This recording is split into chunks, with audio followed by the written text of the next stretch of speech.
Hello, hello, hello. So here I am, and welcome. Nice to have you. It is bug fixing o'clock. That is the time, and lots to do. So, what was I thinking? I was thinking that dismissing random notifications. Right. So I'm just going to dive into some issues. So here's one I happened to reproduce just before thinking I should stream. And this one is legacy async data not working inside a client-only page. This is some time ago. It was broken apparently in 3.6. And there's a hot fix, which is always a nice start towards fixing the actual issue. So let's see what we can do. We have, this is my little reproduction, which is pasting the code of the issue in. But what I'm going to try and do immediately is move this into a, into a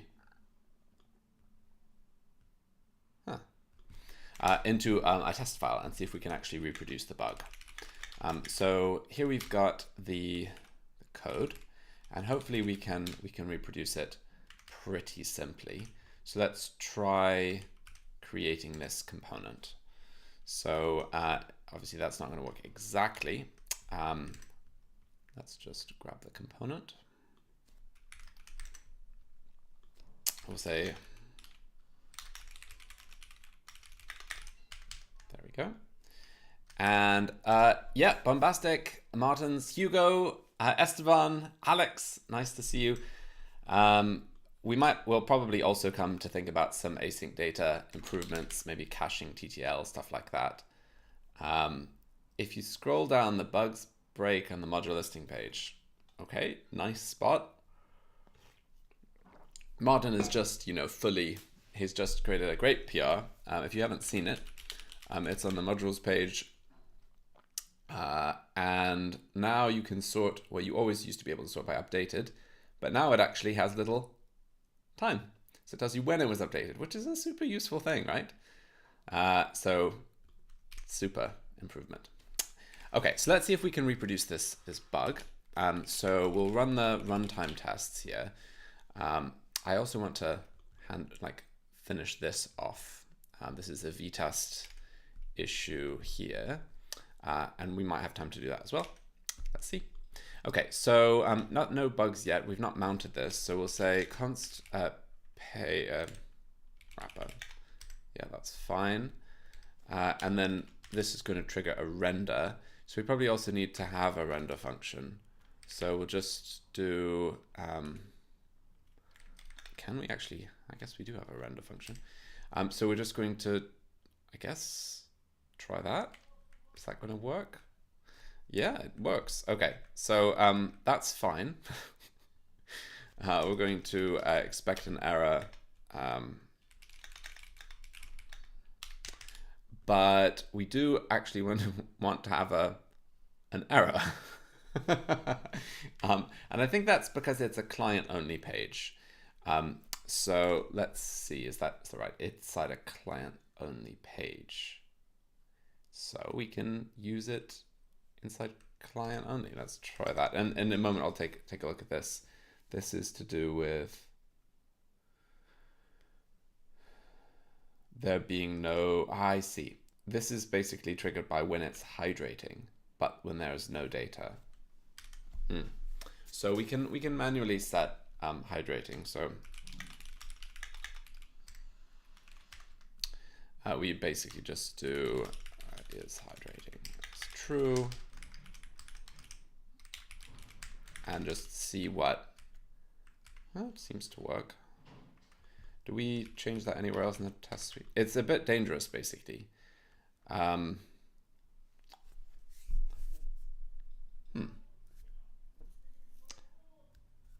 issue is the data isn't there, right?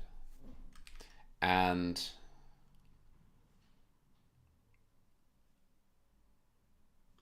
but it's server rendered. Let me just have a look at our async data. See, so server rendered is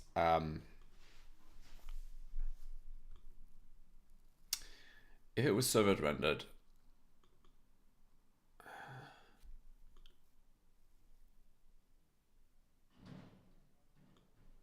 yeah. This is saying we shouldn't move. I see. We want to trigger the initial fetch if it's inside a client-only page.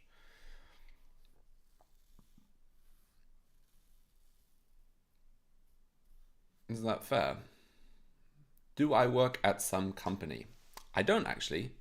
I'm not employed anywhere. So, you know, I'm sponsored by people and companies, particularly Nux Labs, which is my main sponsor. But there are other significant companies who sponsor me without actually asking for anything in return.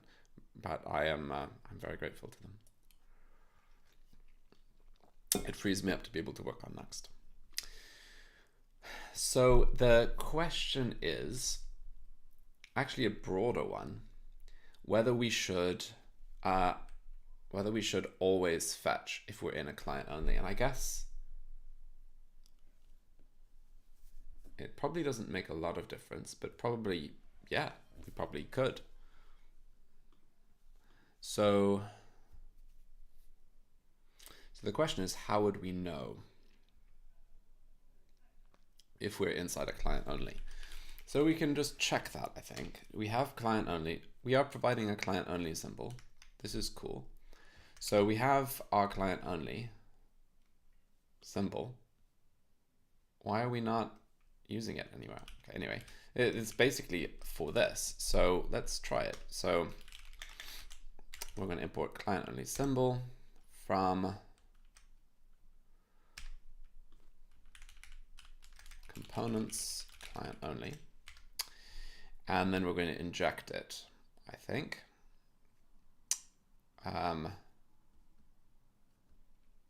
Here, where? Yeah. So const is within client only equals inject client only symbol false. We're going to need that from view. And then we're basically going to say if it is we probably only want to do it if we're in an instance. Is instance. There we go. So if instance and not within client only, and there we go. Let's see if this fixes it. So I think this might be a better fix. Oh, need to run the dev server.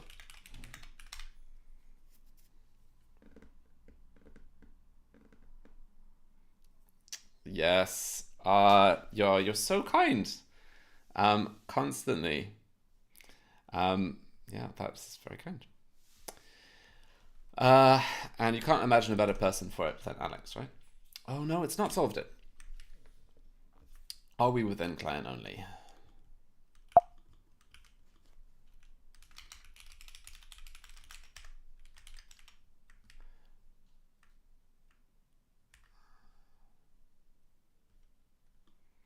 We can move it down here. Let's just try that. False. It might be that we have to create, and yeah, this is actually the client only component, which is a little bit different. We also want to do the same, I think, in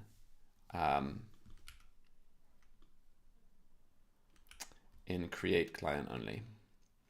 So create client only also needs to have a setup where we do this. Let's try that.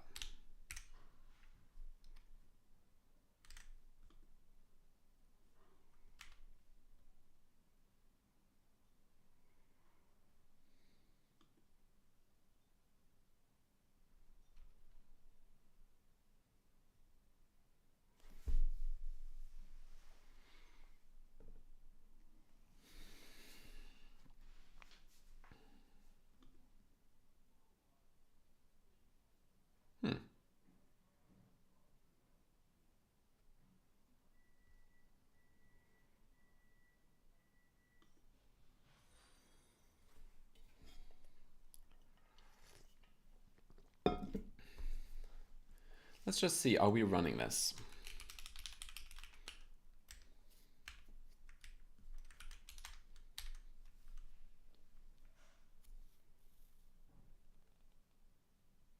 No, we're not. So for whatever reason, okay, it might just be that we're not actually, okay, so we have create client only. Create client only is being called where? We should also have a create client page, which is here. And we call page to client only. And then we have a very, very similar, okay, so we just have to do the same thing here.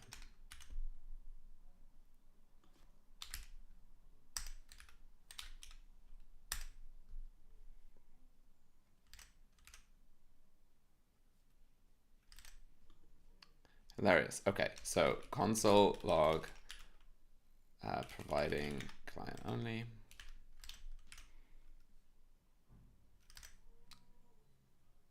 Interesting.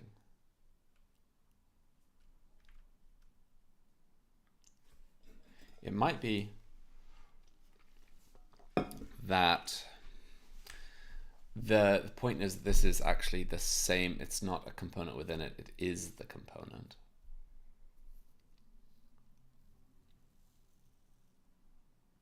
So it might be that within our page, if we were to have another component, it would be able to access the client only-ness of it.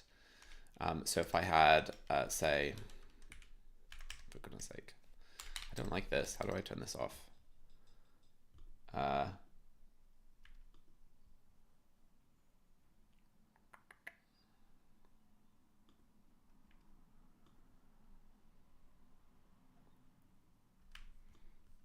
What is it?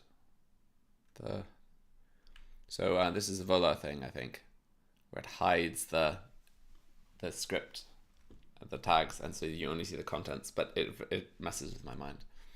So we're going to have a component here, which is, we'll have to just say, like, I guess, components, and then we'll have child component is define component, setup, const is client only, equals inject, client only symbol, and then return div is client only, right? So then we can use child component and just see what. So it does, interesting, it said true. Samir, nice to see you. The French team are here. Okay, so we're providing the client only symbol at this point. The problem is, I think that it's within the same thing. And if we got rid of, maybe, then we have, where is it?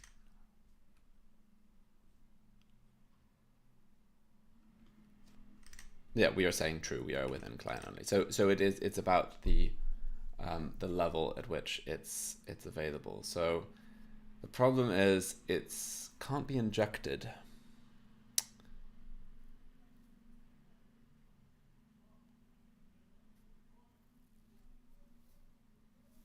Well, I mean, one option here is that we could just directly set this on the instance. So we could do something like get current instance dot next client only is true, and then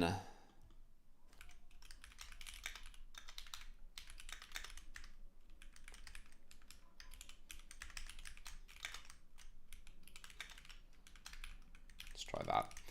We would then be able to access this in, we also have some other reasons, like the next ID index.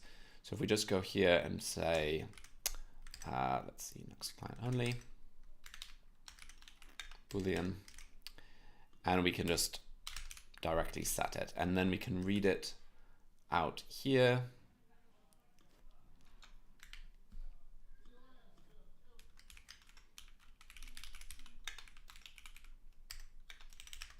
There we go. So that's basically, are we currently in a client only setup, or do we have a child that's in that client only setup? And now that's going to work as expected. So I think we just have to update it in one more location and then figure out a good way to test it. So what we've done here is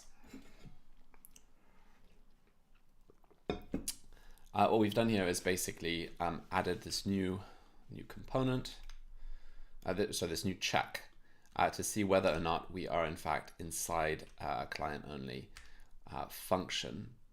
We're going to be able to do that here as well.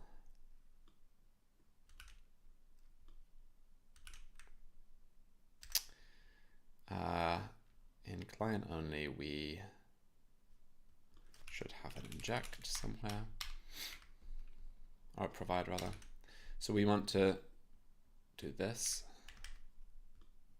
No, we don't need to do it in client only, because that's the one exception, but we should also do it down here. Yeah, that's good. Sean, nice to see you. It's a glorious day out. I don't know whether you enjoyed some of the sun yesterday, but it was a beautiful thing here in Edinburgh yesterday. Okay, I'm feeling more and more optimistic about this as a solution. And let's package that up. And we basically need a good test. Yeah, sun. Yesterday was boiling, you know, as far as I was concerned. Okay, so the issue, I think, is we need to try and access users before async data resolves. So promise resolve, and I'll just need to pop out to the main branch to check that this is reproducible. So we'll say fix client only async data, fix next, immediately call async data within client only components. Also have to do some regression testing. Now, let's see if we can reproduce with just unit tests. So we only want to try this one. And we want somehow to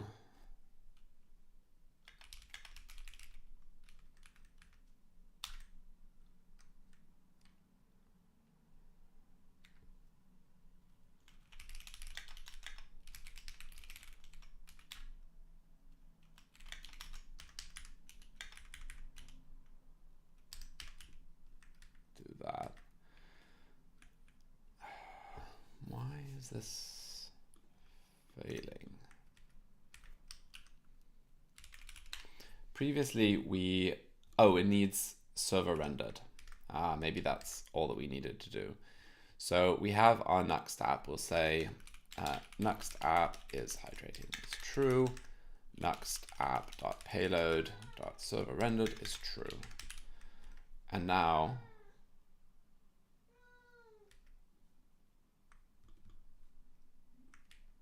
haha, excellent. We have reproduced the bug. And we now have to unset those things, right? I'll just check, can I also reproduce here? Yes. Excellent. Okay, so we can actually just yeah, this is great. So we'll simplify that even further. Cool. Hello, nice to see you. Still buggy, excellent. Great. And then we're just going to unset these things afterwards. Amazing. I have a cat in the room. The cat has decided to appear.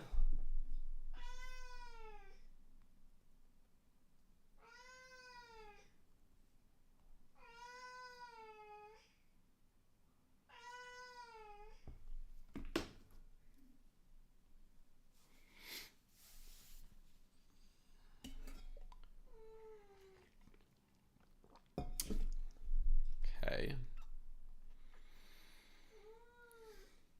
Yeah, you will be very difficult to actually. Oh, for goodness sake. Come on up.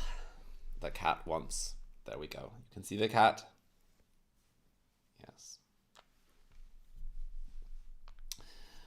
This is great. So we have got our regression test, I hope. Let's just check if we switch branches. Everything works. No, it doesn't. Why is that? Oh, because actually in this case, we are not, it's not inside a client-only page. So let's just quickly figure out, we want to have a,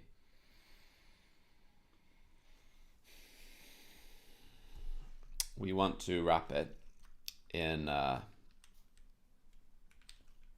we'll say create client page.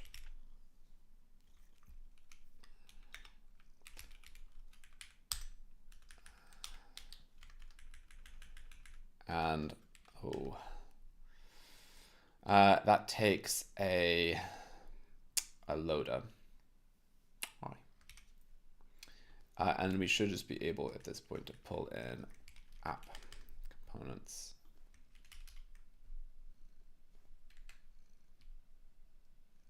Why is that not working? Let's see if it works. Down here, we have to pass a loader.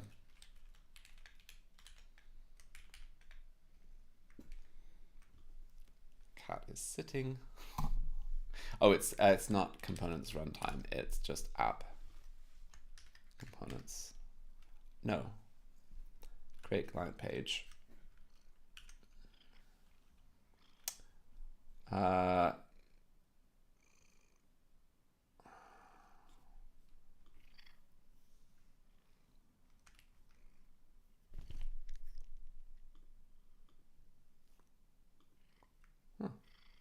Why are these there? They should be. Okay, components runtime. Interesting. I guess it's.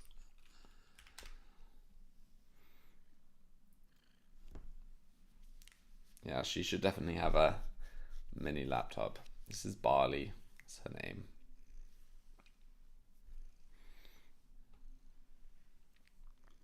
Okay, so that's the wrong import. What's the right import?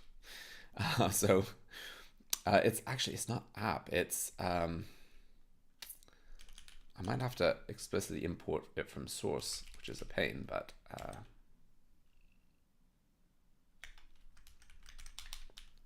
come on. Packages, next, source, components, runtime, component. Yes. Does that work? Okay, it's failing, but I think that's only because of we maybe need to wait next tick.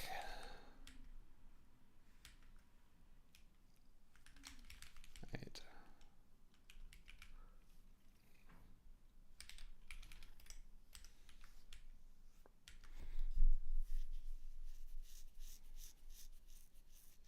Okay, our async component loader, what is it meant to do?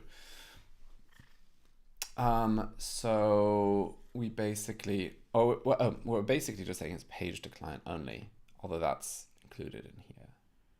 Yeah, this should be fine, right? So what's the error? Oh, it needs to be async.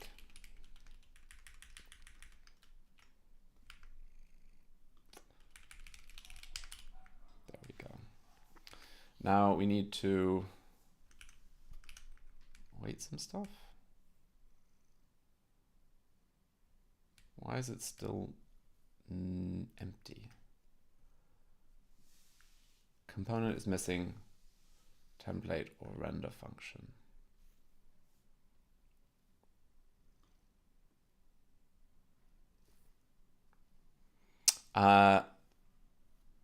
Let's see.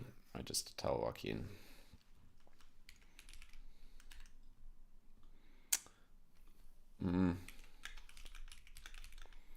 On YouTube.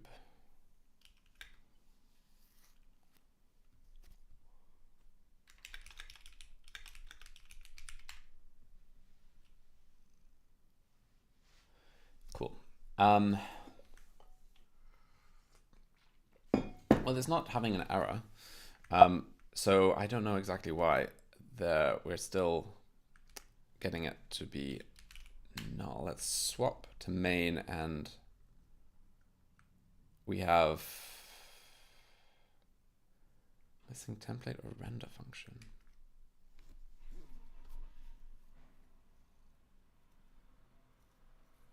It's possible that we don't support just render functions within here.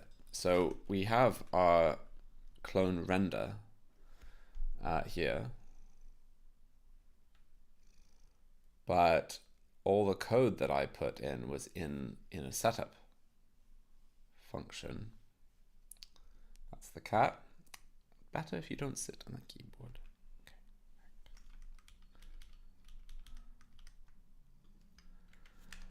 Okay.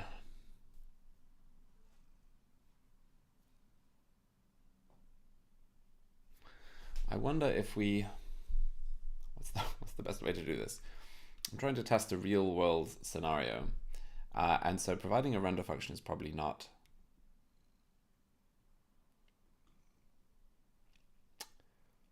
ideal. Do I have a runtime?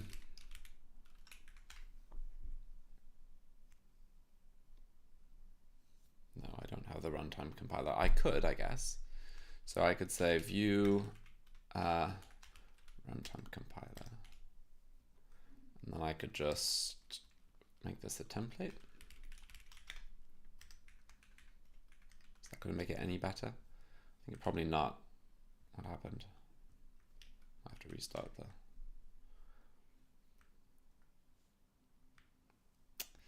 Nope, still missing a template or render function.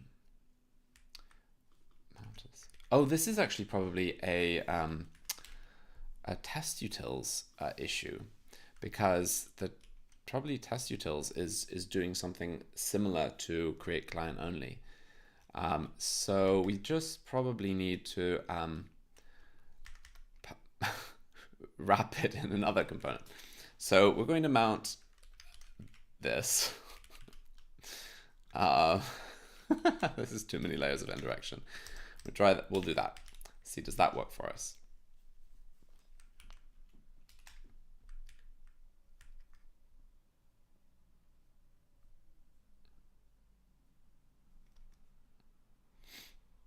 Component is missing. Okay, this is more.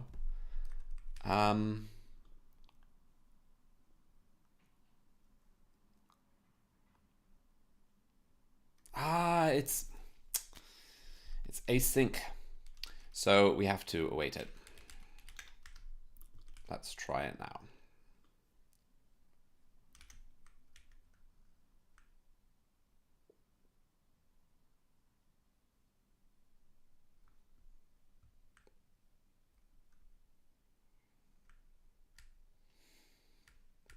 Okay, well, the good news is this is good. We're reproducing the bug again.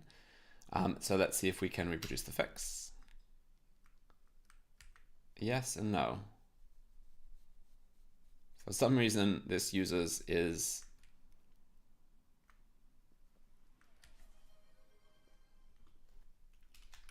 something else.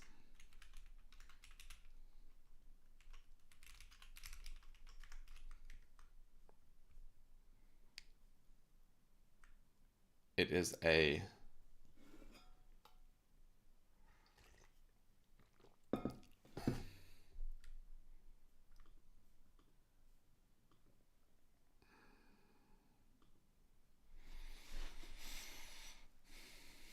Is it a dot value? That's strange.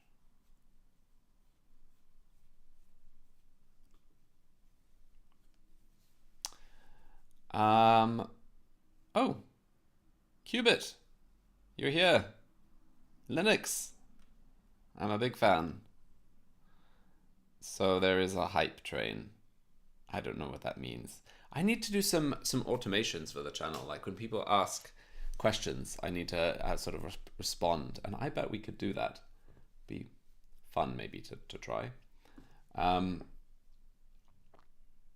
I've been doing some stuff with N8N particularly, which is a lot of fun. But first, let's see. Okay, so this uses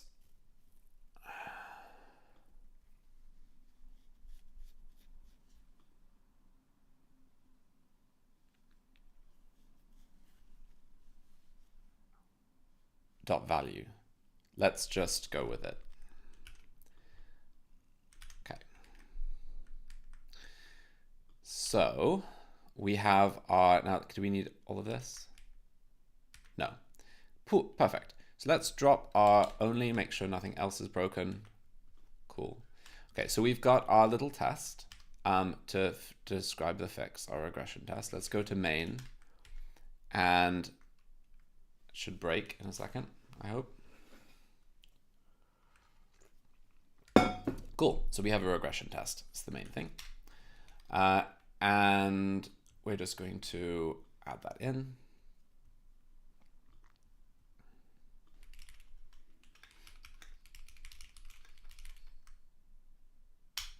Your ears are burning.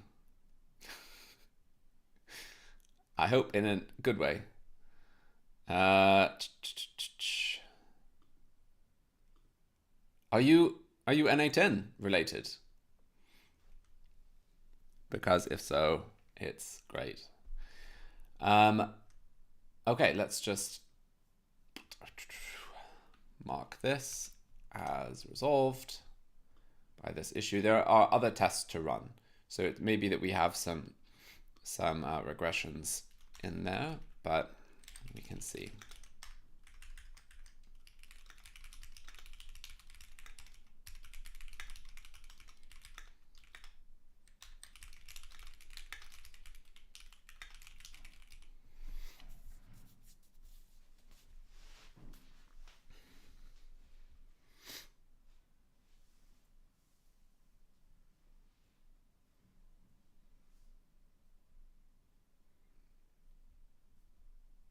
Cool.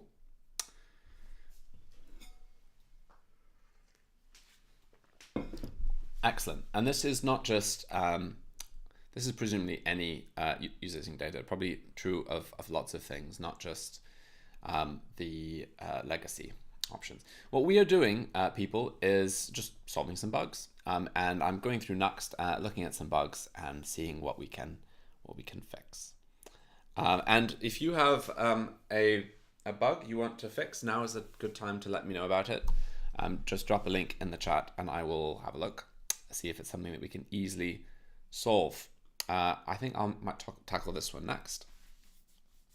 So, and I have a suggestion here. So let's see if we can reproduce and solve this problem. This is a bug. And it is a P4.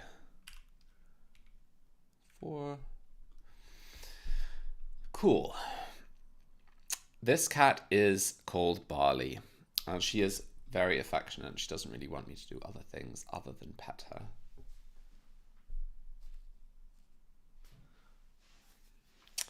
her.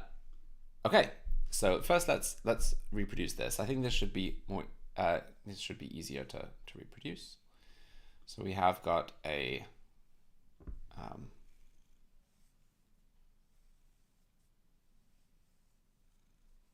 cool. So let's just fluff. There's so much fluff, it's true. Back to main.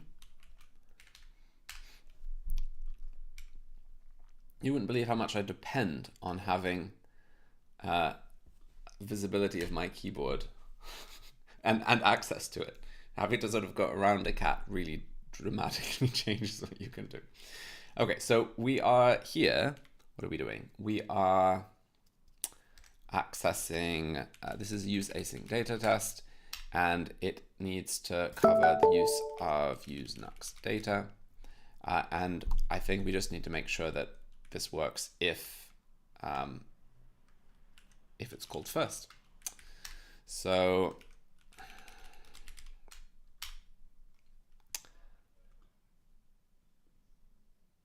we do actually already do this. We just don't test for navigating away and then navigating back, I think.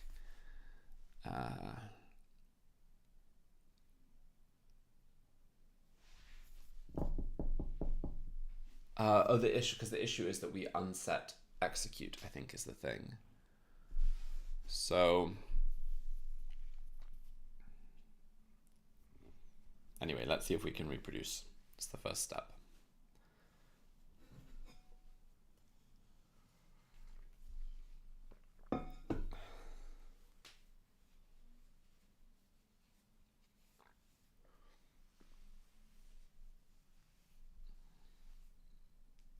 I'm sorry, people, I just can't.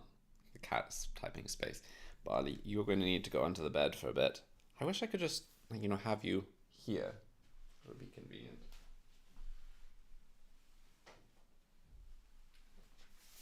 See how she copes with that. Okay, so she's come down on my feet. The purring, the mewing is going to probably start very soon.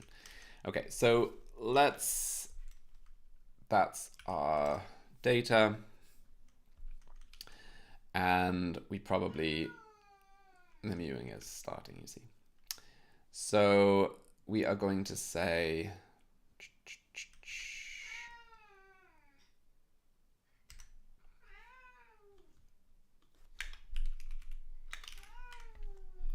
okay, so we're unsetting our unique key, we're accessing it. We need to have maybe, that's fine. We're going to drop the server false. The claws are coming out, people. The claws. Yes, Barley. Ow.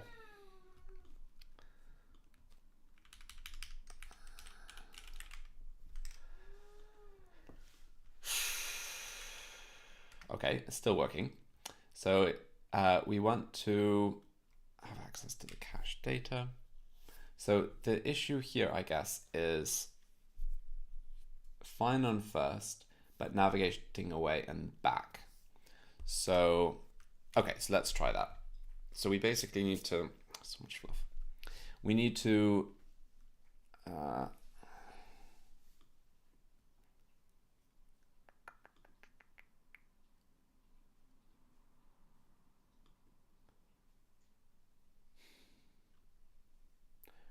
so let's, we'll have our component here. And I think I have an example somewhere else in this file, so I'm just going to copy from it, get data maybe. Yeah. Okay, so here's our component, and we'll do something up here.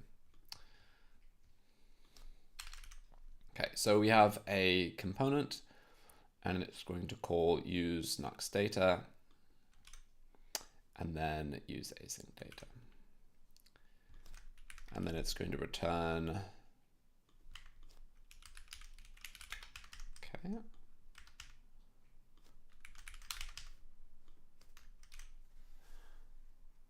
Cool. Data value should be, it should be resolved as foo maybe. And what we want to do is get the component, get the HTML and unmount. That seems fine. And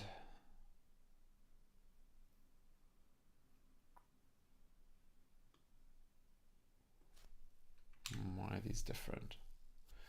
We want to mount this component instead.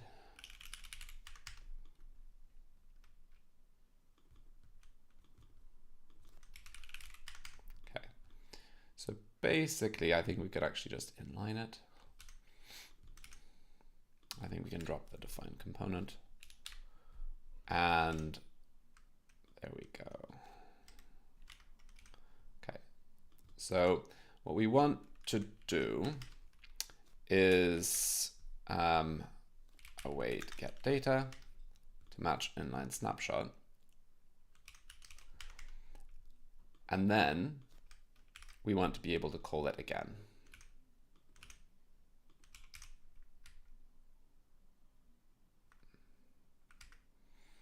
Yeah, and it should be foo true, that is correct.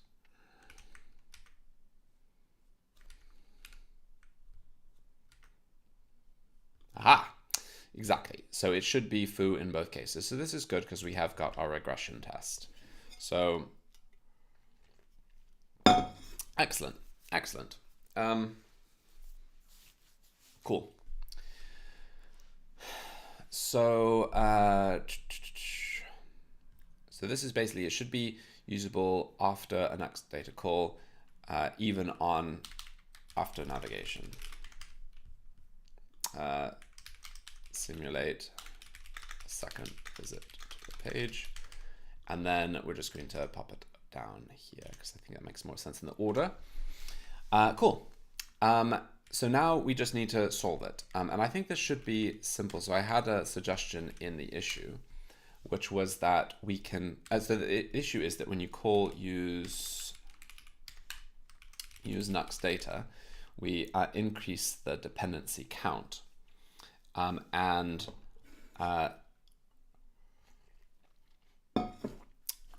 if this is being called before use async data, then it means use async data never initializes. So what we have to do instead is count for negative, I think. So we can try this. So so I think what we want to do, oh dear, this is more complex because of the on scope dispose.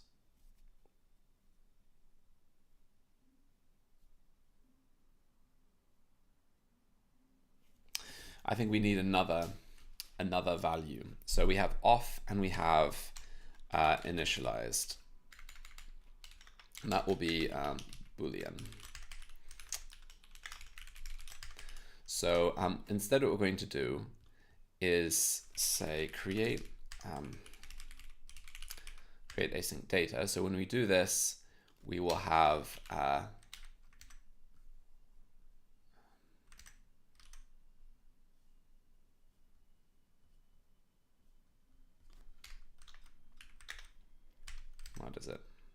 what is it? I just stuck it somewhere.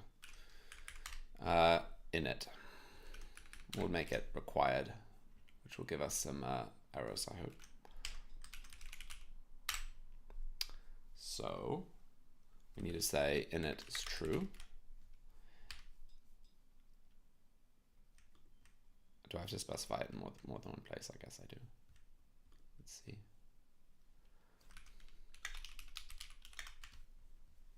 Okay, so we've specified that it should be true. Now when we call off, then we say data.init is false. And now what we can do is say if the dependencies are 0, but say if not data init, then we are going to reinitialize. Oh no, sorry, that is correct. But somewhere else we say data dabs.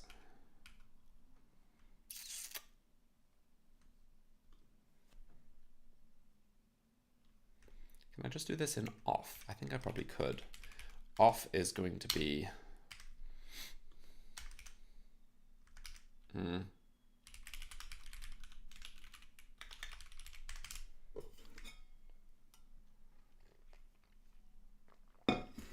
Is that right?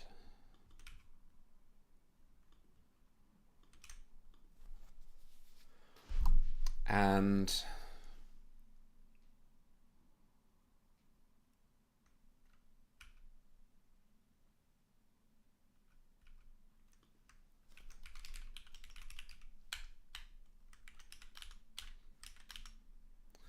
yeah, I think basically, when we unregister,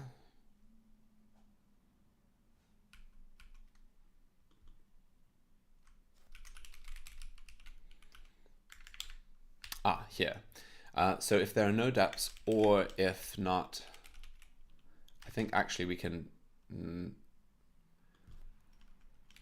move this check to B. Let's try that. Okay, so that should mean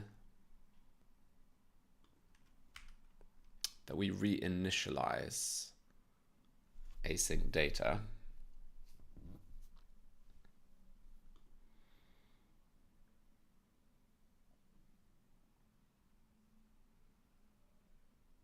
But it's not working. So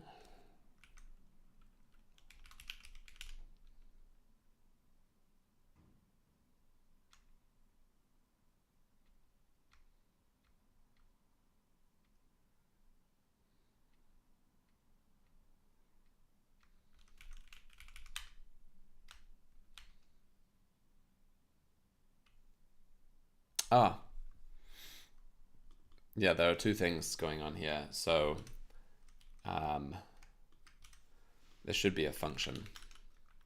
And the function is this.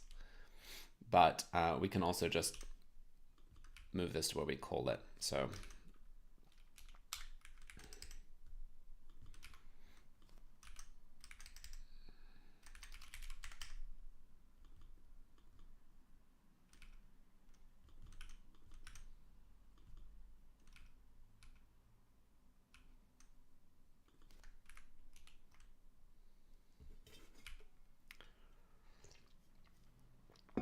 cool. Let's try that again. Hey, Ponky, nice to see you. The code and I are not doing too well right now because I feel like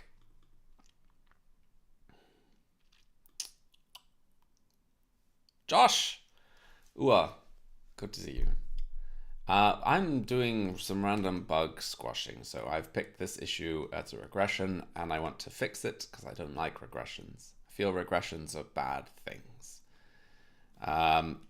Maybe we have to await flash promises, await next tick, something like that. Yeah, I don't like regressions. Oh, hi. It's not this issue, is it? Yeah, exactly, Joshua. This may not be. By the way, everyone, check out Josh is doing some very, very interesting stuff with GitHub Actions, like moving key repository health checks into GitHub Actions rather than having third-party services do them. It's like imagine your code coverage or your validation of issues is happening in your repo, in your own GitHub Actions. It's a really nice move. I really like it. So I feel the urge just to like check my email. I'm going to resist that. Okay, so why is this still failing? So create async data. I should be calling this here in it. There we go. Cool. That's fixed. What about everything else? I've not broken anything else, I hope. Great. So what have I changed? I'm checking init rather than the dependency number.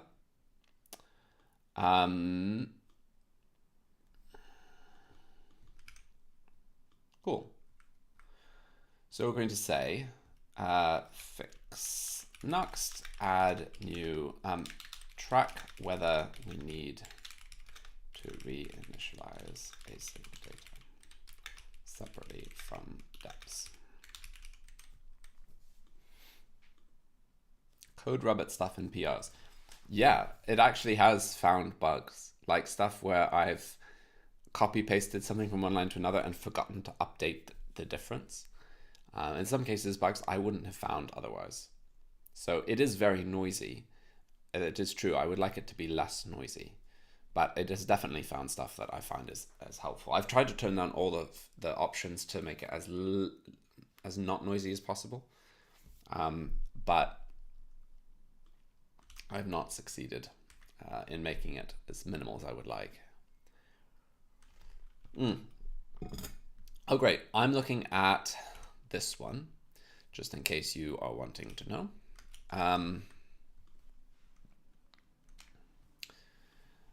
And let's see, what is this you're looking at? It's 31633, or is it 21? So that's quite an old issue. Cool. Oh yeah, I saw you comment on that this morning. You said you were going to have a look at it. So cool. I'm glad you are.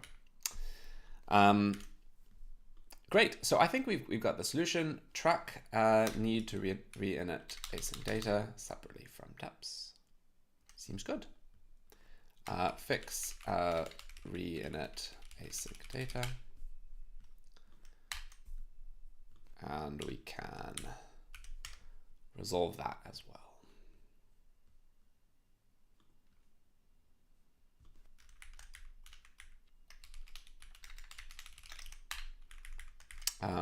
When calling use data, before use async data, it could prevent us reinitializing the data because the dependency count was already non-zero. This tracks the need to reinitialize separately via a new init property. So we can reinitialize the fetcher function when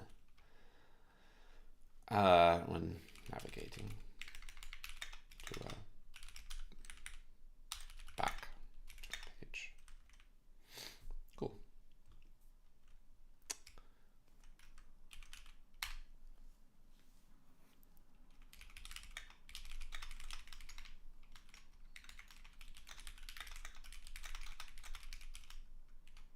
Oh, I'm sorry about that loudness. Let me just disable that because I can easily stop it from going through. I think it's only there really because I wanted let's try that. You can still hear me, right? Someone send me a Discord message and see if it causes, like, see if you hear the noise.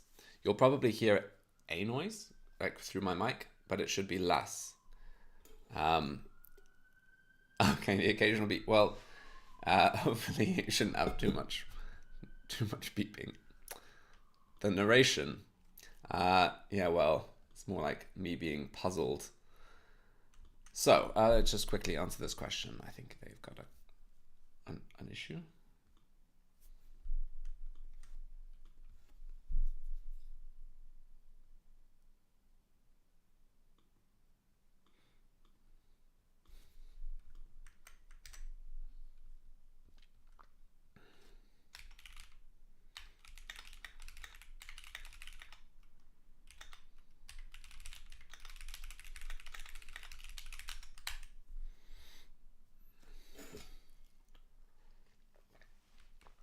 So yeah, someone send me a Discord message.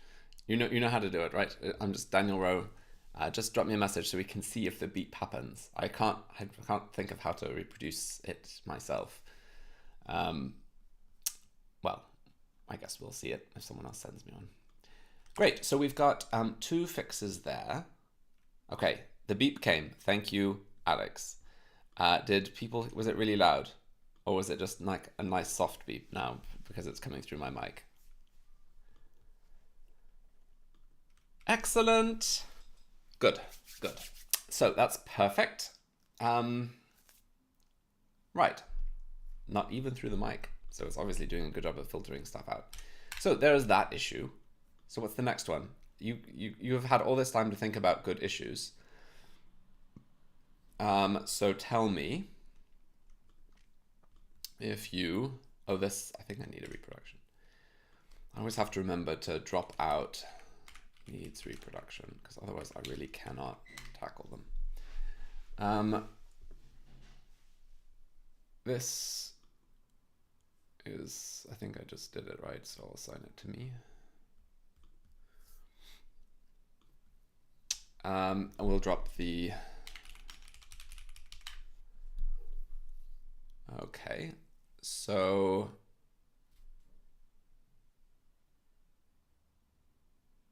we're going to sort by most recently created.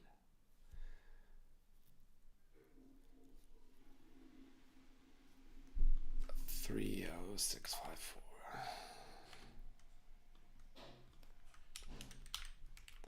Is this the caching strategies one? Oh no, yes. Whenever we are good to go, Alex, are we good to go?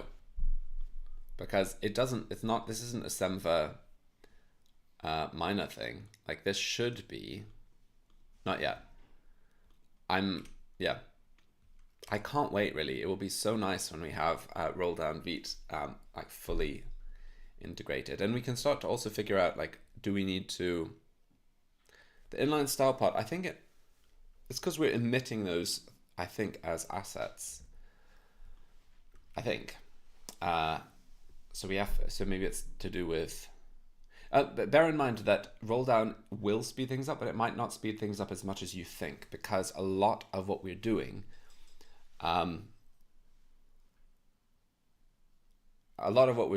is in JavaScript. So we have lots and lots of Nuxt plugins, and so that is going to be a limiting factor. So Alex, are you saying that Safi is able to reproduce in Vite as well, as in it's a bug in roll down, or is he saying that it's an issue with Nuxt?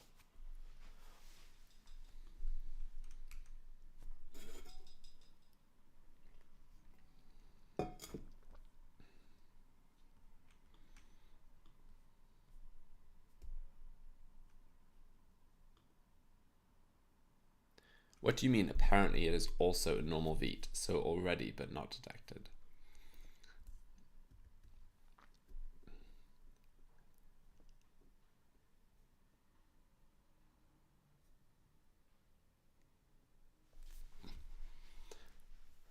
I guess mostly I'm trying to figure out, is there anything wrong with what we're doing? Where is the issue lying? So is the issue with Vite, is it in Nuxt, or is it in roll down? Is what I'm trying to figure out. But okay, so the good news is that possible regressions that have been opened just since the last release are fewer. So HTTP headers sent, and this is almost certainly one we can quickly solve, because I know why it's doing that, but it is actually a bad practice on the user point of view. I'm pretty sure. So let's see if we have a look at the reproduction, and looks like it's a pretty simple reproduction. It's cool.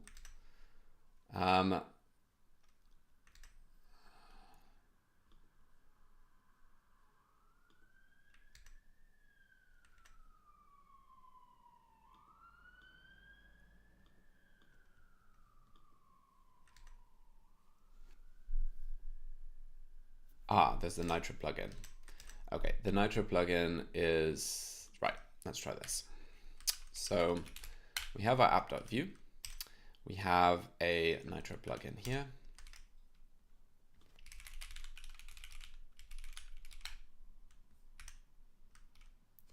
Let's try our playground. Cool. So we should be able to hit app error, was it?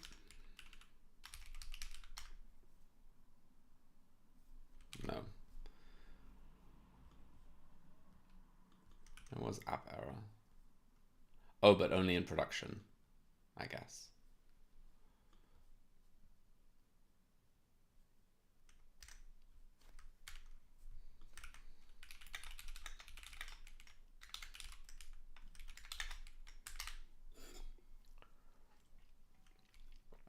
Thank you, Alex.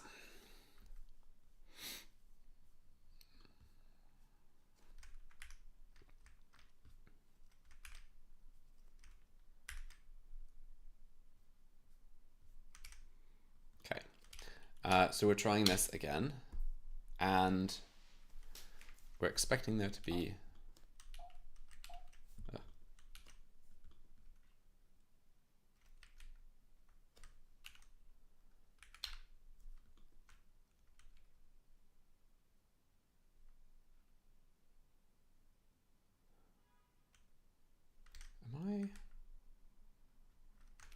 am I doing wrong here? So we have playground app. Why is it not throwing an error? What am I? Oh, I have to set it to something. Okay, so that is going to, yes. Oh, it needs foo.html, which I'll create.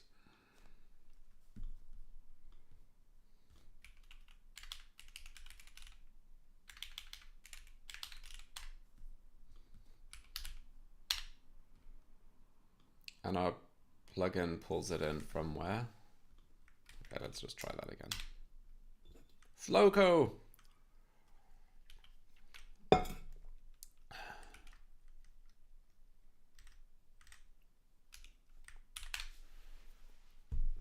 Yeah, doing well, actually. Okay, so we are getting the...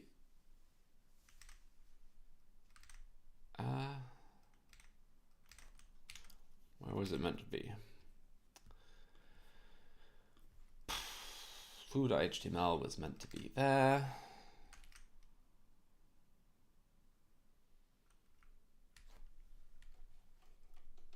Are you back on Next? Were you not back on Next before? We just need to...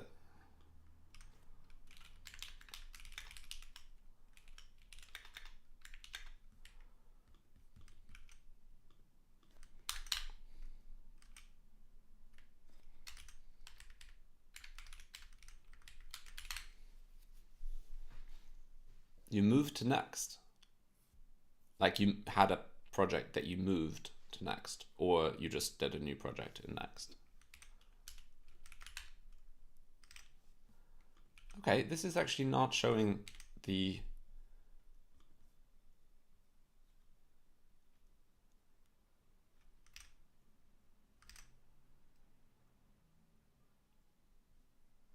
Oh, this is probably different in the latest version. Let's try the 3.x branch. I actually have it in a different...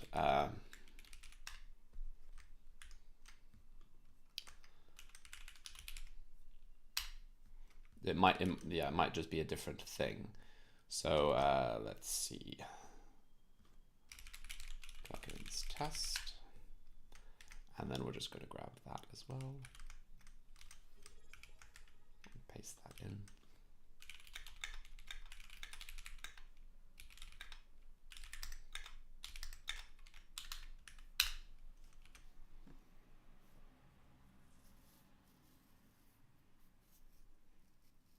Yes, bring it on. Bring it back home to Next. Okay, so we're hitting the app error. And I'm not reproducing this. Let's see if I can reproduce the stack blitz with the latest version of Next.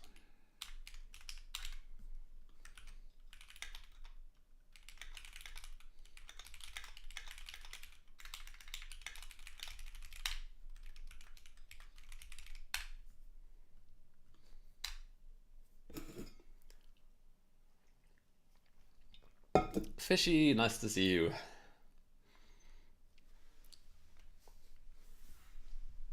The cat has left the room. See, on the one hand, when she's here, she's pestering me, but on the other hand, when she's not here, I miss her. Probably very difficult to work with. Okay. Is this going to work?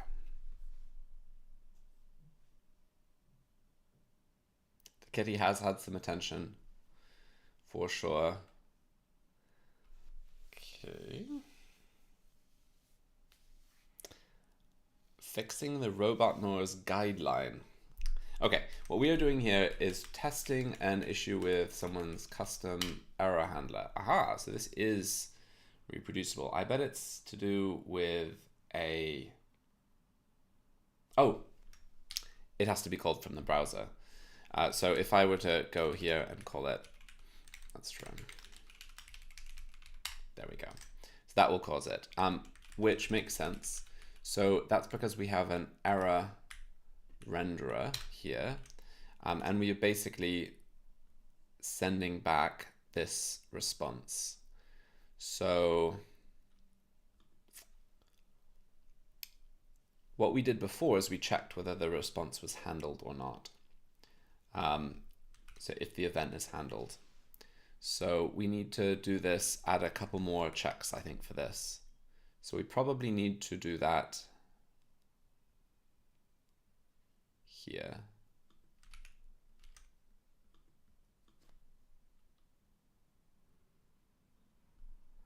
Where are we sending back data? Send.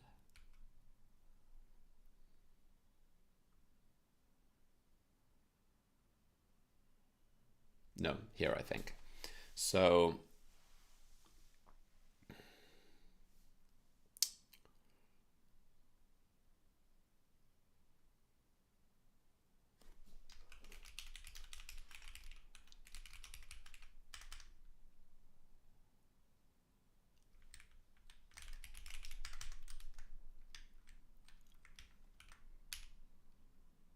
what are we doing? We have been, we're fixing a particular issue. So this person had a custom error handler and they're handling it themselves. And this is causing an issue because, oops.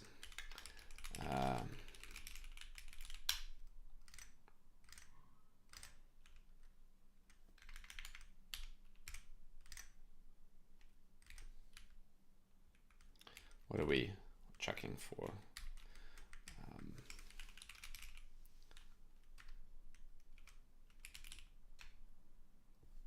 Text HTML. Yeah. Okay, so where is this happening?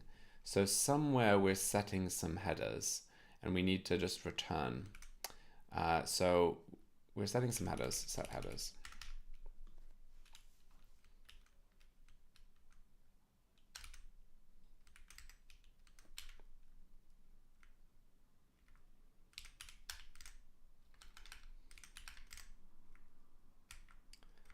We're setting 499. Where are those headers being set? So we have got this, I think. Let's try that. Oh, none of this is working because we're not in dev mode. Let's try if we can just run. Let's see if we can reproduce in the playground.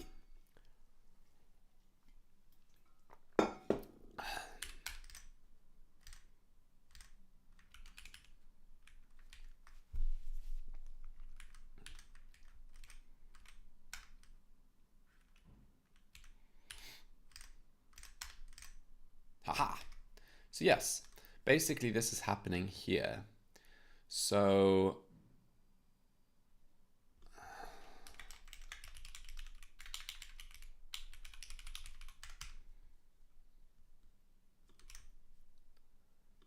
I think we can do this.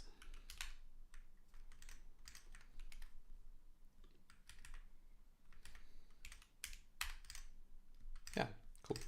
So we are just going to early return at this point. And I'm just going to have to port this across to our actual project.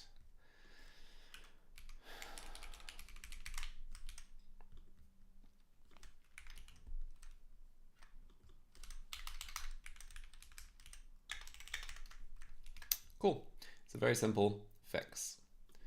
Pop to the main branch.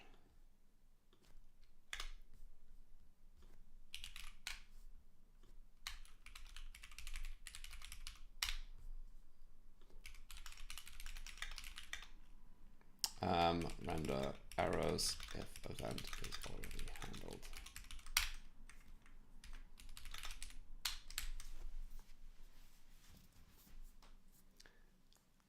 What is the best argument ever for electron? And how did I prove it right? Should I be worried?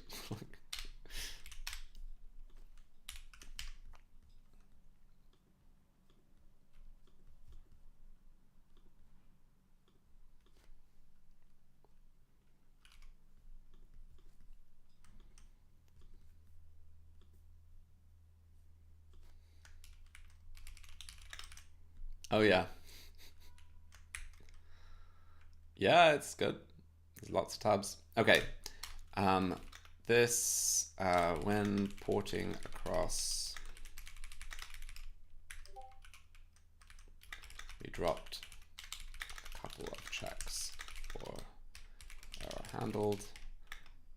This adds one back to ensure we don't try to handle an error a user has already.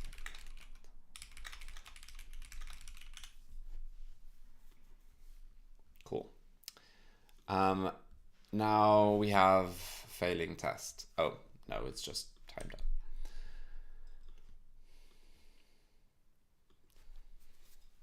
I need some tea. You can't go get tea. I need to have some tea. Let's merge some of these things.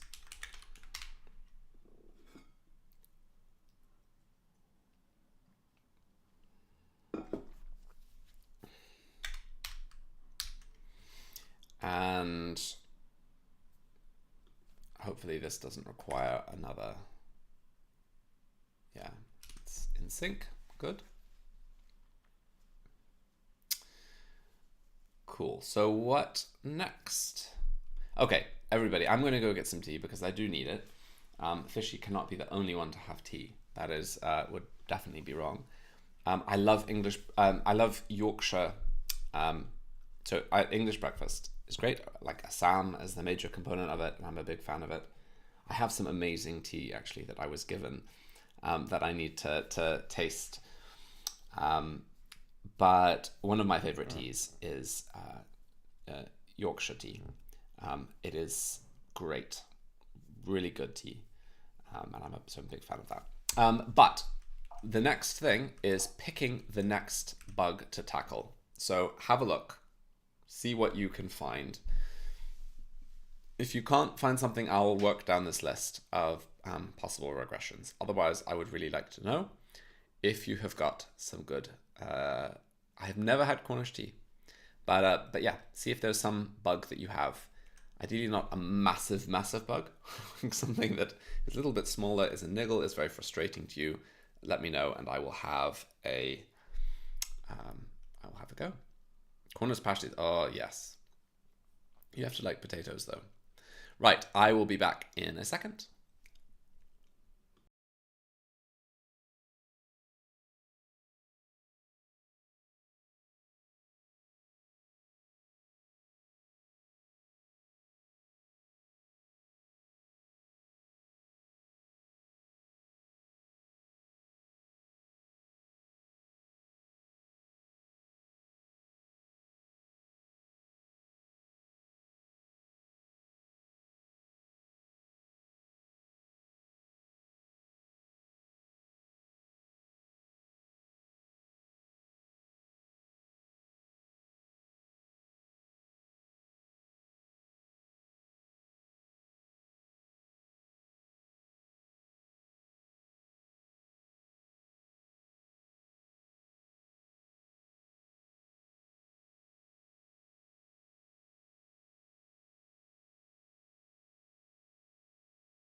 Okay.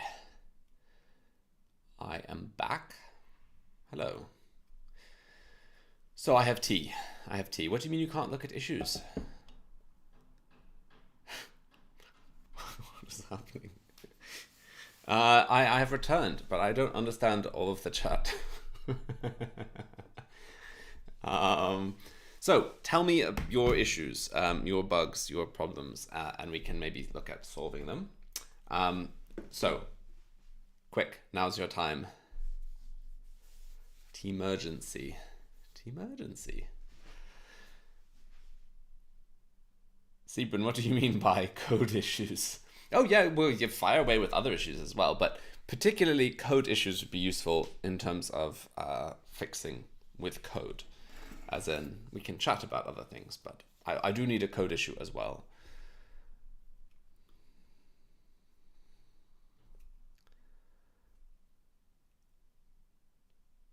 Now, Fishy, I'm not entirely sure that you're taking this seriously, but did I validate this? That's old. Oh,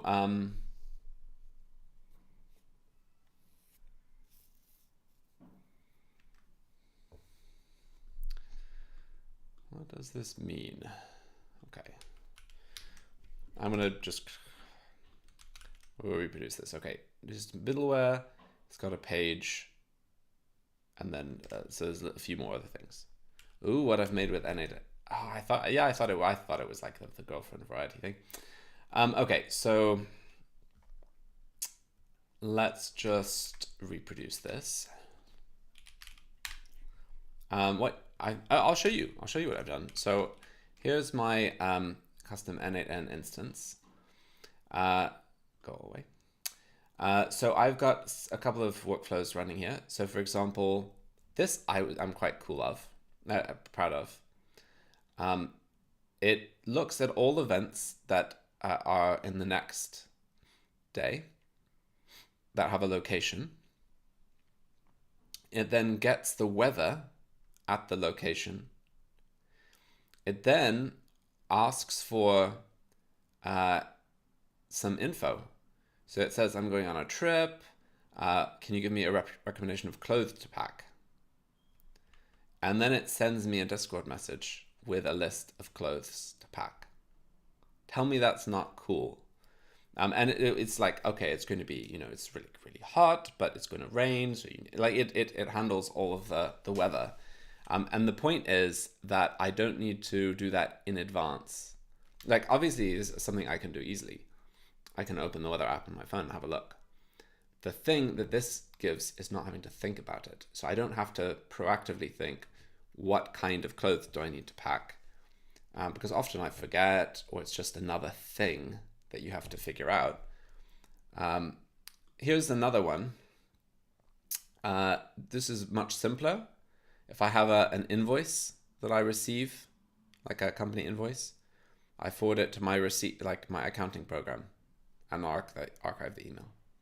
Super simple. There's no error involved, but it's just, yeah, it's pretty straightforward. And then there's some other stuff that I'm playing around with, but those are some things that I'm making.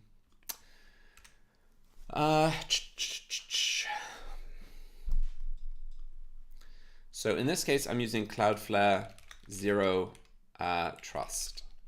So if you have a look at Zero Trust Network, you can basically very, very easily set up an app that means that only you can access it. So if you try and visit, so you can try and visit there, and what will happen is that you're shown a Cloudflare Zero Trust access page that requires you to log in as with my Google Workspace at row.dev, which you won't be able to do, I hope. N8N is the home page is a Nuxt page, but I don't think the app is Nuxt, but it is definitely home page.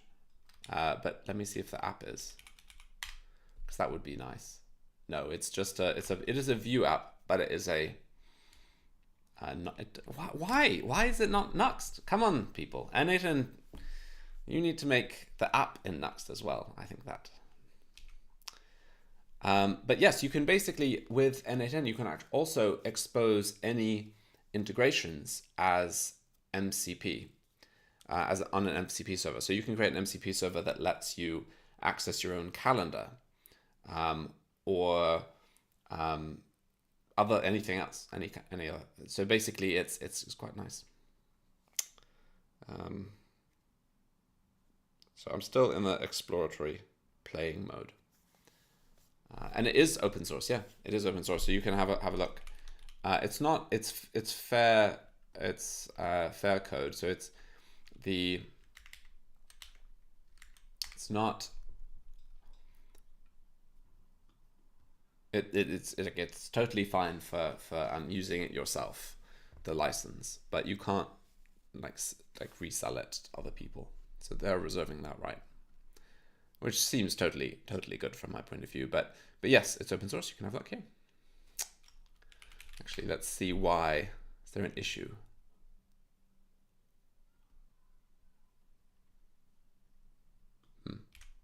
Anyway, where are we? We're looking at this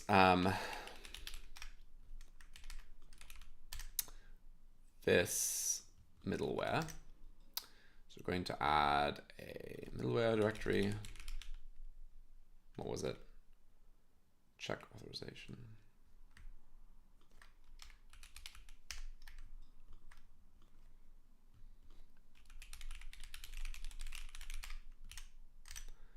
And we have an index and a post.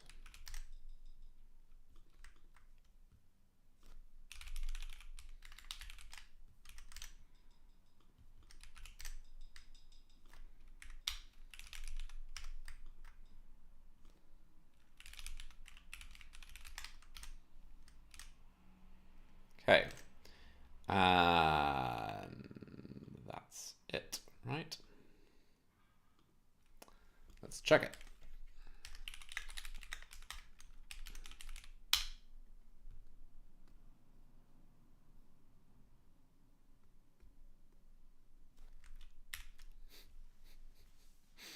Exactly. Okay, so valid ID, fine. Go to not valid ID, nothing happens. That's right. It shouldn't go there. I think the question is just why with validate. Yes, it is. That will be the next for new loading animation. It's been merged for a year to the main branch. We're just waiting, like we're on the edge of our seat waiting to upgrade. Okay, so what does it mean it's not valid on SSR? Let's try loading a hard reload for this page.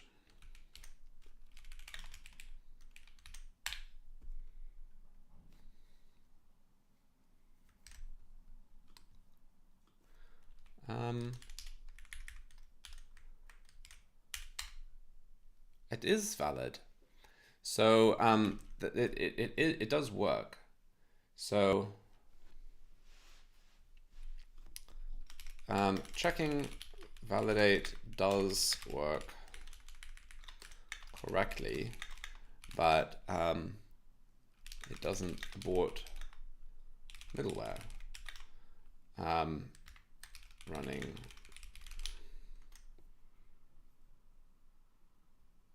Is this generally how view router works? I think.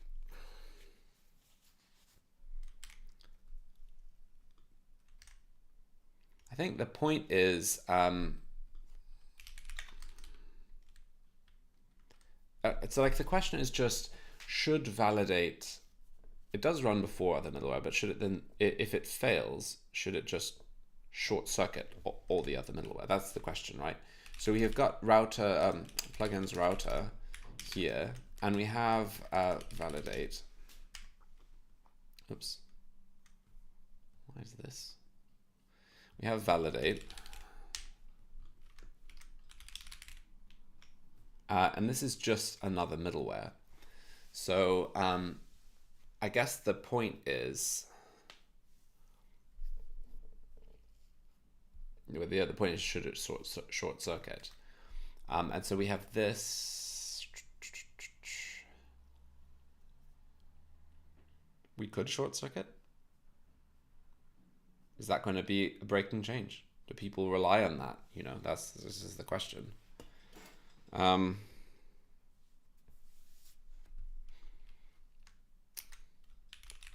Why is it a major bug?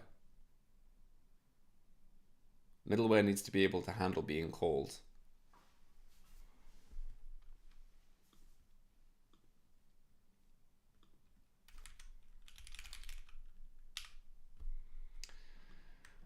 So we're adding middleware at this point. We could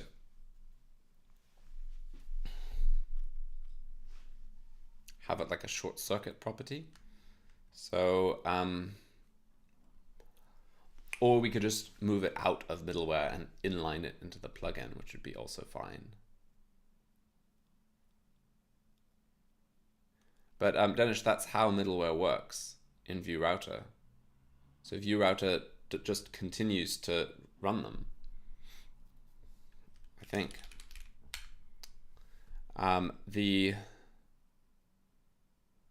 Oh, I see. Yeah, we throw an error. We don't throw the error until the end. But I think the reason that we do that is so that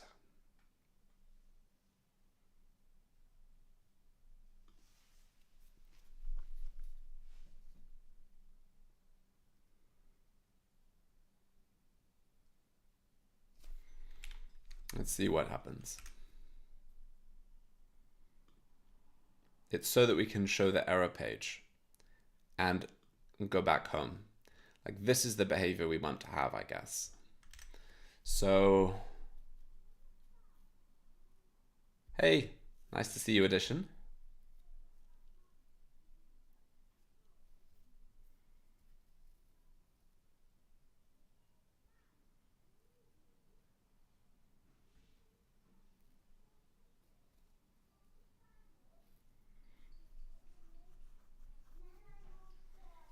Is there a different way of handling this? So if we just immediately throw the error, so if we do this, let's try this. Okay, we're immediately throwing the error.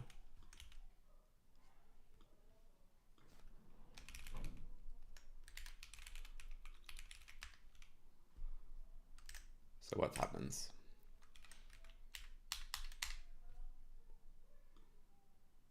It doesn't succeed in navigating. How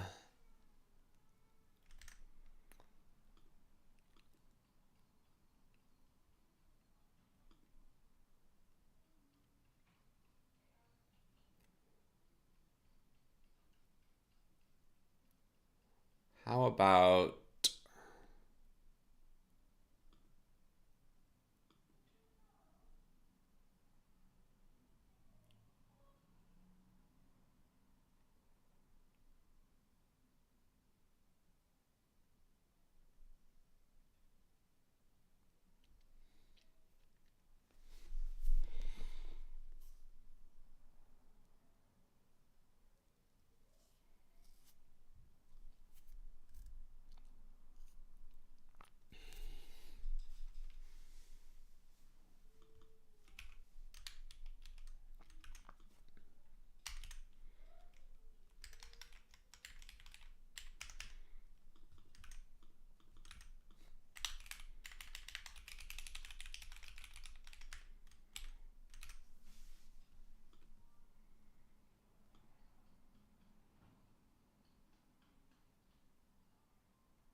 okay?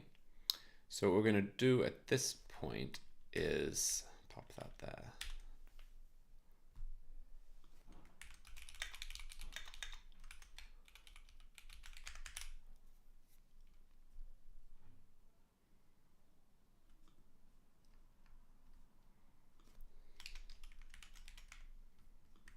try this. Okay, so for a home page again. There we go. We can go back home. But it's now taking us to the wrong page.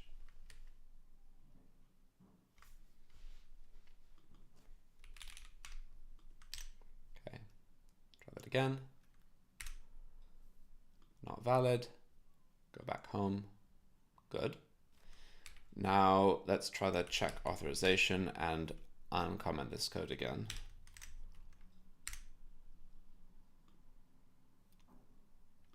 Yeah, I think it's working as desired. Posts nan ID.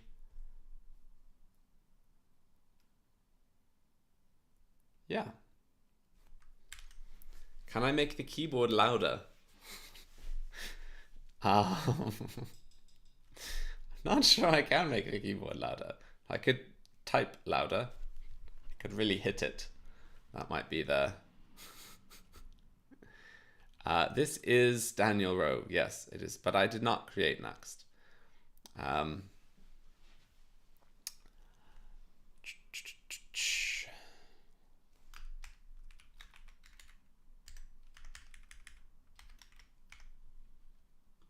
Okay, let's try this.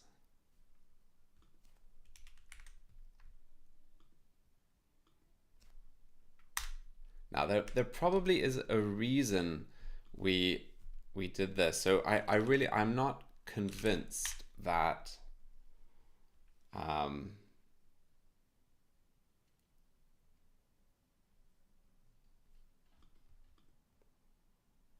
well, let's just see. Let's just see how our regression tests succeed or don't succeed with these changes. So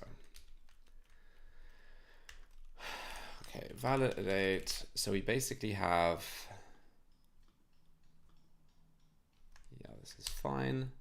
Returning the error.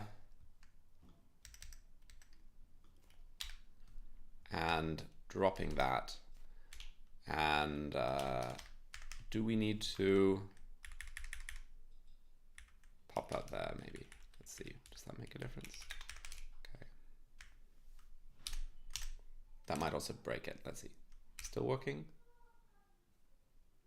Seems fine. Ah.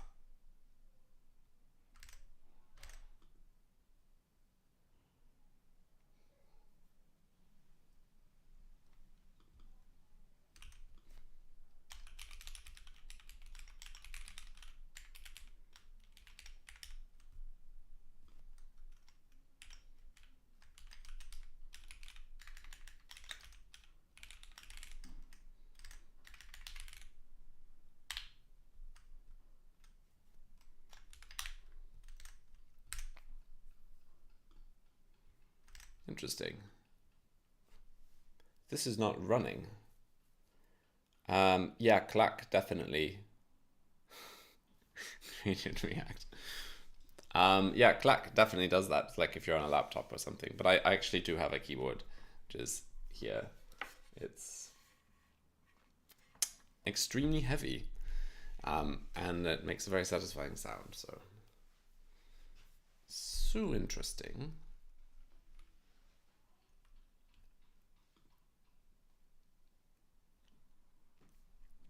Hayden, I do.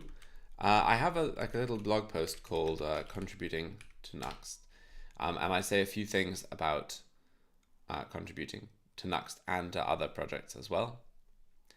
I do think that it is totally worth solving your own problems. So if you can figure out, what the issues that you're facing or the issues that you want to have solved are, that is a very, very useful and valid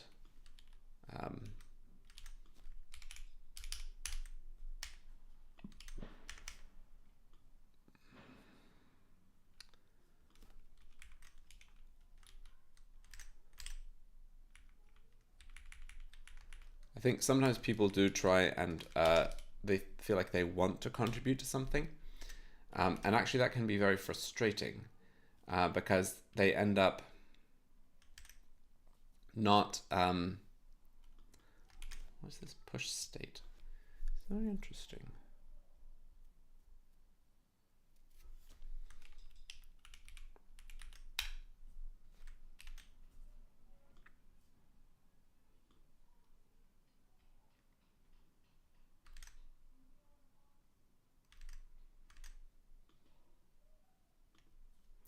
It seems like I don't even need that.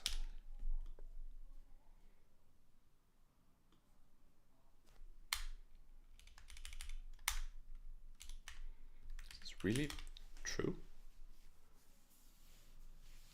Exactly. Esteban is right here. So fix your own issues. The whole point of open source isn't to be involved in open source. It's fun.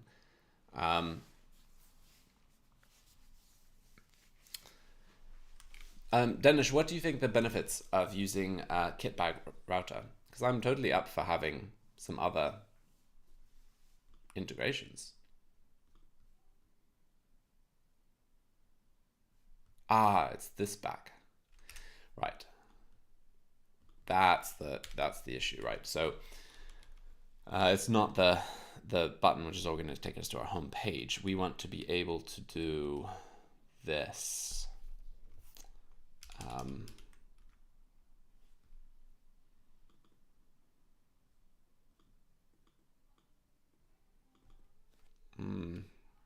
From.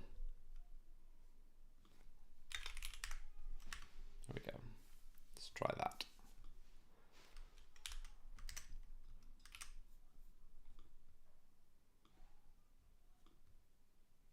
Cool. I think that solves it. But the question is,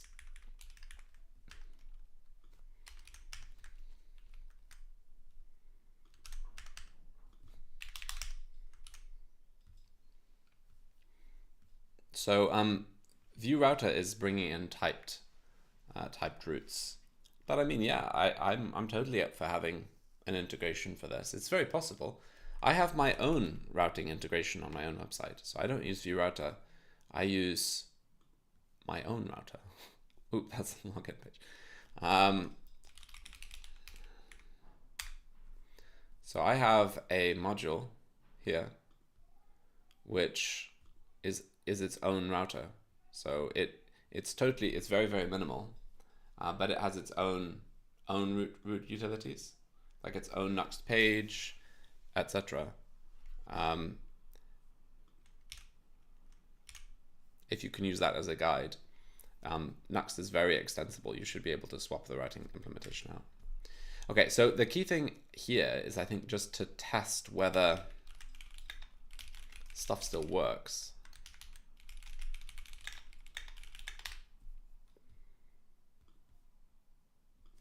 And we also need to find out if this is what we want. Bring your own agent and routing. Yeah, exactly. Or, I mean, in the process, we can figure out whether there are, I would, as much as possible, respect the hooks that modules might be counting on. So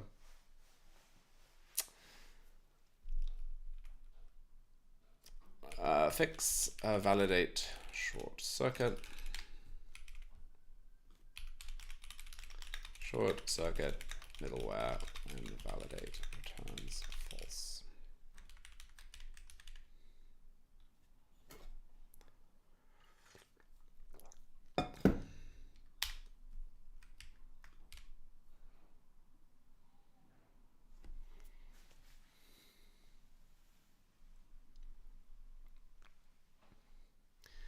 Danish, does Kitbag do that? Modals?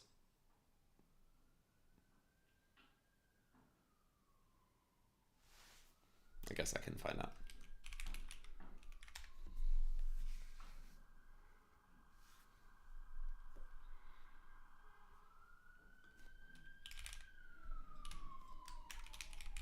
Nope.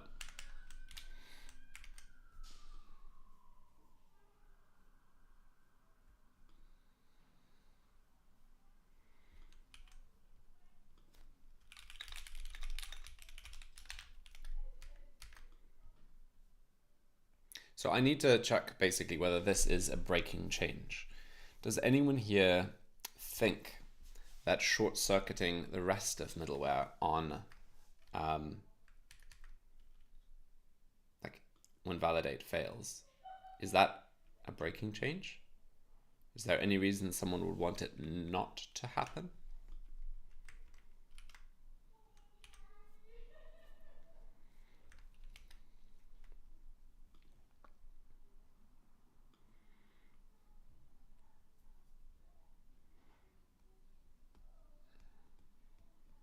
Exactly, that's what I'm wondering, what Joshua said.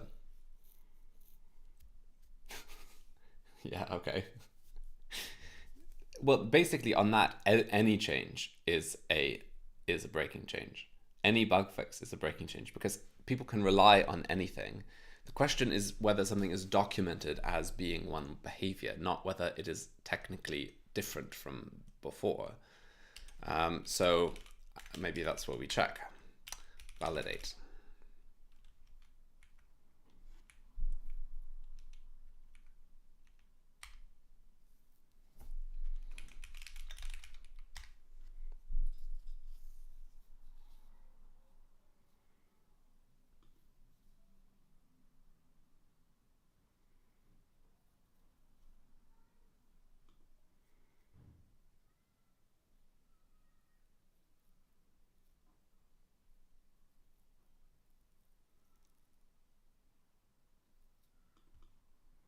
Maybe this is the issue.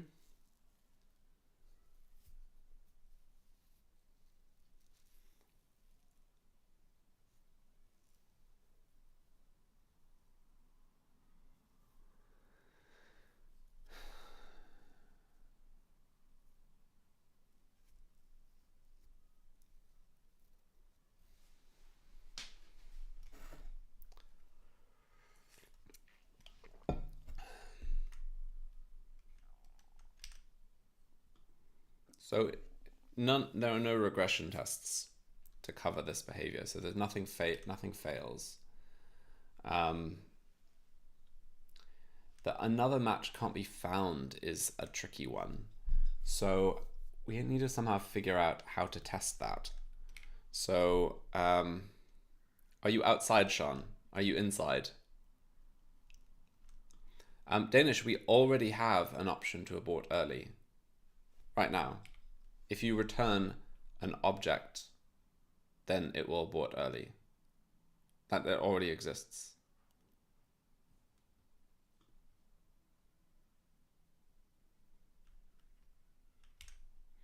Exactly, it's true vibe coding. The sun is just baking down.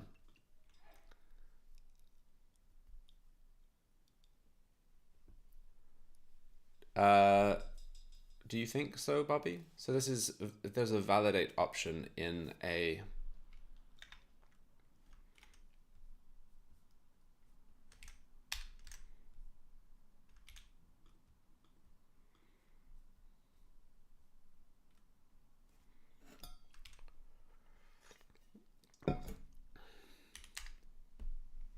yeah, well, I would rather not merge it if there's going to be an issue.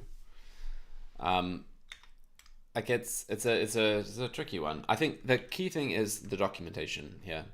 So we just need to check whether we can still handle other matches, right? That's the question. So we're going to just pop that there. And then switch to the main branch, and we're going to try some other things.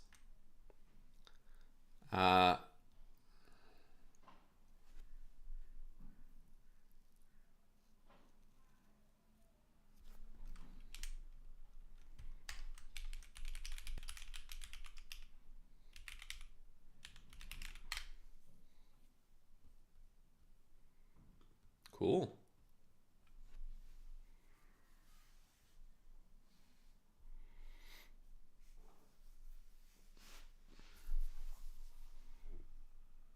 There is a next module.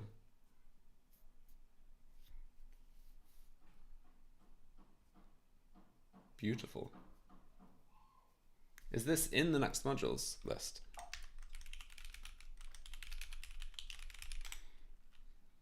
If not, you should make a PR to add it.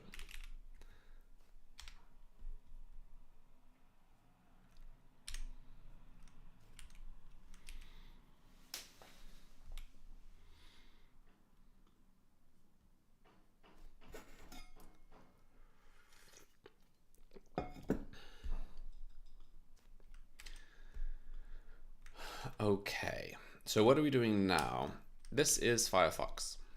It also has sort of minimal single tab thing. But yeah, it does. I have a plugin that basically matches the color of the page. So like GitHub is GitHub color, but you can see that some things are a little bit different.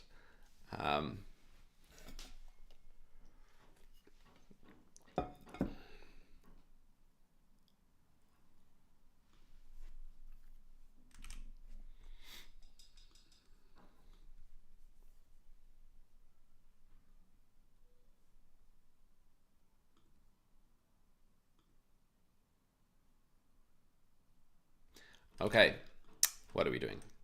So we're checking whether it currently falls back.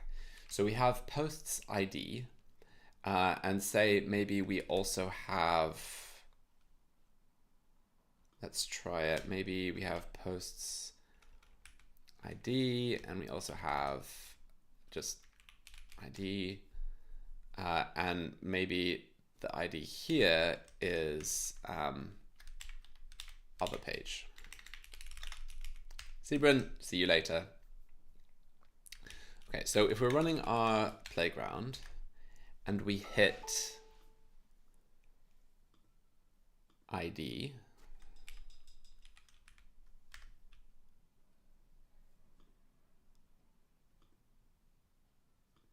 it doesn't actually fall back. But that's, I think, view router behavior. I think that the description, though, of if another match can be found, it suggests maybe there's an opportunity in middleware, so you might redirect. So it will not short circuit it, but you still can short circuit it if you need to. So if we have this, and we can return, so if not is page ID number, then we're going to return create error, page not found, and that will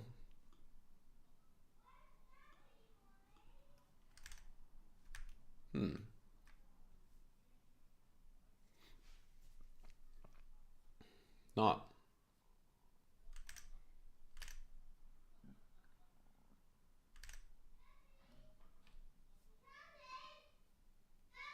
My child is calling me. 1 second.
I am back.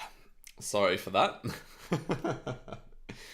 Okay, so where am I? I am, looks like the,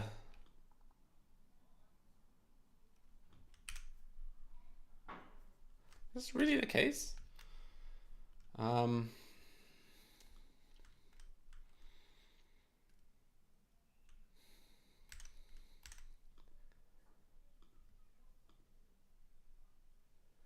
I think, let's drop this. Oh, is it throw it when you throw it? No.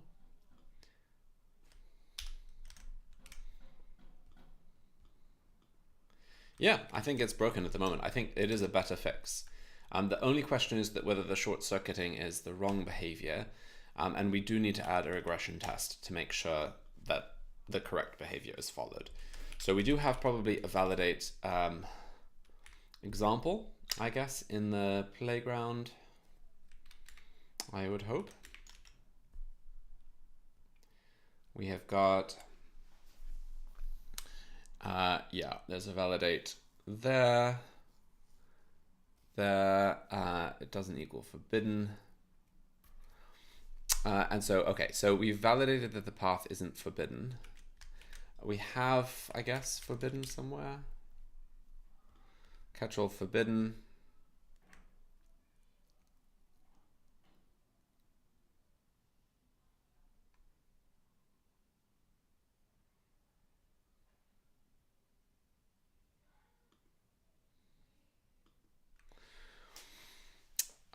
Okay, and then we're just going to add a middleware here.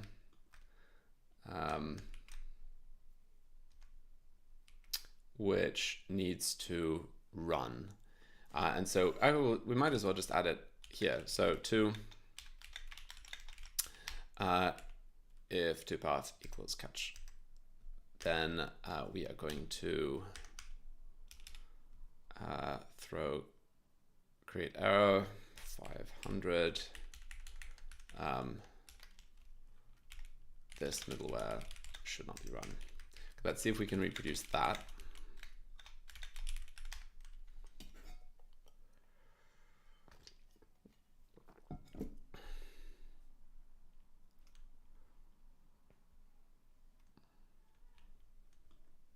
Yeah, that's what conclusion I'm coming to, Fishy. Thank you for that.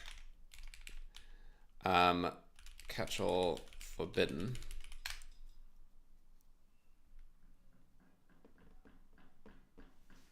Yeah, so that's the short circuit behavior. If we go to main,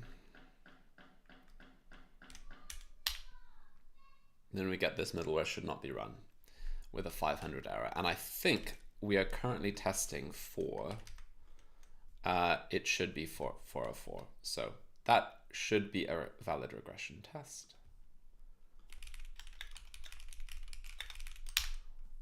Oops.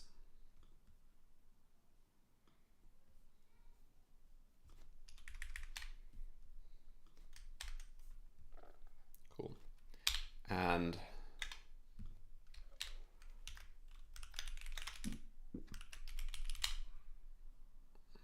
yeah, Matteo, yeah, have a good flight. Where are you heading, by the way?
I was just looking at this. This is lifecycle routing. Okay, routing, validate.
You broke. Oh, Madrid. Fantastic.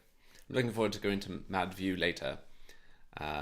Later next month.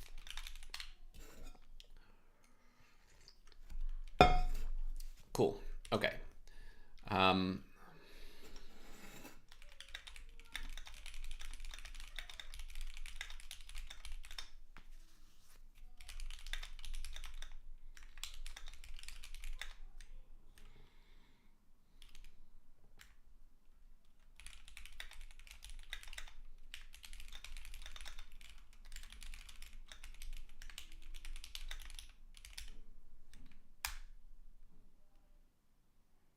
This month. This month. Is it? It's not already May.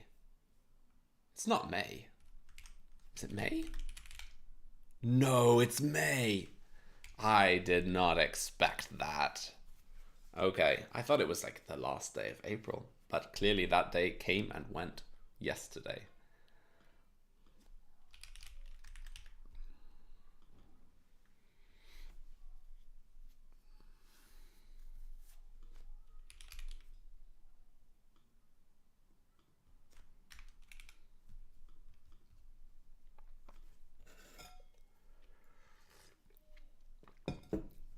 Yeah.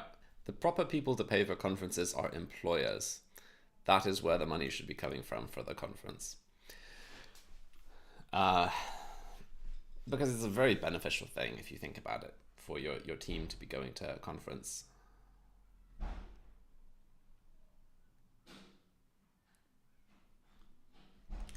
Well, we need to figure out how to do that. I mean, I'm hearing from people like running conferences saying that people are less likely to go to them. Need to figure out why. Okay. Oh, right. Fair enough.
I think we need to, I think we can merge this. It needs just as maybe a slight tweak. Let's see.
Pratik, nice to see you. And Daniel Philip Johnson, hello, hello, hello. We are fixing, and Ethan, nice to see you too. I'm just a quick change to this PR before merging it.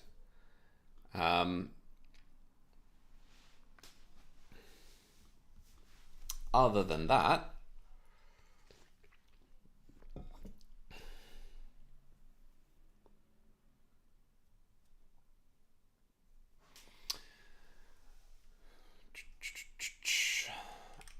we're just fixing bugs, random bugs that exist. Rock climbing, I love it so much. It's just so much fun. If you're ever in Edinburgh, let me know. I would love to go climbing with anyone.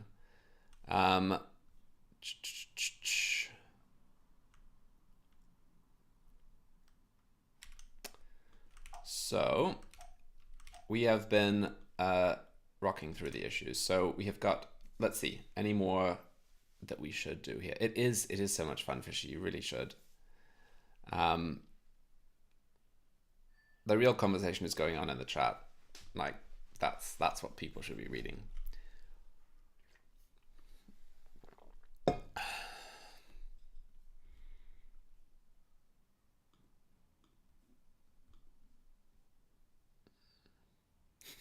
Do I support Celtic? No, I don't actually support any football, rugby, or any teams. Yeah, you should. Okay, what else can we? Oh, autofix. Oh, it's not as big a fix as it thinks. Okay, so back to short circuit and bundle and 281 or to ensure bundle and push. Okay.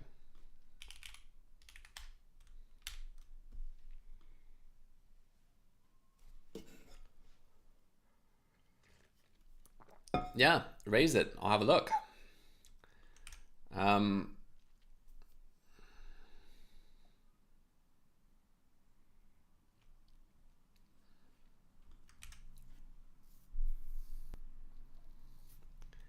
This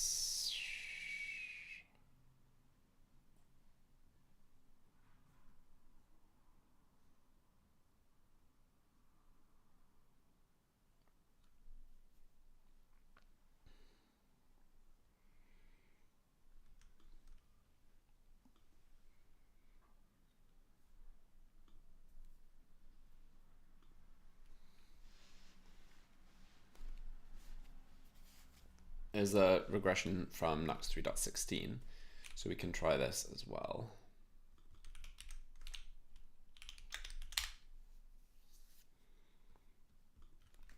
Okay, so we have base, and we have layer,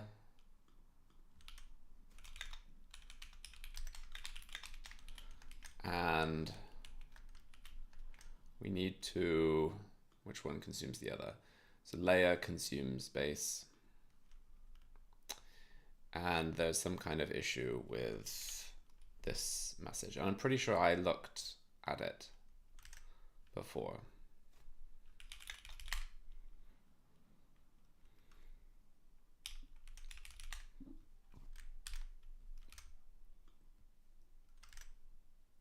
Okay.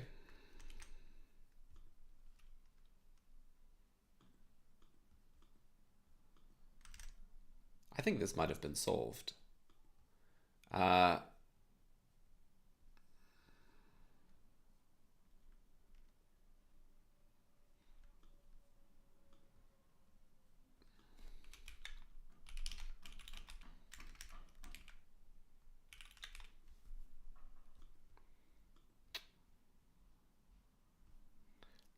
Yeah, it's just, oh wait, no, this is set to 3.15. Okay, so it should fail when upgrading to 3.17.1. Well, let's try 16 because that we need to confirm that it fails first before solving it. So we have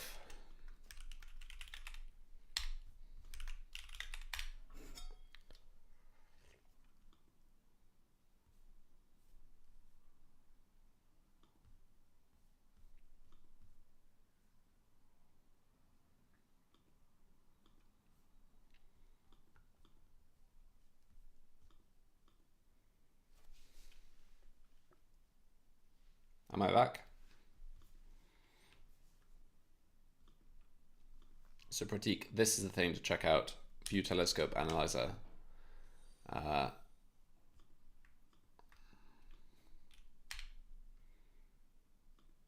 Cool. I'm back. I'm glad. I don't know why I went off.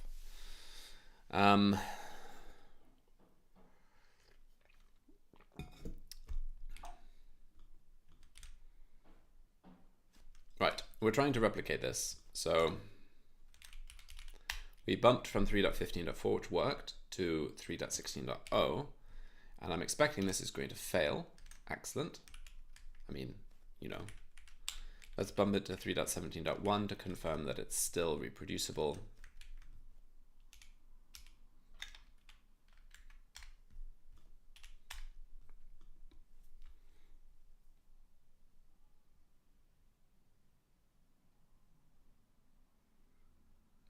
Is unimport 5 just released? Yeah, it would be great. So I'll just make sure that Renovate opens a PR for that.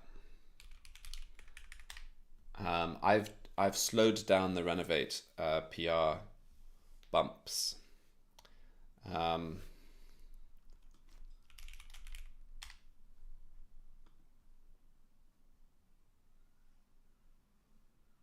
Oh, interesting. Yeah, maybe that's it.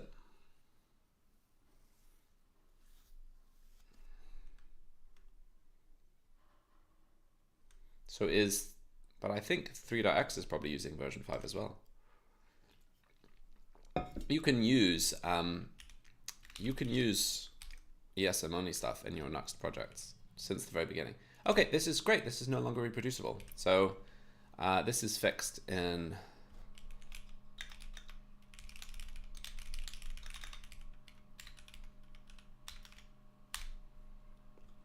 I love it. Ponky, thank you very much. See you later. Delighted. Let's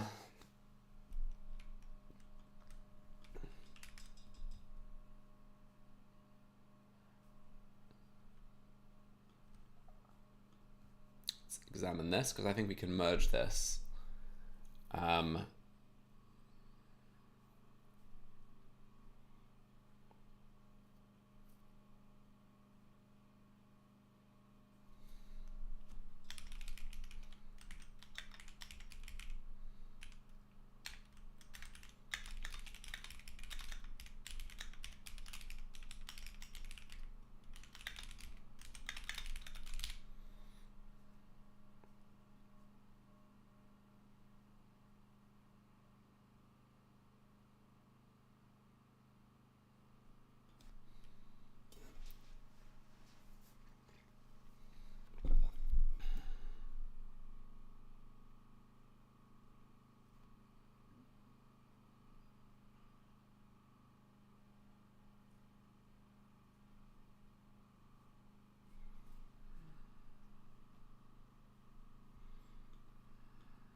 I need to investigate this.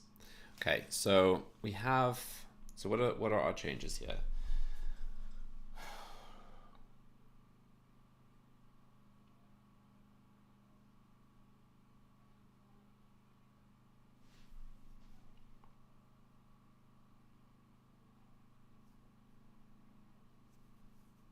Okay.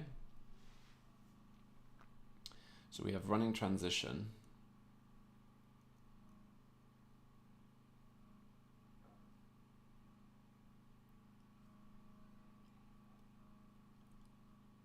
Okay, right, sorry, Obetu, you said that a couple of times. I will review your PR first. Okay, so we have got a new PR here.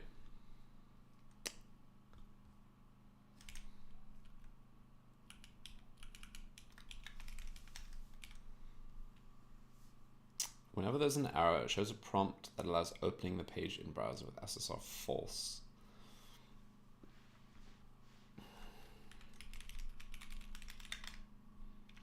Okay, so probably set up which monorepo, like a particular project like Nuxt monorepo or your own monorepo. Hey, Ahmad, that's very nice of you to say.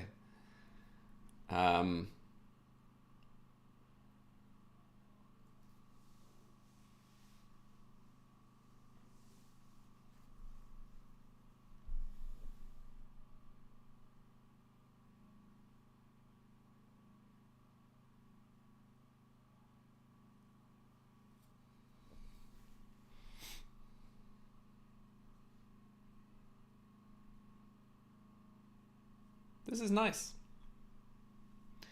So I think we can have a pretty good fix.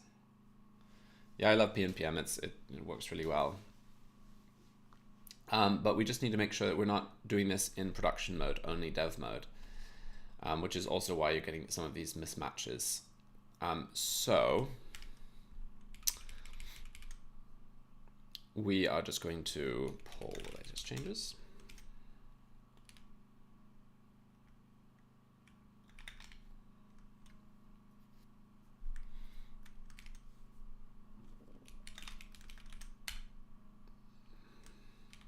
Okay.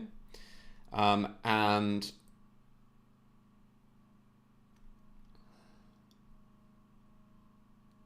we're going to pop open the no SSR middleware.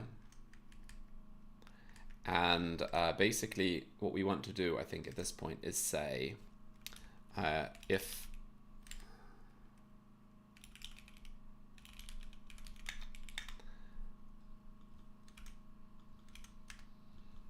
basically wrap it in import metadev, because that's basically going to prevent, it's going to tree shake for us. And I think we can just say, just call it Nuxt no SSR like that.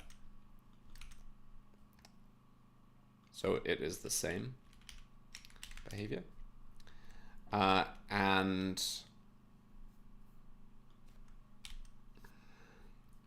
then what we want to do is, I'll test that out in a second, but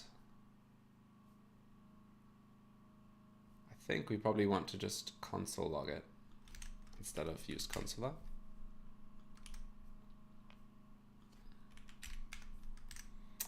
And then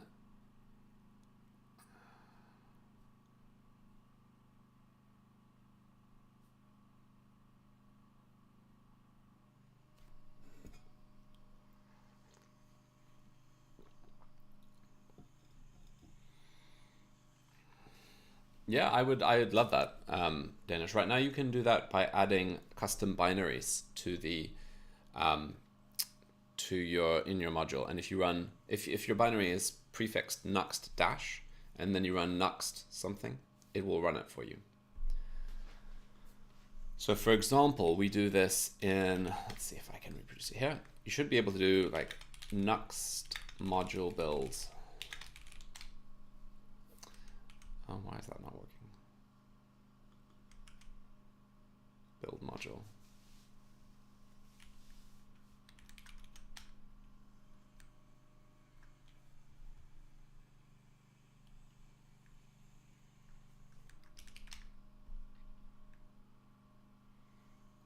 We need to fix that command thing. But basically that is pulling in should be pulling in a command.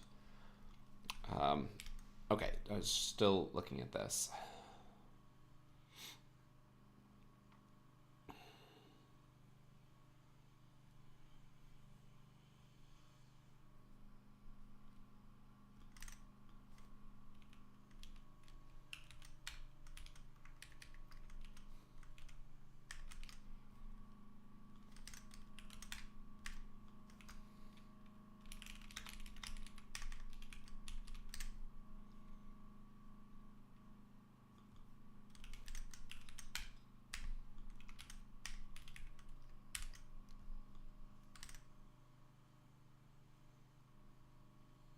Okay, that looks good.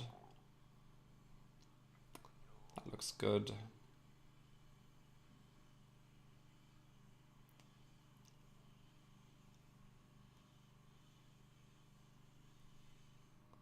It looks like there are more things being imported here than are being used. Get request URL. Oh, I see, it's being used there.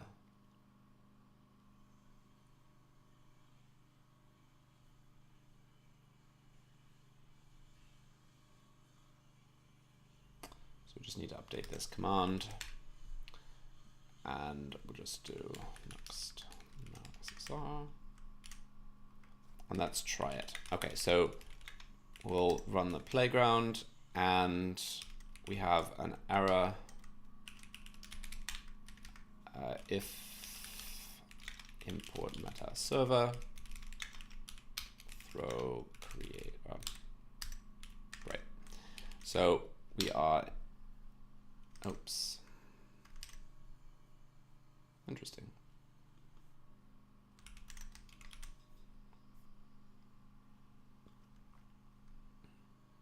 Oh, it shouldn't be .js, it should just be like that.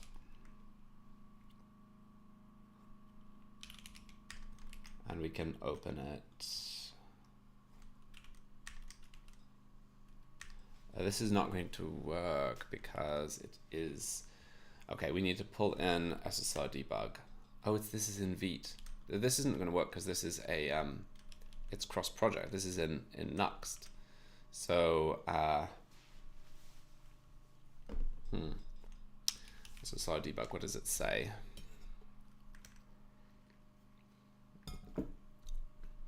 Well, let's remove this prompt for now. And, okay. That's not right, because we don't want to do that for error pages, right? So let's try, where we want to handle this only if it's not rendering an error page.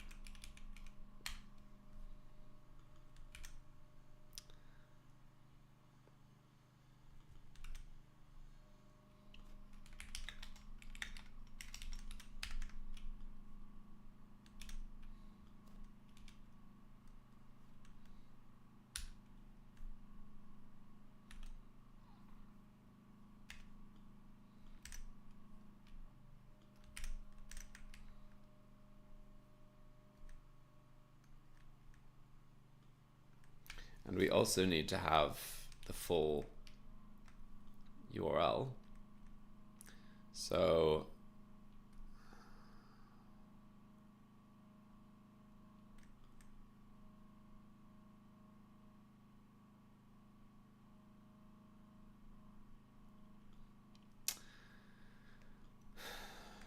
we probably need to take the, let's just take the event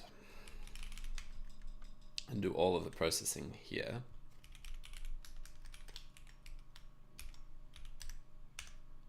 And what we'll want to do is we should actually have an event dot. In future, we're going to have a full URL.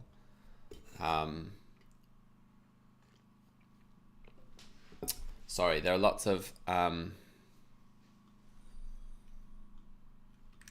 we're just going to copy across the get request URL .href.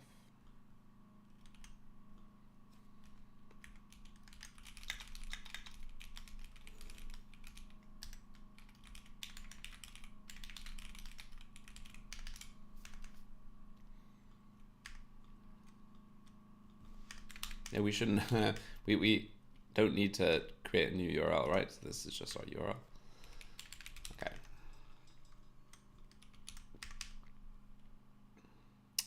And then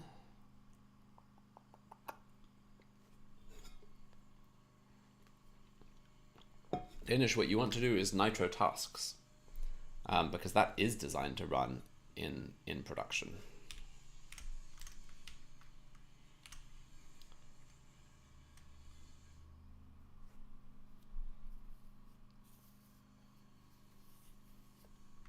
Does this work if we use Consular? Let's try it.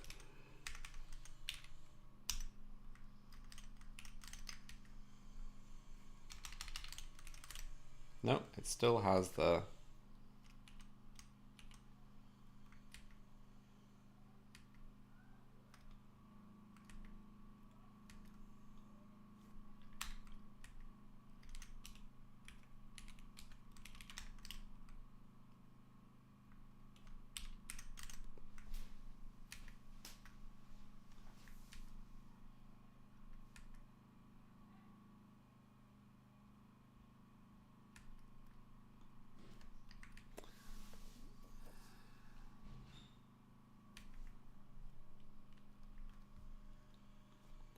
one, two, three.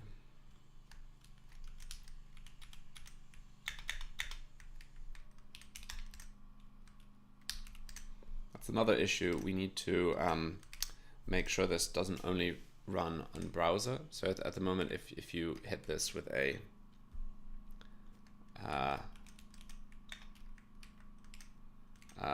API call, it's not going to trigger. So maybe it should only trigger in the browser. That's it.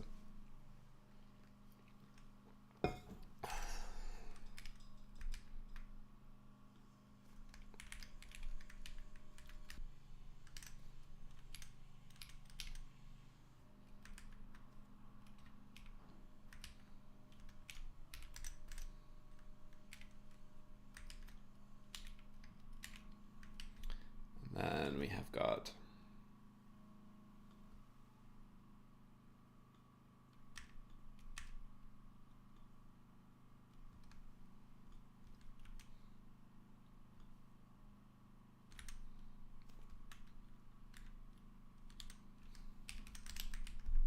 okay, now we've got a box. Cool. I think there is an issue, Danish, to allow integration with Nitro tasks from Nuxt CLI. So that's something that you can try. What do you mean, is the stream lagging? Is it because I'm not... Oh, yeah, we should use console or box. Cool. I have never actually used console or box. Input log object. Okay. What does it need? It needs box. Where's the box?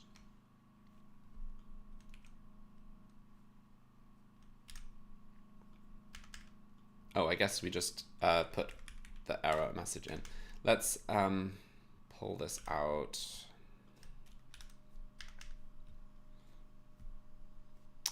I guess we can pass in, oh, I should just say SSR error detected, new line.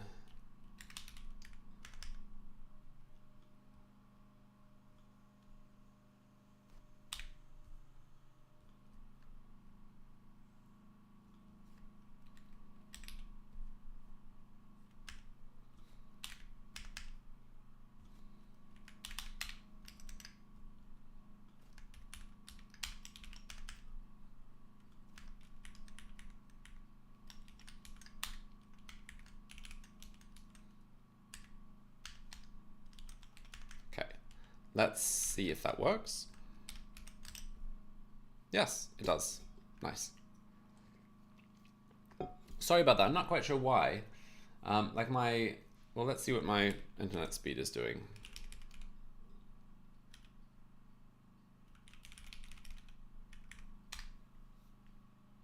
Oh dear. Okay, better.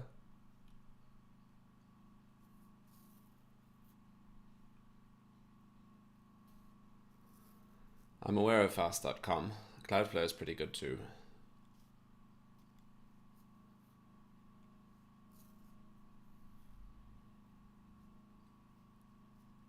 This should be fine. An upload of 60 megabits per second should be fine for a stream.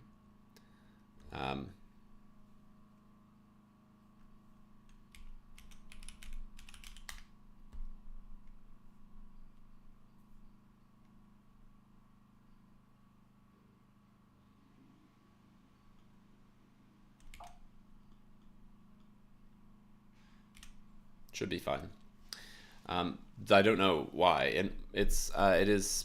I mean, it's almost certainly an issue, but probably between me and Restream,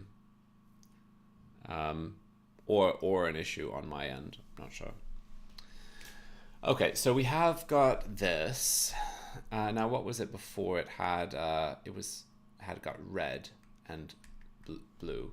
So we can achieve that with some that, and then we could achieve this with like some, what was it, red. So colors dot red.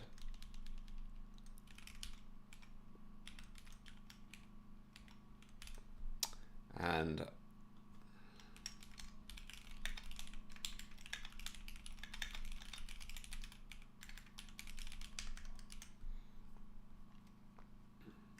then that should be the same. Yeah, beautiful. It depends how exactly. So I think I have a, what are my settings? My settings are full auto detect, it seems. So I should probably set a replay buffer. Try that.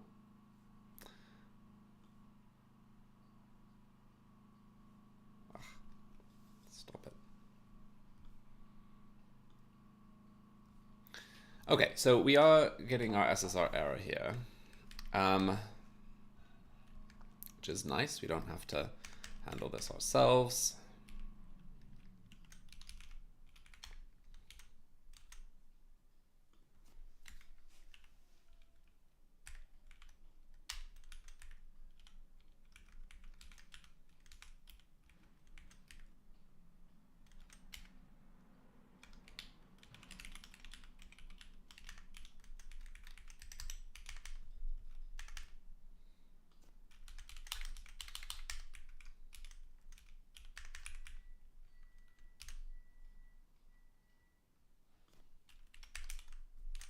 Okay.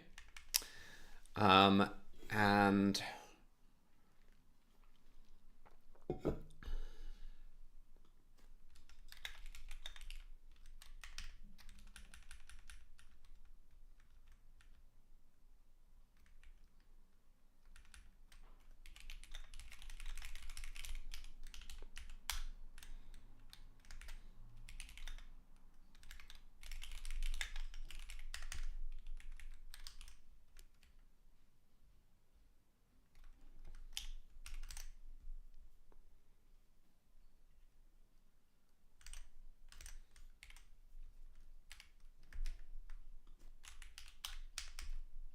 now, in dev mode, we should have a way of knowing the URL, either like the host name. That should be accessible in Nux CLI via port, maybe? Let me just see if we can access any of these things.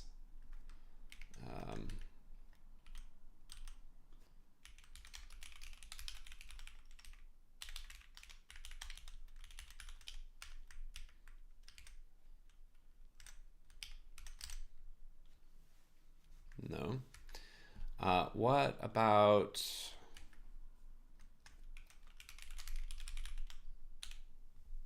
We've got...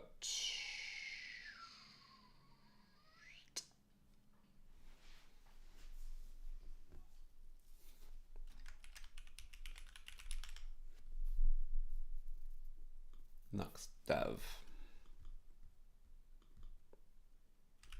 Let's try that.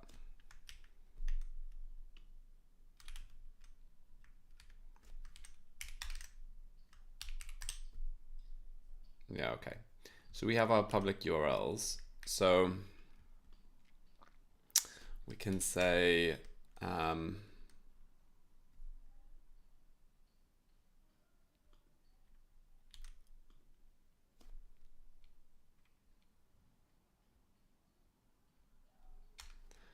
think we just say URL search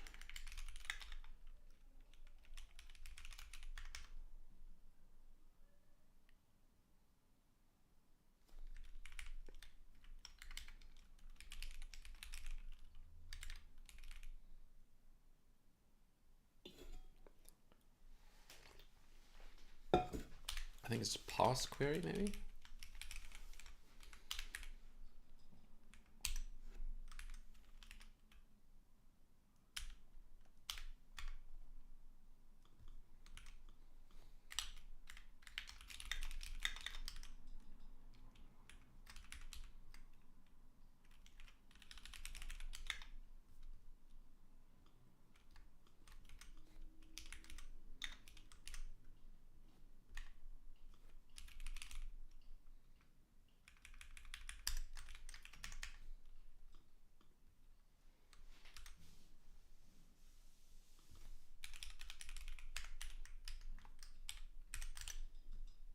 Yeah, that's better. We don't even need to do anything else. We already have the we already have everything, so that's cool.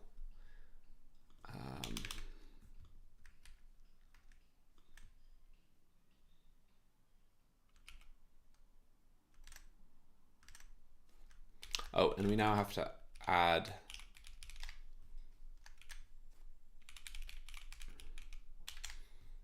this. We basically do not use this this thing, this no SSR. I think actually we'll split it into a separate thing. Okay, so we're going to pull this out and we'll call this one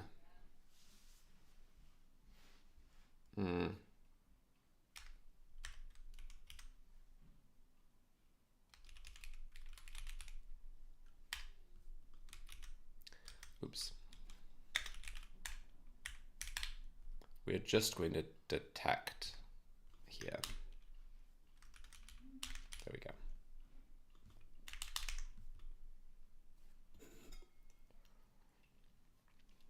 go. Okay. And when we detect no SSR,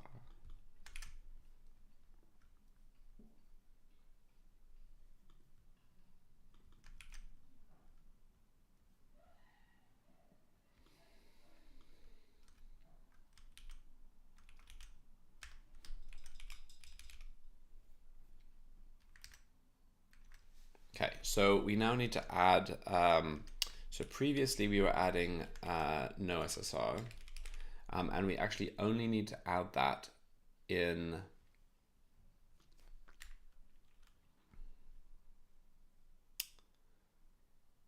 the event of dev mode. Actually, we weren't adding it at all on the main branch. So we basically need to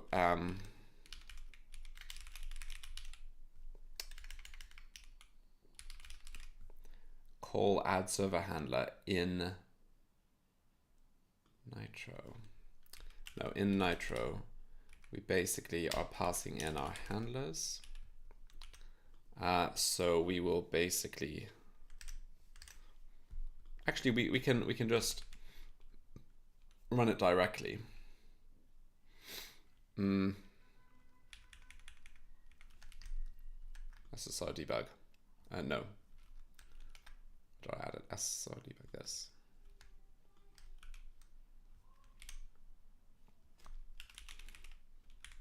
So here we will just say dev handlers.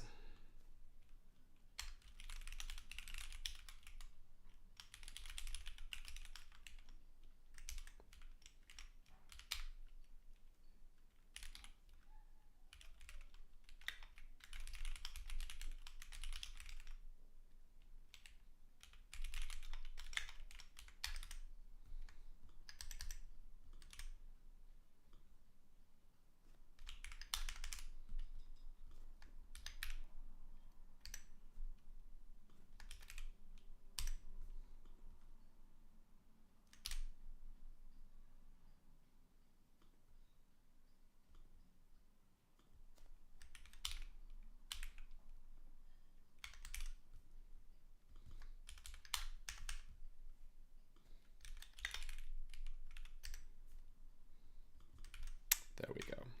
Okay, let's try this one more time. No. Okay, sorry, people are saying things. People are saying,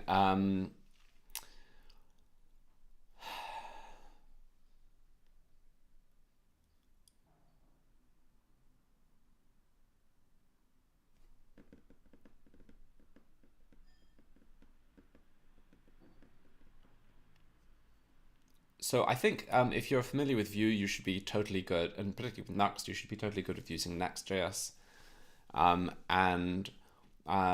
You know, I would explore, maybe build something yourself in your home time. You can get a feel for how the framework works. That can be quite helpful.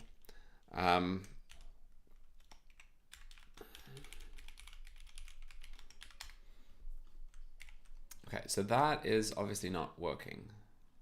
Unshift maybe.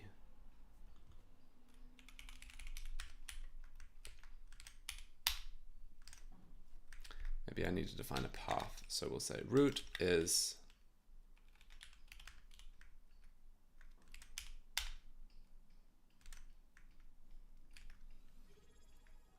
I probably have to restart. No, drop that, restart. Nope.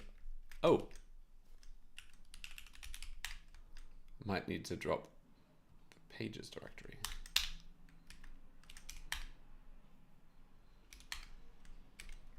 Okay. We need to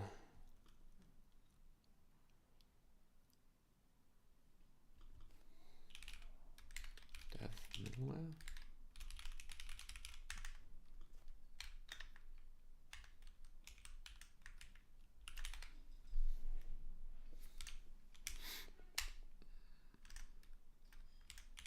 Nope. Is this actually running? So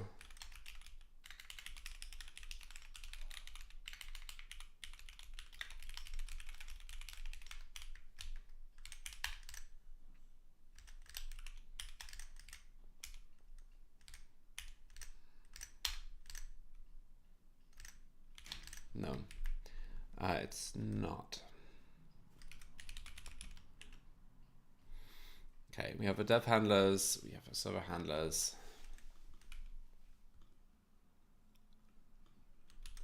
Pop that in.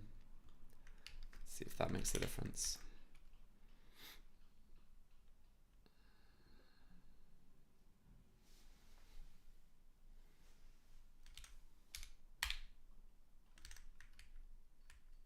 I think we have to add it as middleware.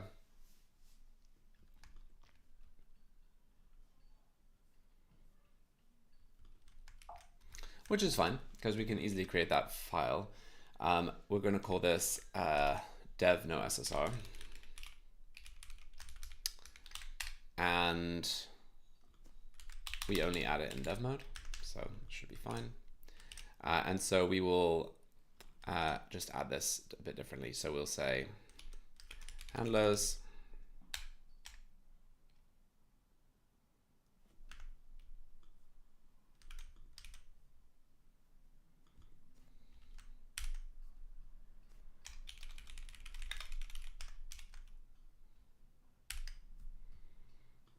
this one is called SSR debug. No, middleware dev no SSR, and if next options dev. Let's try that.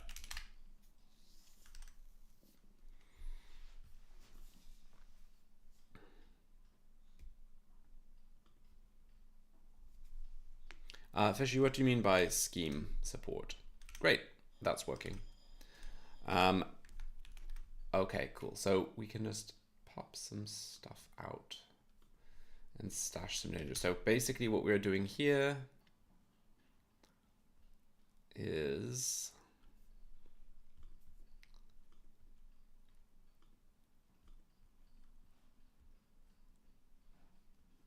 there's something in here that we need to get rid of.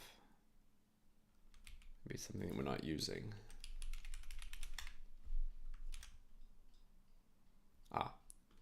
event.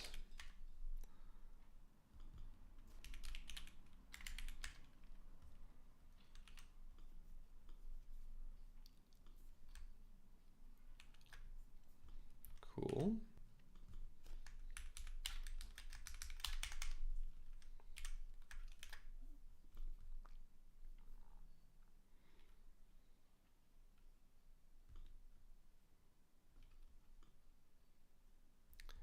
I don't think we should need to handle this. This should just happen.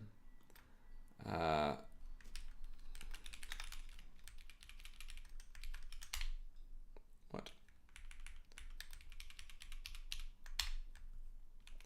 Okay. Cool. So we're going to add all of that. And okay, so hopefully this is helpful.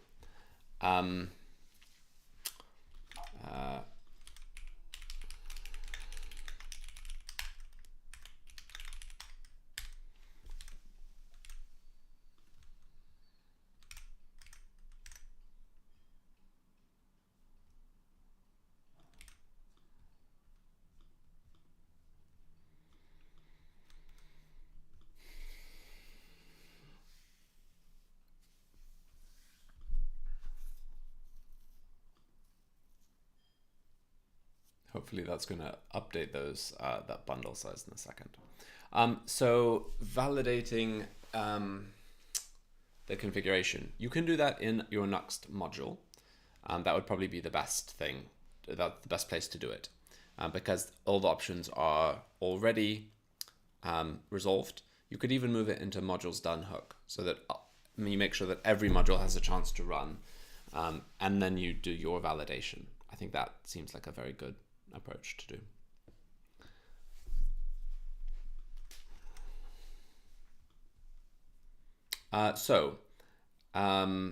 Codeman, or what was your name in chat here? Obito. Check my changes, see what if there are any issues with them, or whether you feel happy with it, and come back to me. I hope the changes I made were helpful, and I hope, but the PR looked great. So, where are we? This is actually just a Firefox Developer Edition. Why is Arc running in the background? Yeah, this is just a Firefox Developer Edition, which I've switched my browser to.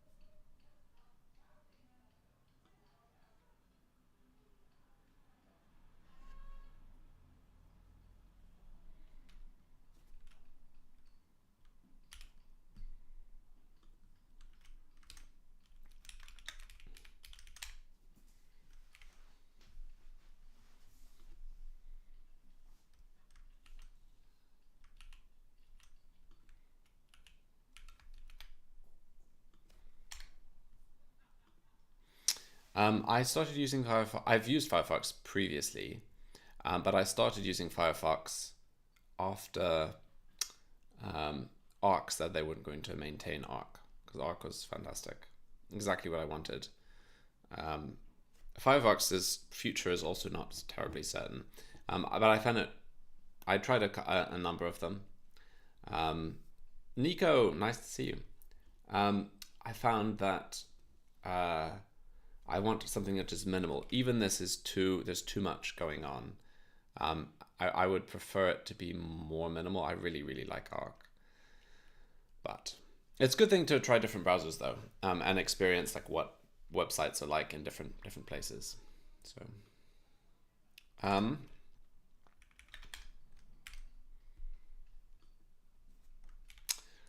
So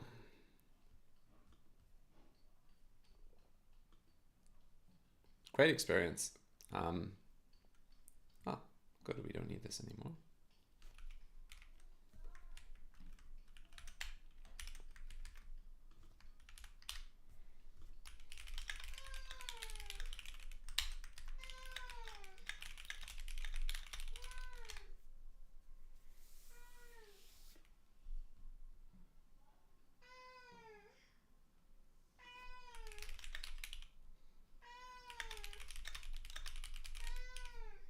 I've tried Zen as well, and it is really good.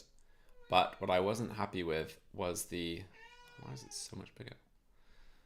What I wasn't happy with was the size. Sorry, the security of it. Anyway, it's nice to see you, Todd. Sorry, my cat is getting in my ear. She's desperate.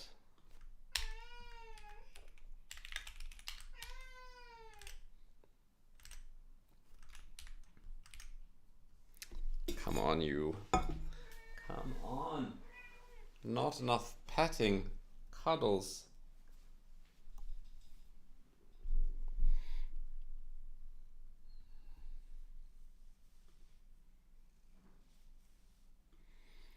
Actually, ideally, there should be no bundle size change here because this is purely dev mode. So I think the show SSR debug prompt just being imported is doing stuff which it shouldn't do. Like, just importing it shouldn't make a difference, but it is. So I think we want to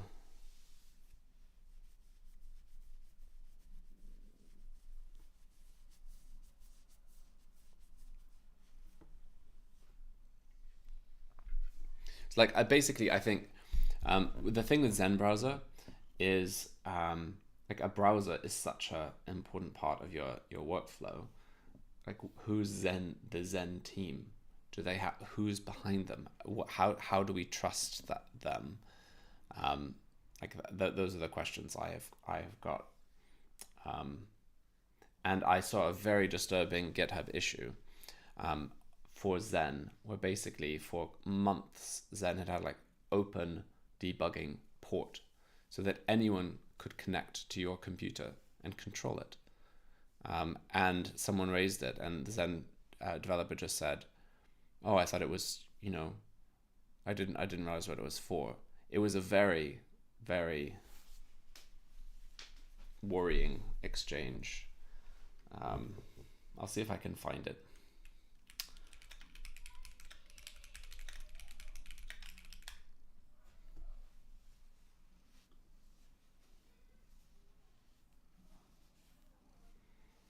Otherwise, I really liked it.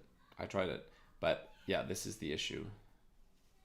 Now, this is a problem with Firefox, that you have this sort of weird... I think I might have to...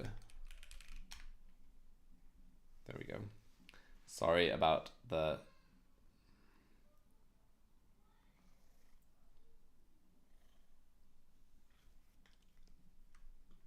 Okay, change it back.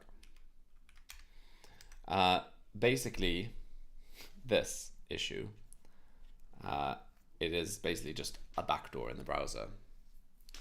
And I thought it just allowed easier debugging, sorry.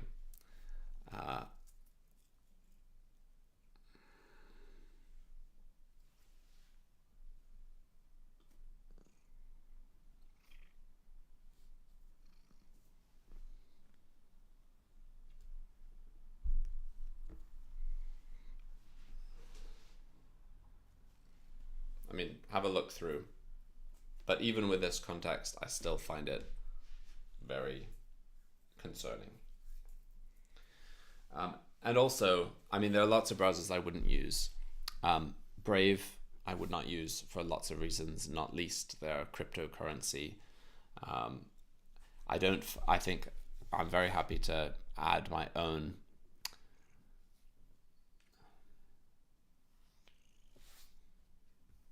Anyway, it's definitely...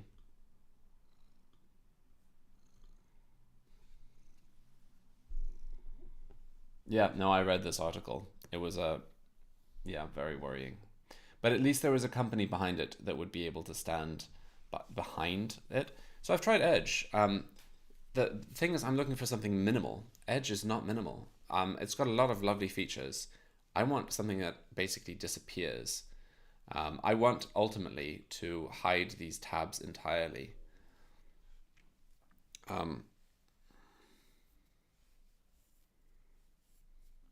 Well, I mean, I've tried a lot of things. Browsers are fine if you want to use them, but they just don't suit me. So I have very high desires for visual appearance, for example.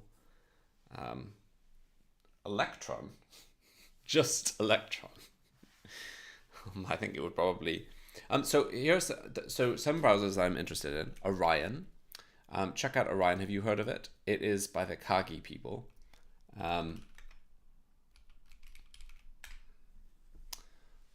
This is definitely worth checking out. It supports both Firefox and Chrome extensions, which is very, very cool. The idea is that it's going to be funded by users. So that is, again, I like the sound of that because it suggests that, again, you're having people who are paid to work on something, who are making a good product. And yes, it uses WebKit under the hood, so it integrates deeply with macOS. This is I think this is a very interesting browser.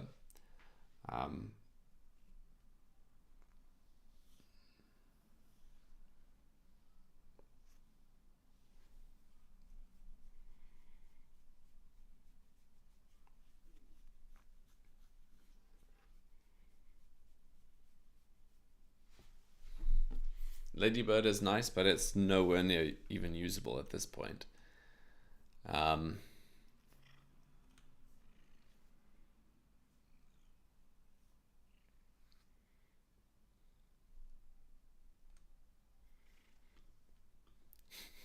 Yeah, I love it. That would be nice if they did.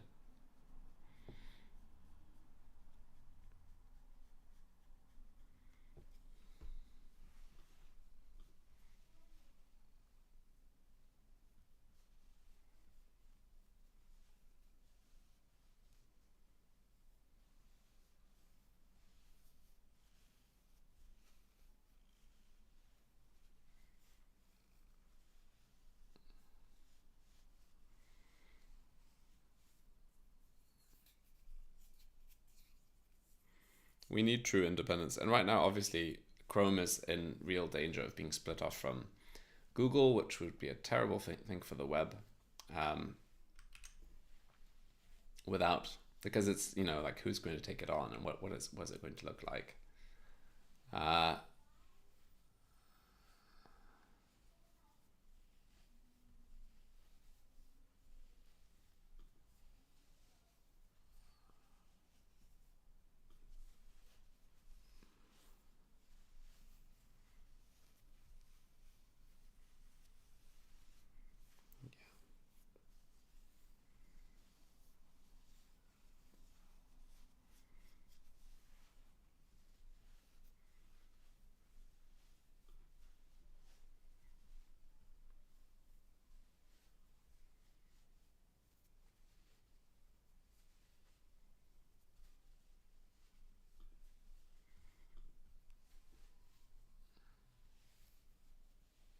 Vito, no, like, don't take any criticism from the review. It looks like a good PR.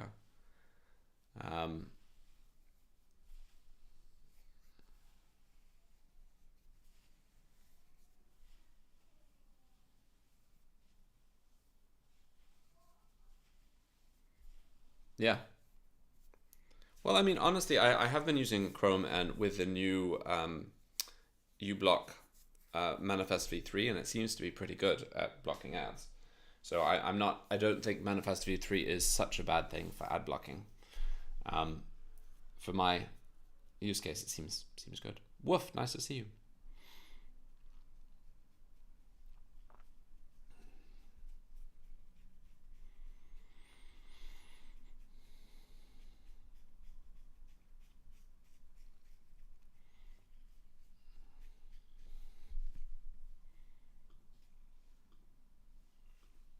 I tried Vivaldi, but I really did not get on with it.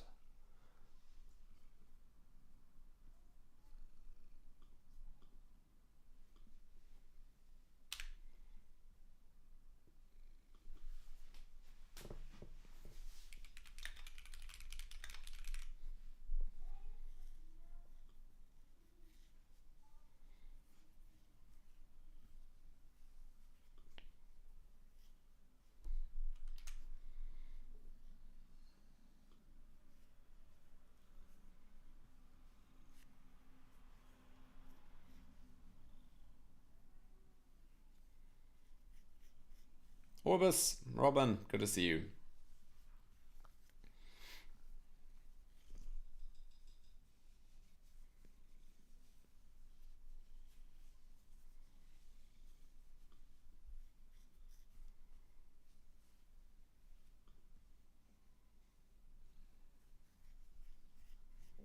Okay, people, what bugs do you want me to tackle? And we can, because I'll be getting out a patch release this weekend. So if you have something particularly that is bugging you, so to speak, let me know, because we can fix it.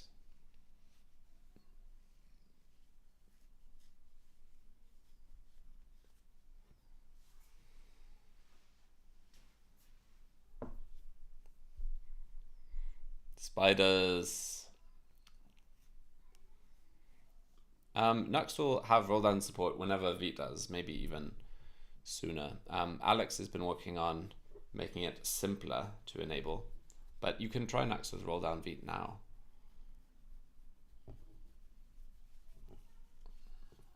And Yale, it is nice to see you. I didn't say hi when you arrived.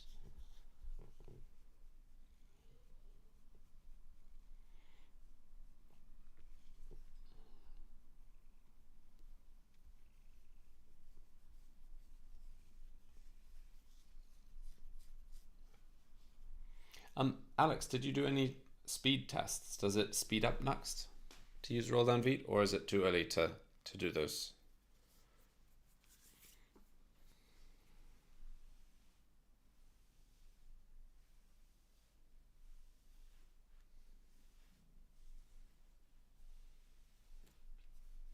So much fur. Alex, nice to see you.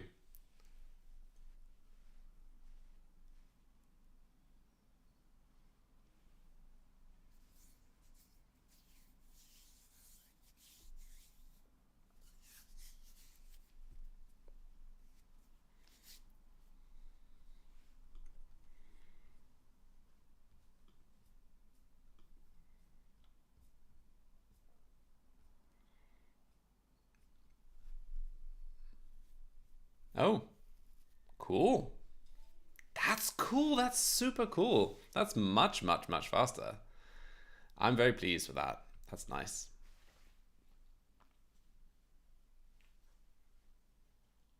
Oh yes, V-test, that will be much better. Yeah, that's just a start, because obviously we haven't even tried to take advantage of roll downs. Like there's more stuff we can do, like putting filters in place and making sure plugins don't run if they don't have to.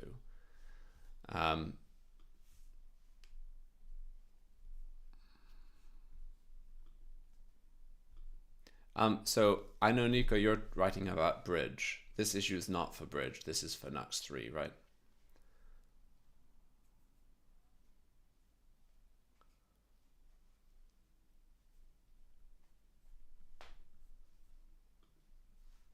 So one question, Alex, is will the Vue compiler be ported to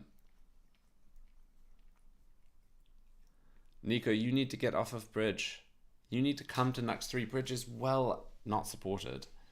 I'm happy to help if I can, but really, like, it's not going to be a happy journey for you if you stay on Bridge.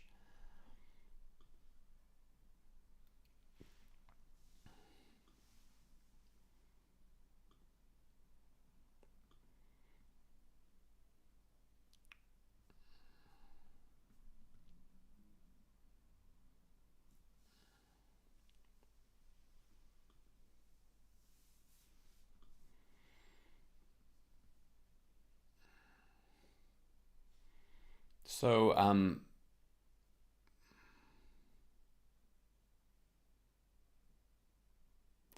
question, Hacknug. I mean, where do you want to see the IP?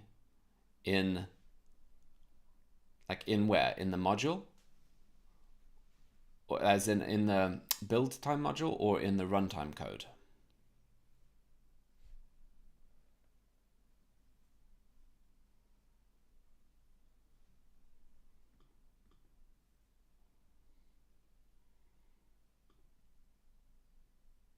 I have a cat. sitting right here, by the way, on my hand. Hello. You can't see her, but she is right here.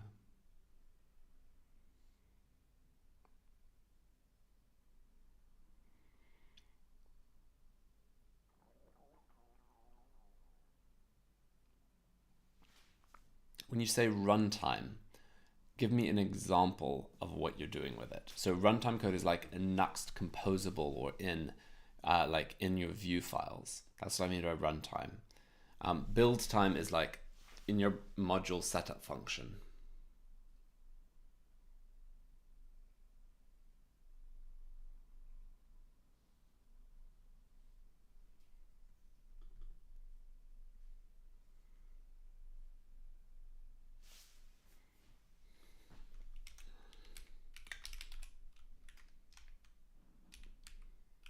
This is, I think, a generic thing. We need the actual GitHub issue.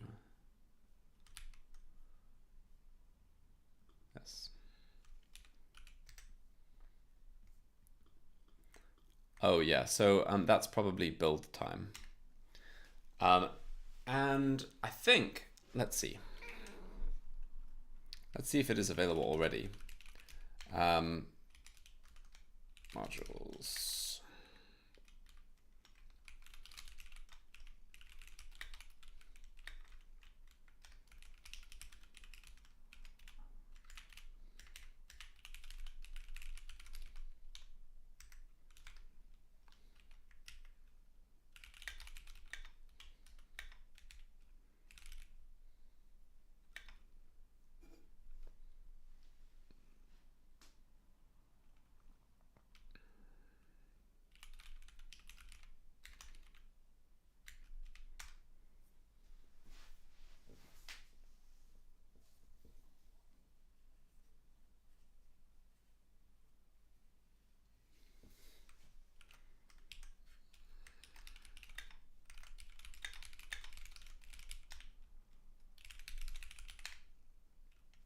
For goodness sake. Portfolio local. Let's try that.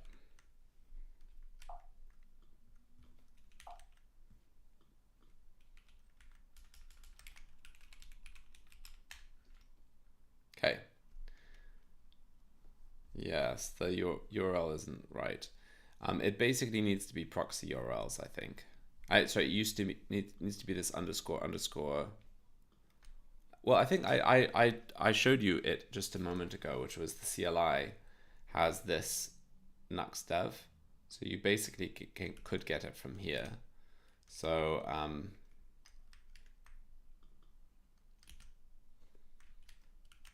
but the thing is that's going to give you your URLs. But that's not safe. That's because that's an internal thing. And it's also not always the case. So I think if I say no fork, let's see, it's still going to be set. No, it's not going to be set there. You see, so it's not reliable. So I understand what you're saying. Like what would be nice.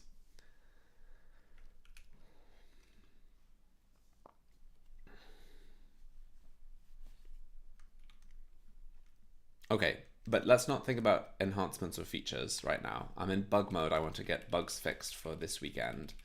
So anyone have any issues that they want to tackle?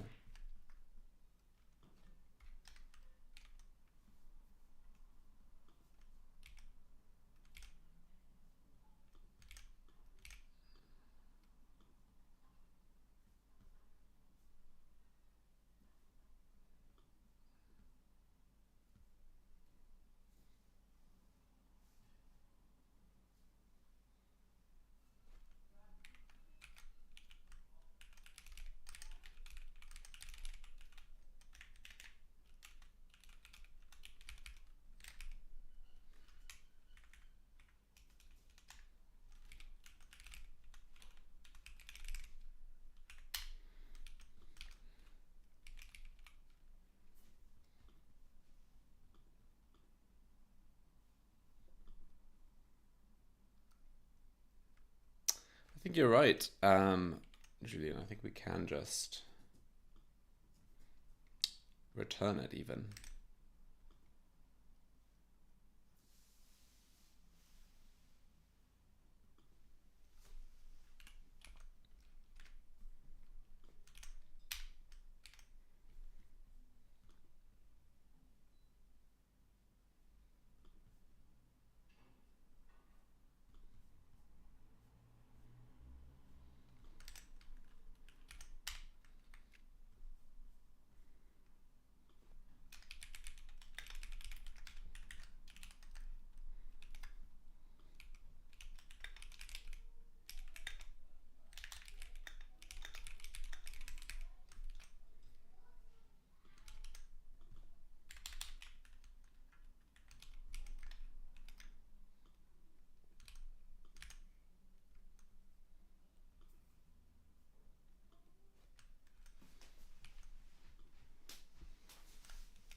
Hacknow, that would be a great feature PR to make.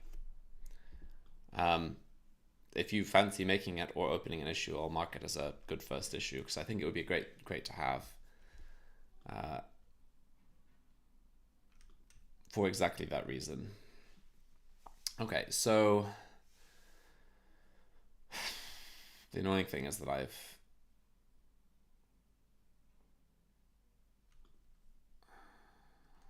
No, I do have it. Sort of, what is it? Navigate to forbidden. Okay.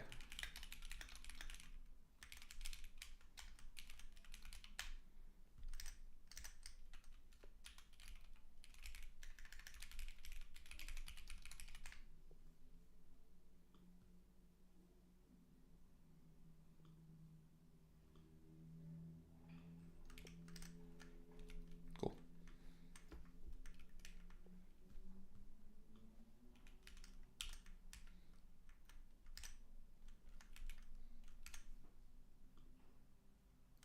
Yeah, good.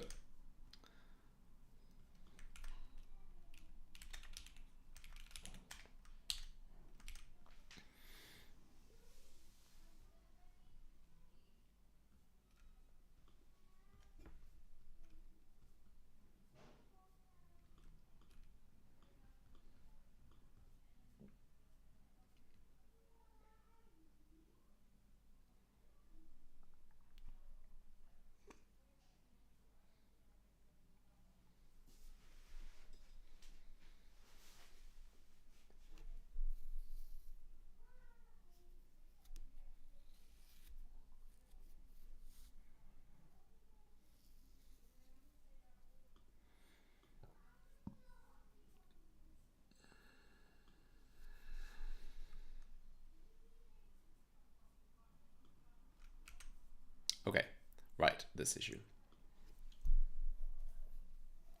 Yes, this is a pain, isn't it? And I think I've validated that it is the case. It's probably to do with how Vite is processing, or it's how probably HMR is being triggered. Okay, we'll tackle this in one moment. First, I'm going to go grab some fresh tea and nip to the loo, and I will be back. So see you all in a second, and we will tackle this issue together.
Okay, I am back. I am back.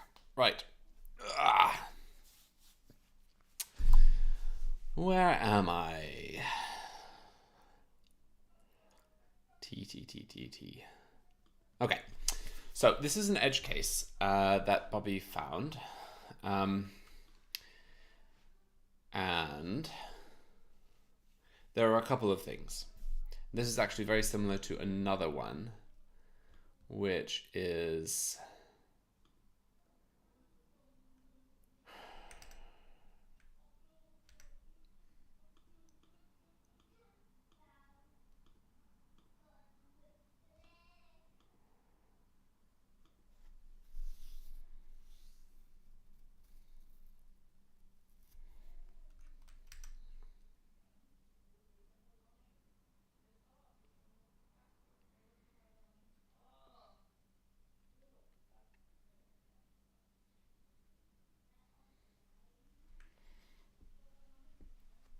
okay, right. So no, it's all good. It's all good.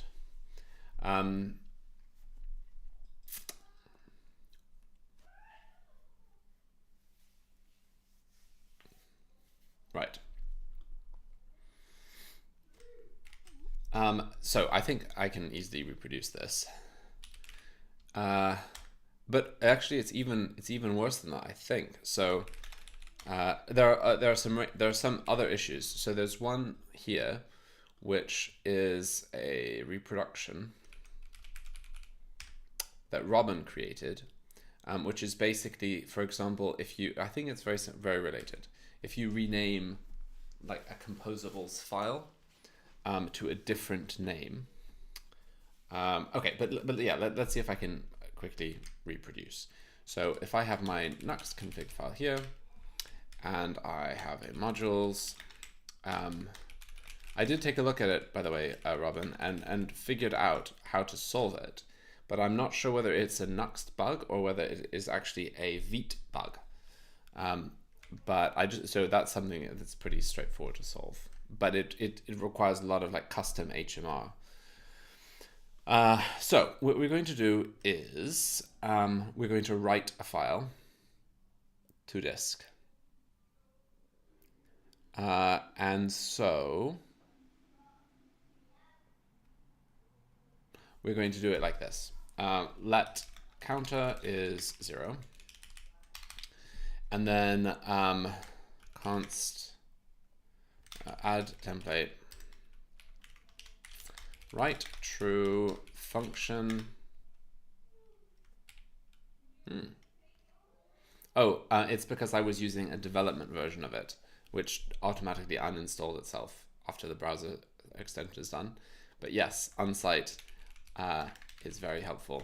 And for some reason, my extension is disabled. So it's because I think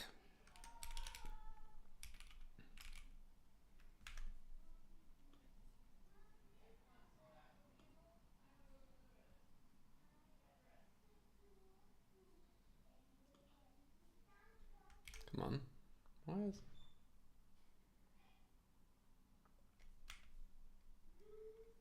oh, that maybe. Okay, why is it not?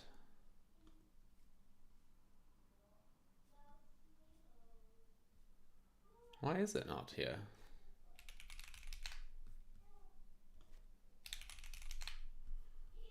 Do I have to reinstall it?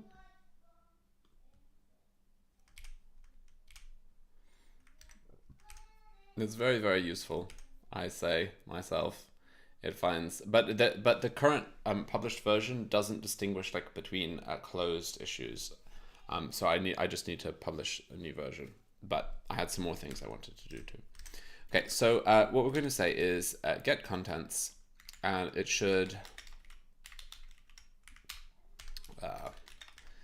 return export defaults.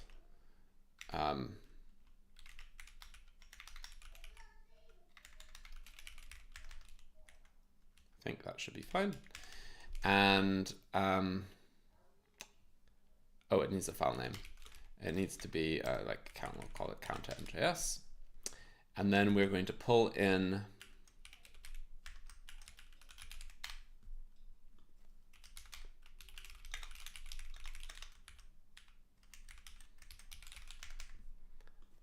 and counter. Okay, so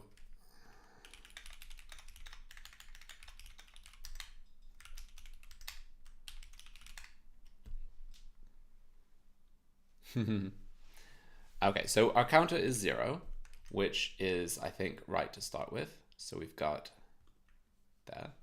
But now let's reload the page, which we do by a const. We're never increasing it. Okay, let counter equals 0 and counter plus plus. Let's try that one more time.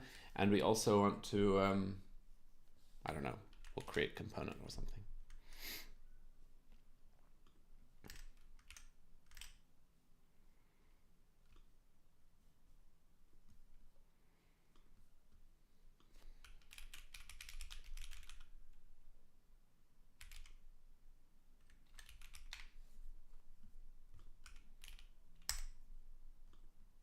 Okay, so we're now at 3. This is at 1. If I go to app, save it, refresh. So in fact, I think if I, yeah, so that's that. So like it gets stale. It doesn't update even when the template is clearly changed. So, but this is only true. See you later, Todd. This is only true if you write it. So if we do counter virtual and don't write it, and then we pull up app.view again, and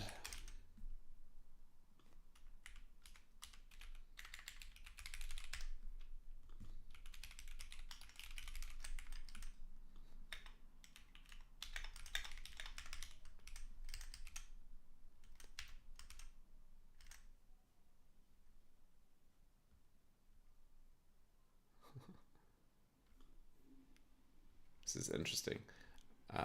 Okay. Well, you see 81 is the actual contents. And if we have to probably rename this.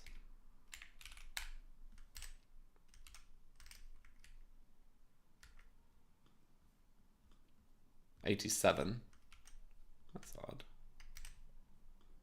Okay, so it might actually be that it's a bigger issue. So, well, basically the issue is what we need to do when the template contents change. We need to trigger an HMR event that causes this to update, and we have this virtual file, virtual template here. And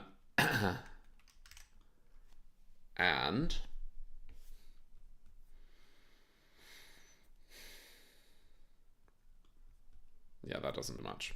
We basically just need to, when we set the next VFS, which is here,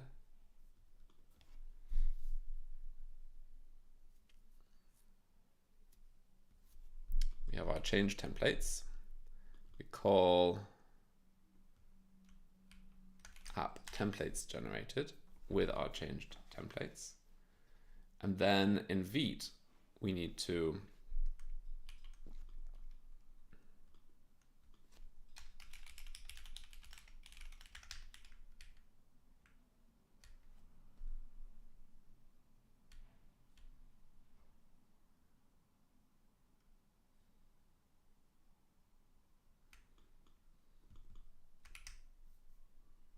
and here.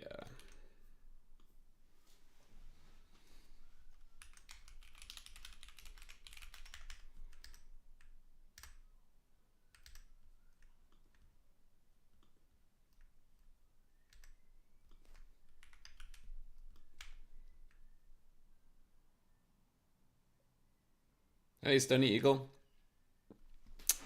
There's a weird behavior when templates are written to disk, that they don't get pulled in So they get out of sync. So in this case, we need to, I'm going to make this a page. So it's maybe a more reliable way of triggering the rebuild.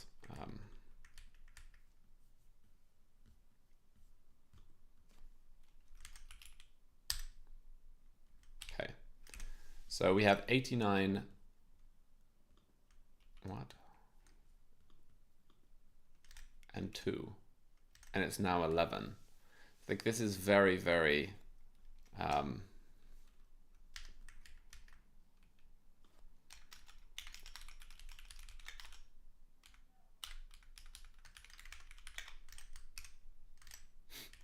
this is totally wrong. So it's like, this should, okay, we'll start from scratch. 1 and 2, that's correct. Let's add another root. Still 1 and 2. What's this? Oh, we're logging our modules that we're invalidating. So the question is, why invalidating the module doesn't invalidate the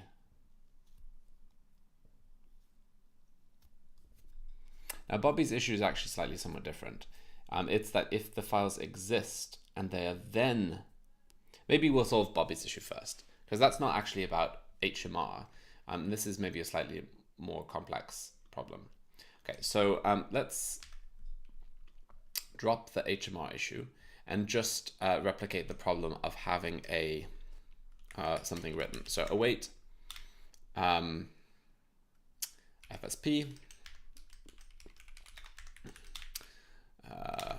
We'll just write file, and we'll say .next test.mjs, and it's going to say export default stale data. And then here we're going to have test.mjs, and we are going, which is not written to the disk, and we are going to say export default live data. Now, when we import this, it should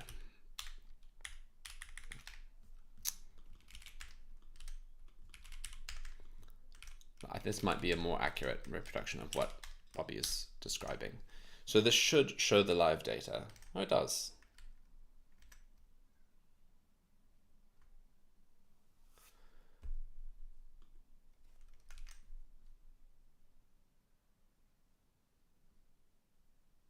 Oh, because it's not still there. So basically we need to do something like await next hook app resolve. We're just going to write it to disk here.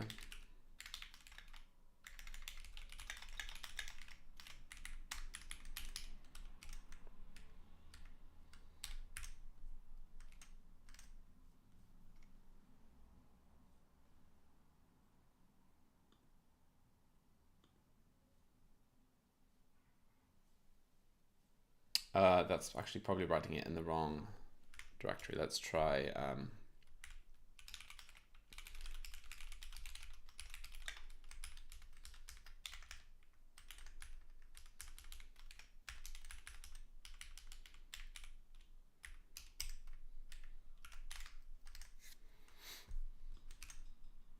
okay, so there we go. It's pulling in stale data.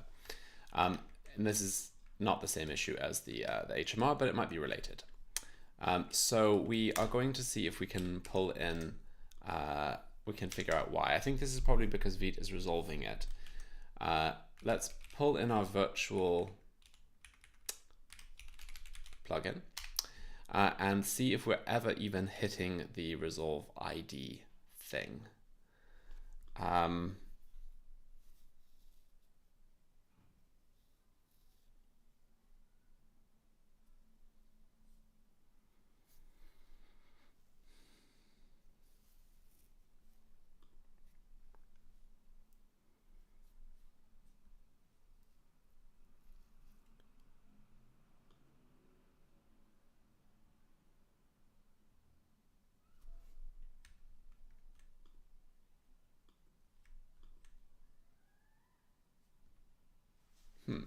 Let's just have a look. I wonder if I just were to make this enforce pre.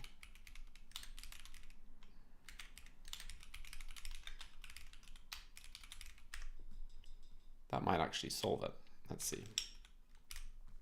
Although what I really want to do is do some, no, it doesn't. Okay, so let's just log the ID, all the IDs that we're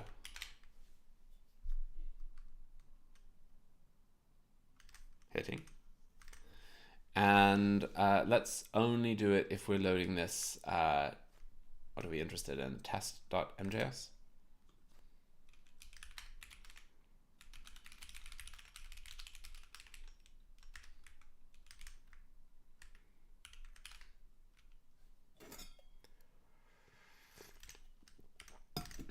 Okay, it's not hitting this at all because the file exists.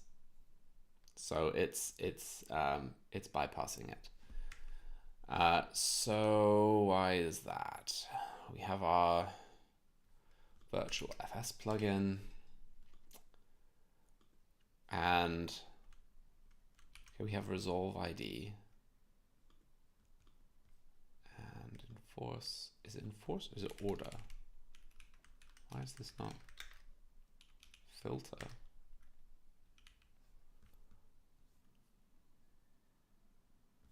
Let's try directly returning a Vite object.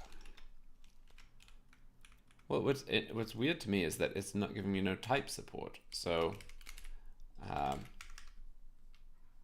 that's strange, right? Like I would expect to get some kind of, like I have filter, great. What if I comment that out? I still don't have enforce, right? That's weird. And if I click into it, it's not taking me. Maybe it's not, maybe there is no option in resolve ID. Okay. Let's try Vite resolve ID. And we then have access, I guess, I hope, order pre. And now we're going to move our handler there just for fun. We'll drop it here.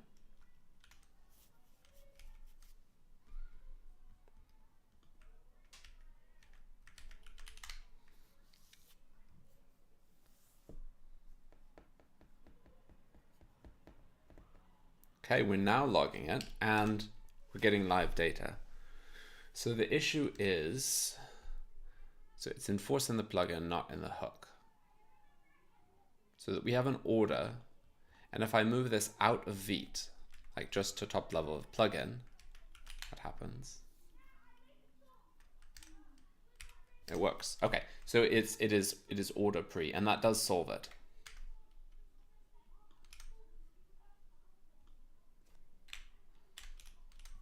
Okay, that solves it basically. If we just resolve the ID first, because I guess if I come out order pre,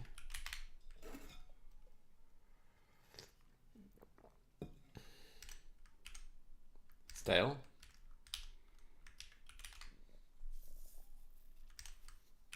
live. Okay. Is it going to break anything else?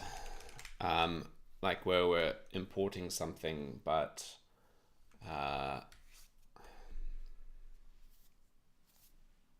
know. Okay, so this is the first thing to fix.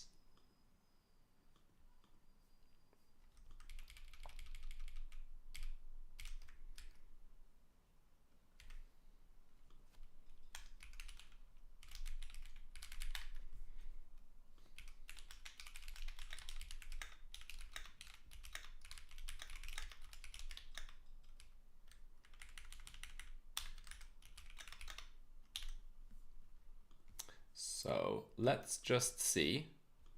Haha! Look at this joy. Unsight is helping us because this is, in fact, I think probably the same issue. So let's see if anything else.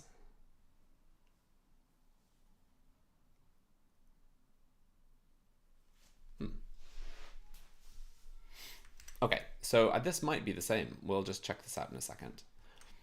So we have this one here. Almost certainly the same thing. Okay, let's, even if file exists, build done. Right, so we have our module.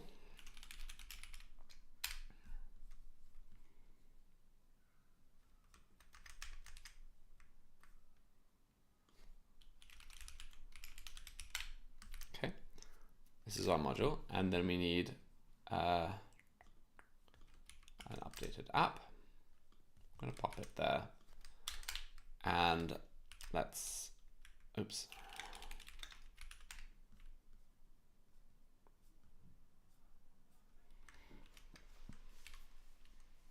It looks like there might have been a regression. We'll have to check that in a second. But first, let's see if we can real and virtual. What if I go to main? Try it again.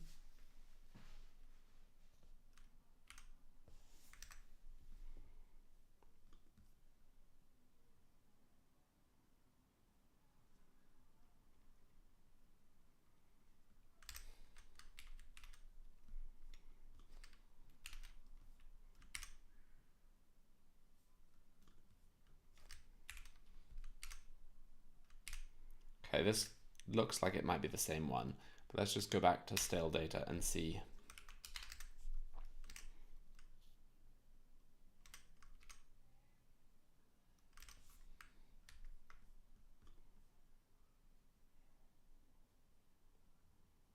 Ah, I see there's like a timeout.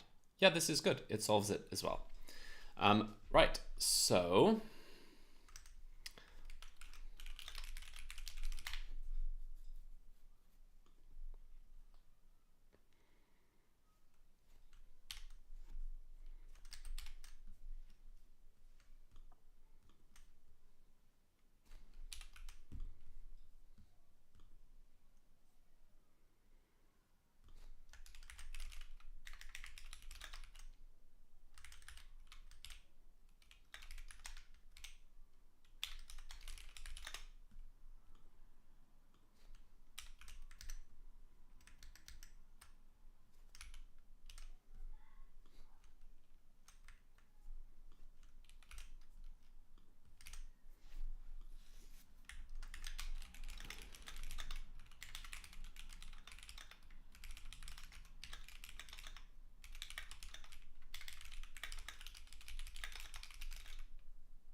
actually, I say this, I've just done the implementation, but isn't it the load that should be first? Or no, the resolve ID, because that's where we add the, yeah, no, that's right, that's right. Okay, but I think we just need to check that there's no failed tests. Anyway, cool.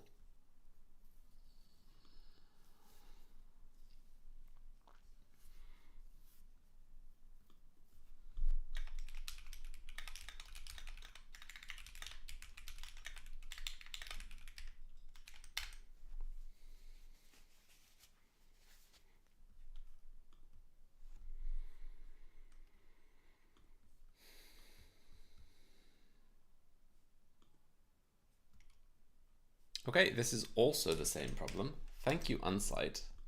So, okay, I'm a convert to my own extension. Okay, what else?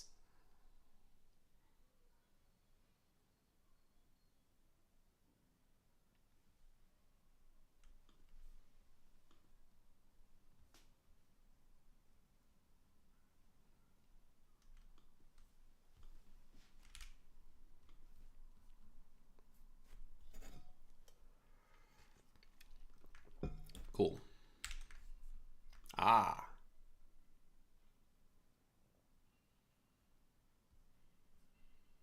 That's weird. That's a weird thing to fail. Yale, nice to see you. And have a nice day.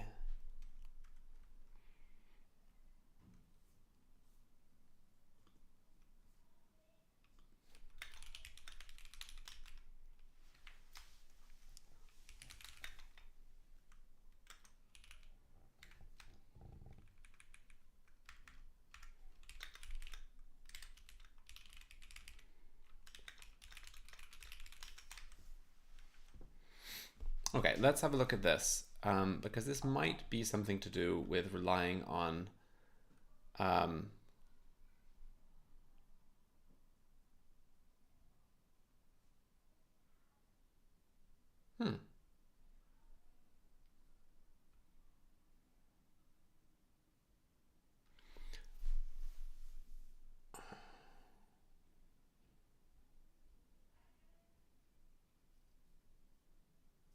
That's weird. Okay, so it's expecting not. Yes, that would be nice, actually. Do you use Unsight?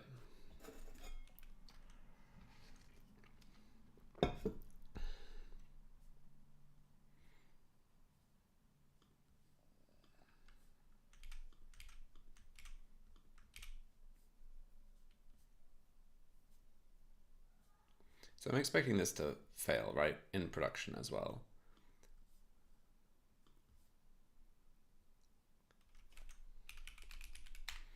I need to fix the installation process. Right now it will be totally broken. It will just hover you there for forever. So in fact, I think that's deliberate. I had an issue. So this is unfortunately going to take a day to update. So I need to fix that, but it will work after a day. In fact, it's already getting data in. This is purely a caching issue. But so that is like the main thing that I need to solve before we do anything. But there's also an issue that repositories are not correctly mapped. I need to fix it. They're tiny issues, but we can easily fix them. So.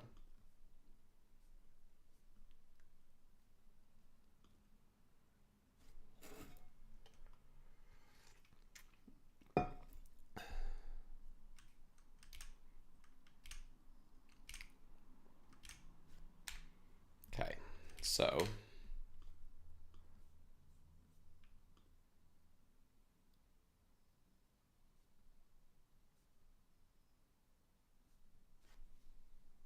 What's going on here?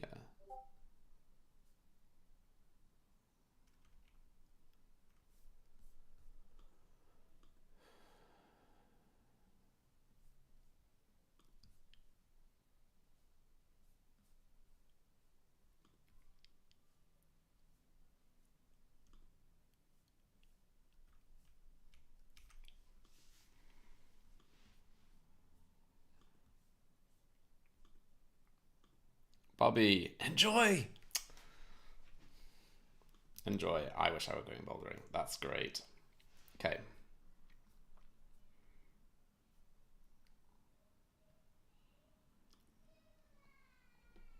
Why is it hitting that? This is what? Vite dev.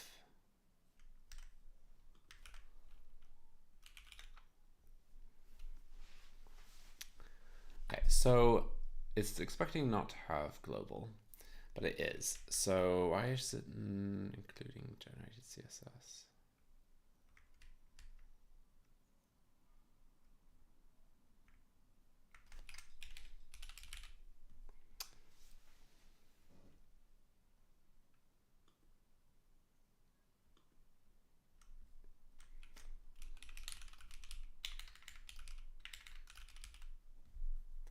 Oh, it's probably to do with how things are resolved.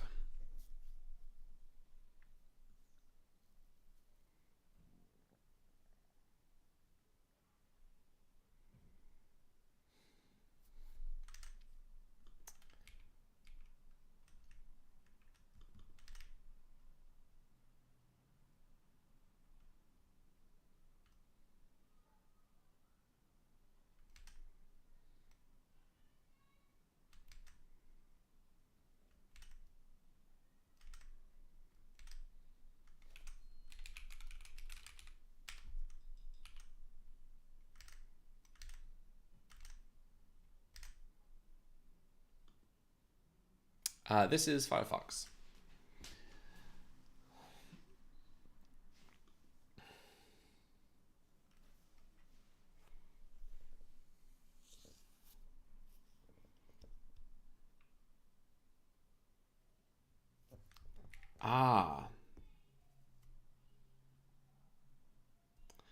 This is maybe because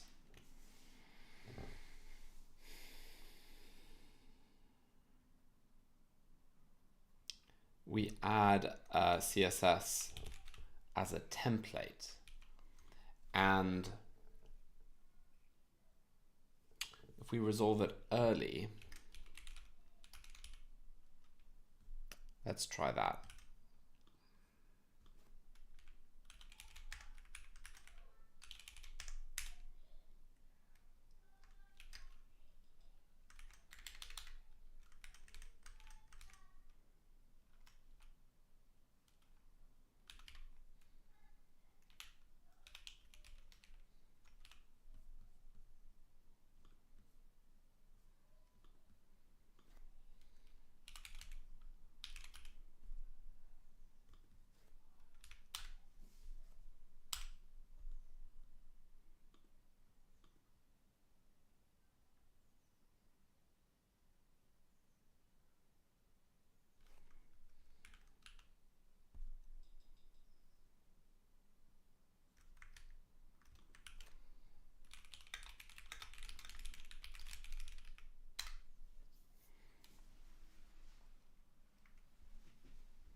See you, Robin. Enjoy.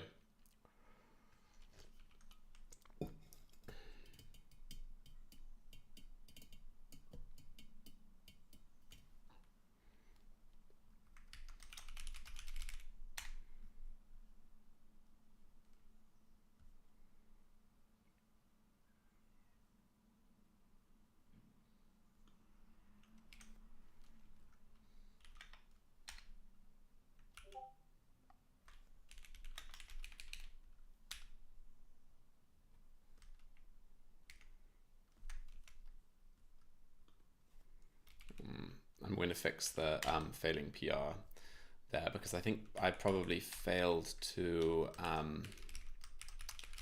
remove an import. No? What is failed about that? Let's see.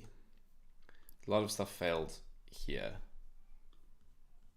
So why? It should be just as valid.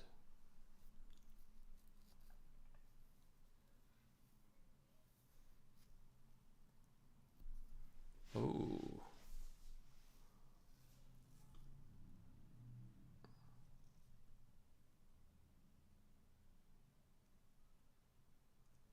Huh.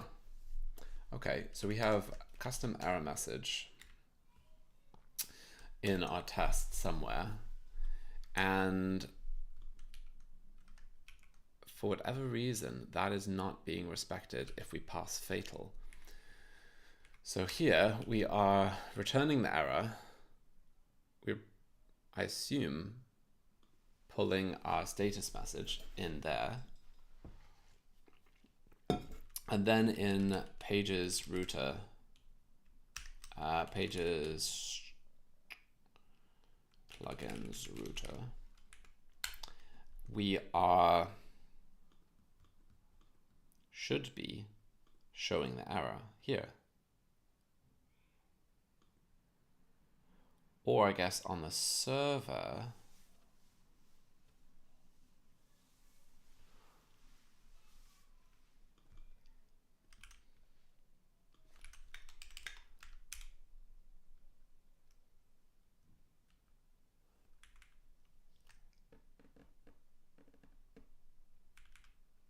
is that the issue? Okay, this is weird. Okay, so this is only happening in built mode, and it doesn't have the correct behavior. So let's see, can we reproduce that for our arrow, which is, should hit this endpoint, and we should be able to get the right response.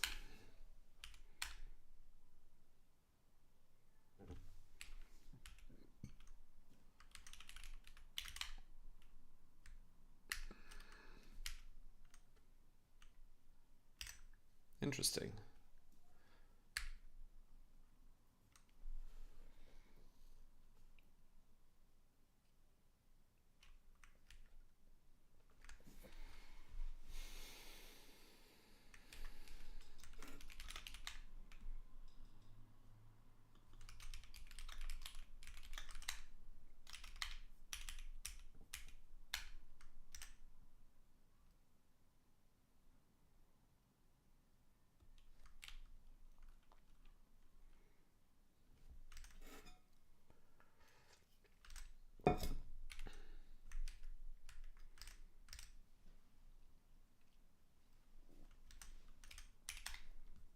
Yeah, totally different.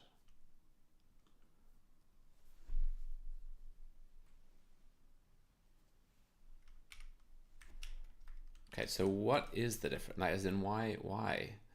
So the commit did what? It removed, so it said fatal, create error is from, and then it returns the error. So that error is then returned in here, right? So we have a result. The result is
okay, this is so weird.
Oh, right.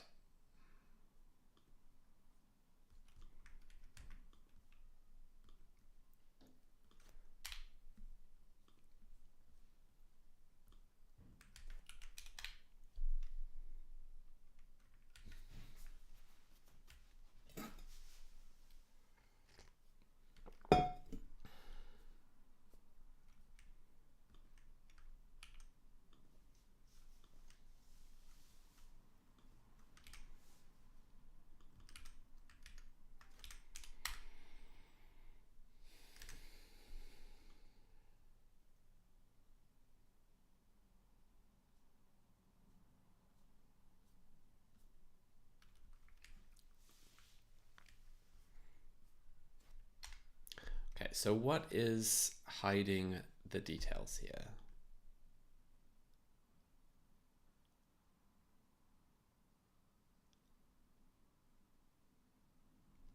Because we're calling show error anyway.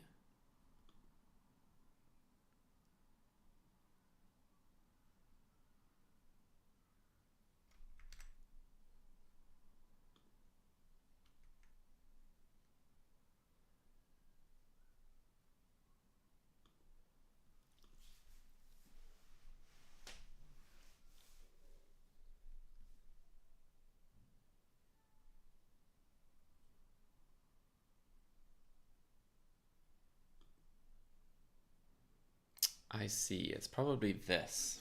So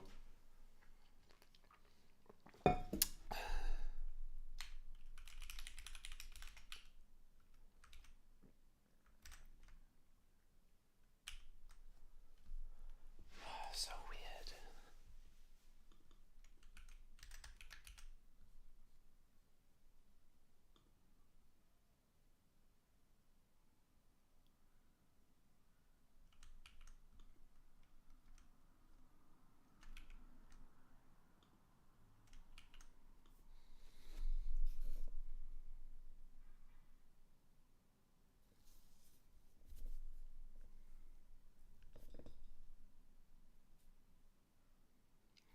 Aussie boy, I'm pretty sure it's the just volar, but because I didn't do it for this reason, but I do sponsor Johnson, and so as a result, there's this insiders program, and you can download releases and install them. So I think that's probably what it is.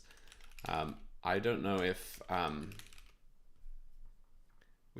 could change it, because yeah, this is this template interpolation decorators thing. I don't know if that's an insiders thing only, but if not, you can find it with that key.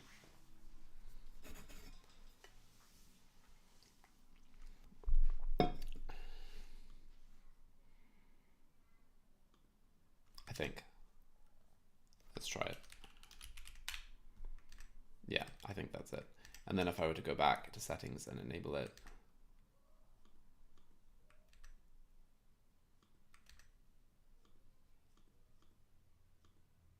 nope. It's not, I guess.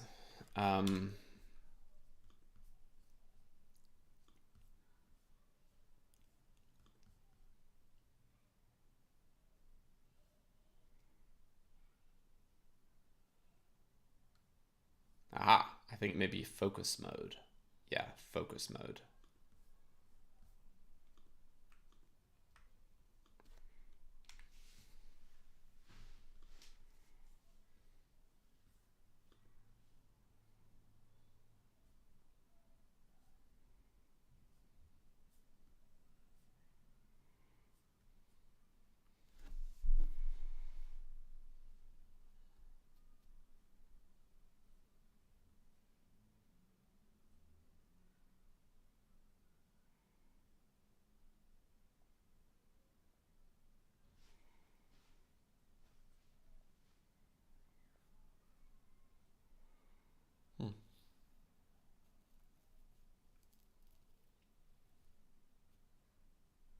A lot of cool stuff there.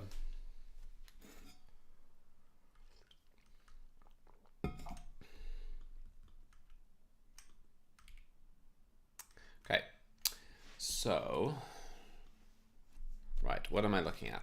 I'm looking at this change.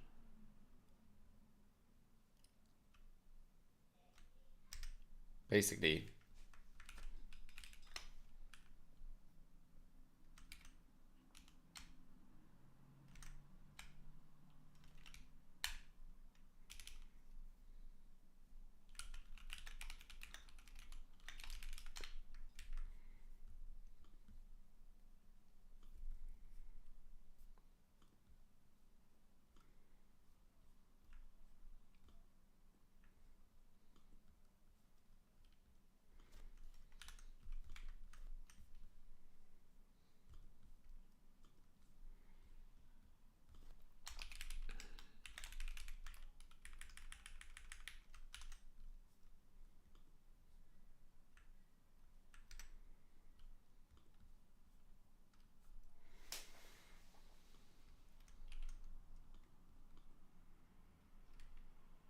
okay, so with this, what happens? I get back all the details, of course.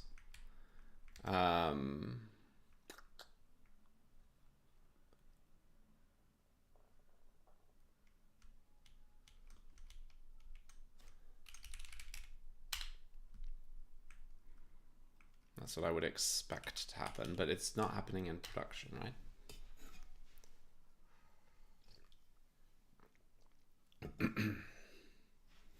What version of NuxtUI are you on? Fishy.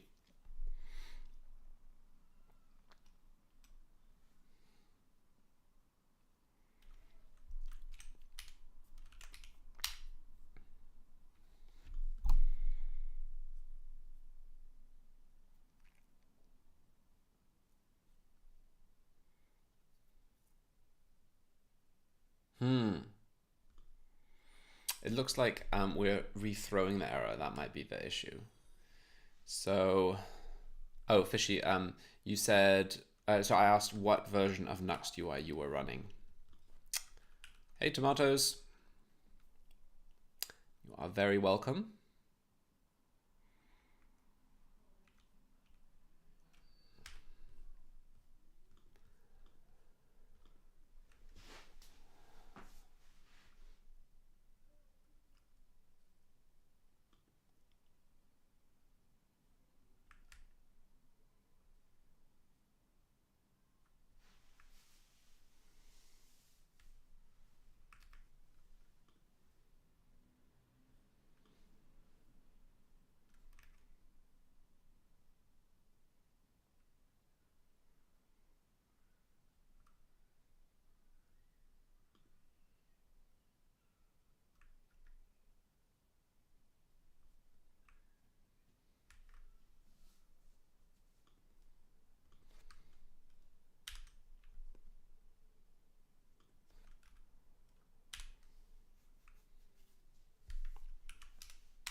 The reason, Fishy, I was asking is because with the latest version of NuxtUI, we are generating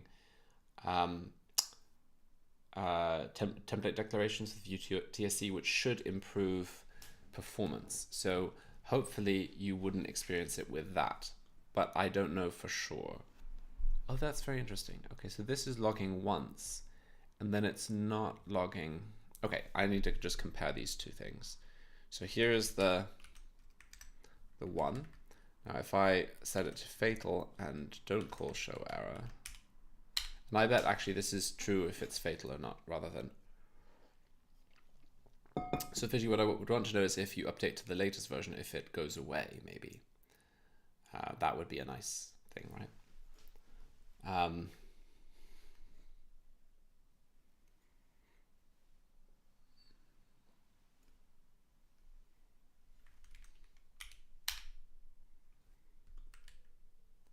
Okay, so the difference here is the fatalness of it, I think. So the cause, yeah. Let's try not making it fatal.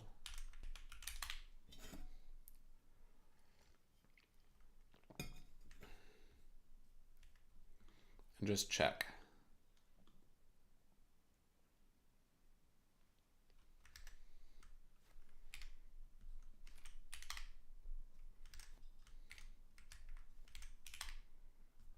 Yes, that's good. So I think actually we just need to make it fatal if it is import meta client. There we go.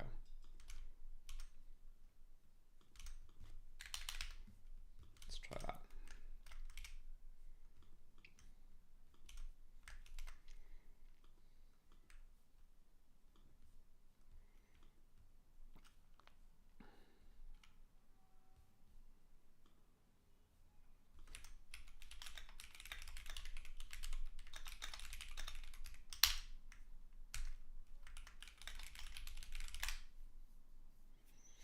I'm not sure.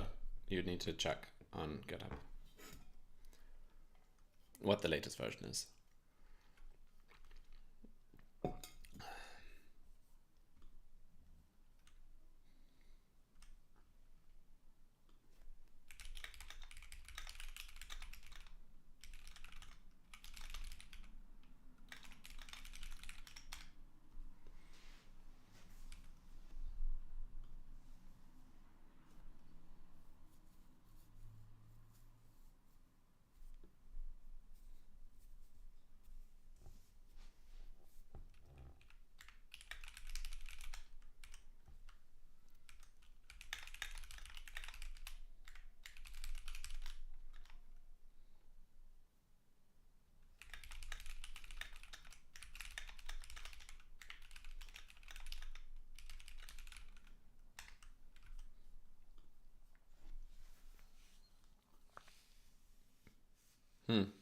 One thing you can do with Fishy is, if you're not aware of this, there is a bisect extension feature in VS Code, which will, if you can reproduce an issue reliably, then it makes it very easy to find out what extension is causing this, if an extension is causing it.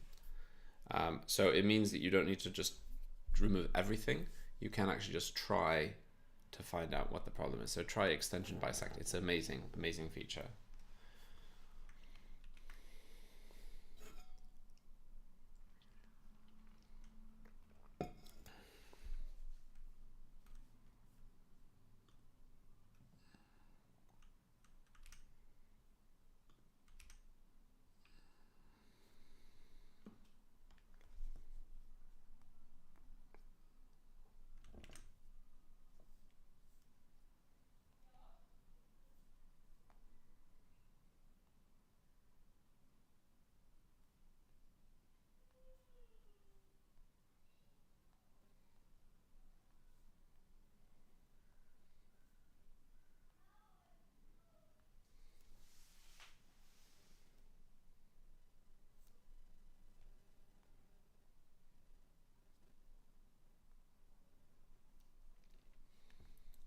Okay, I'm optimistic that this is going to fix things. Yep, we're good. Okay.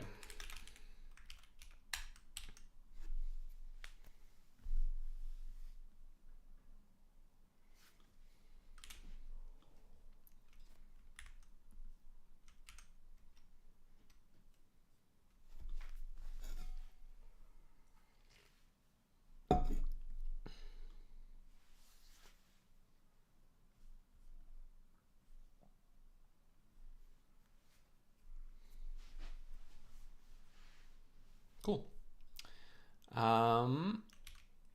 Right. So I think there are some other issues with HMR and virtual templates that, and actually I might just, oh, what's going on? Oh yeah, I hadn't finished. Right. So I knew there was something I was in the middle of doing. So we have a work in progress commit.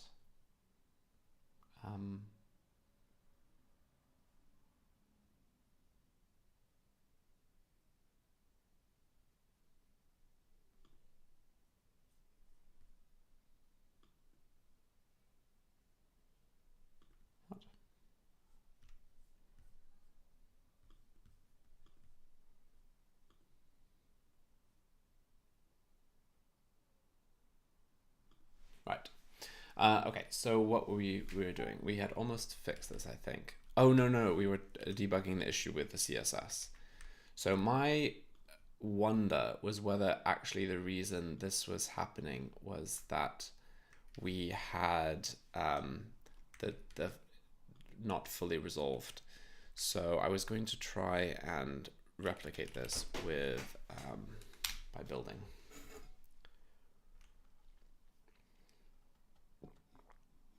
Hey Pratik, good to see you again.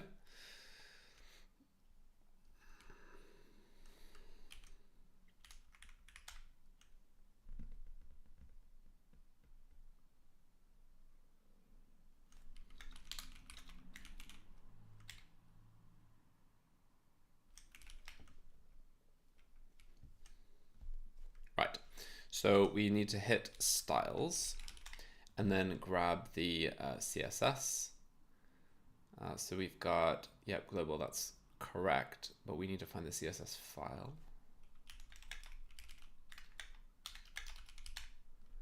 And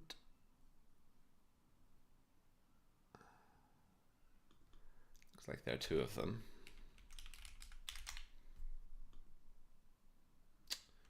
Yes, not good. Okay, didn't solve it.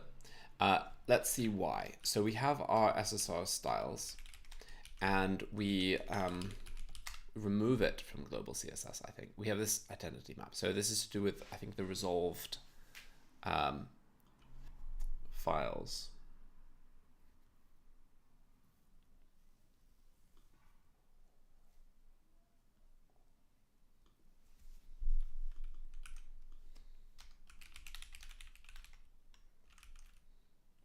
What is it? Ah.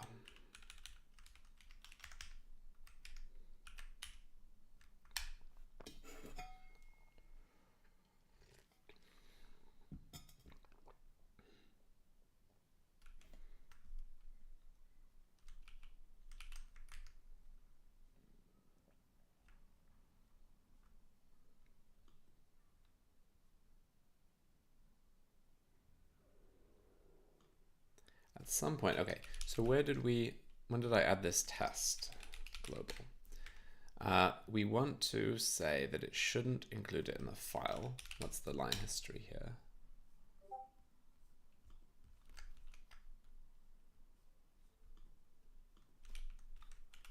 Why is there no line history? Okay, here's my commit.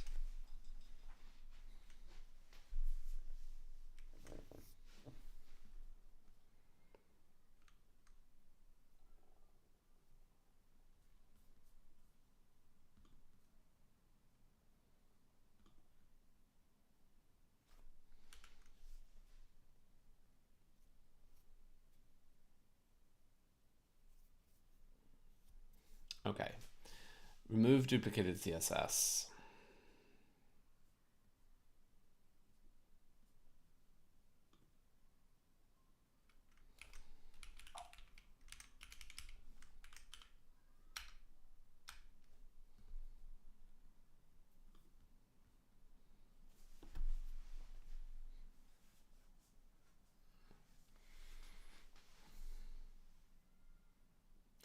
Oh. Maybe it's this. Okay, so let's search for, come on, search for it here. So console log chunks, what is that? Yeah, a set. And then we should console log key.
This is a tricky one.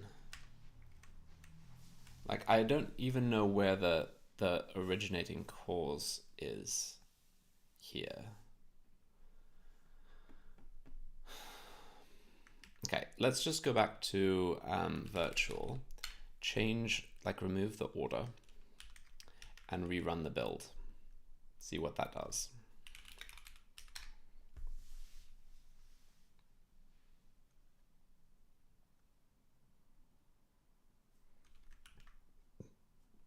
Okay, so we have very similar output.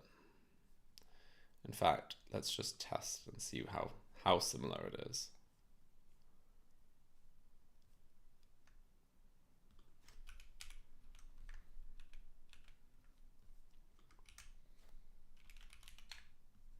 Okay, so we've got our little to-do. This is the new one, and here's the old one. Oh.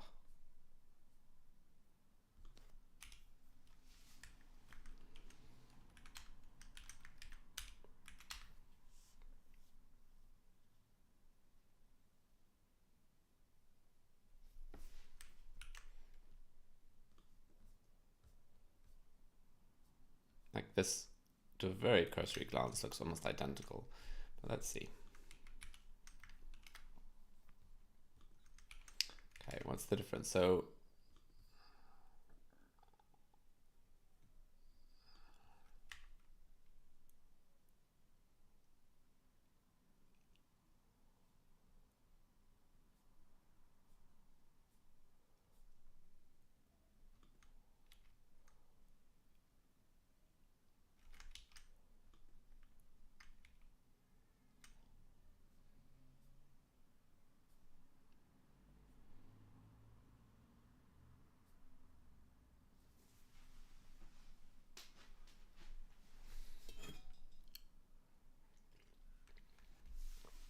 it doesn't really seem to me to be very, like, the order is a bit different, but other than that, this looks identical.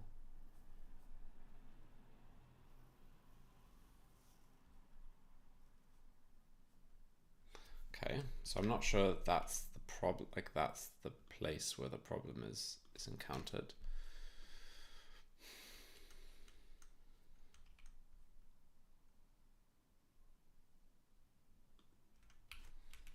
I feel like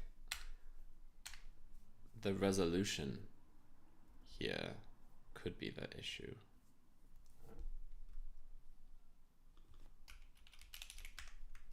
Let's try.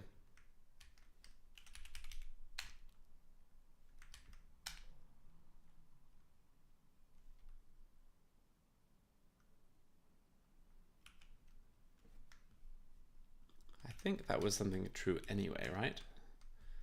So if I drop that off, it should, I think it still warns.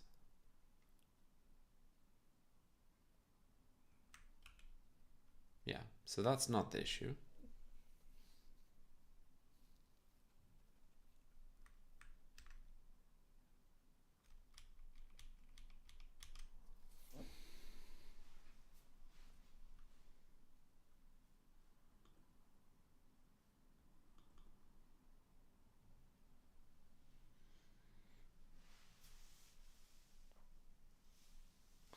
Well, let's try virtual and see what ends up getting resolved. So that's the only problem. So console log resolved ID.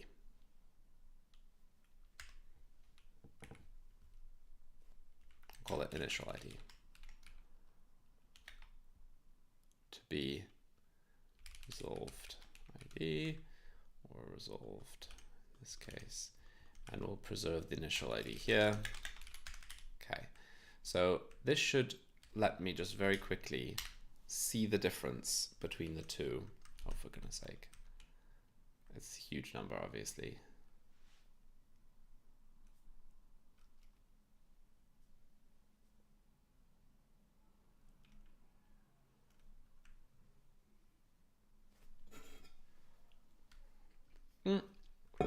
I guess it's fine.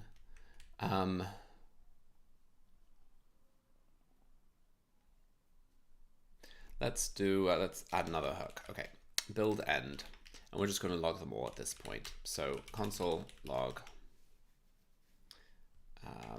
logs sort.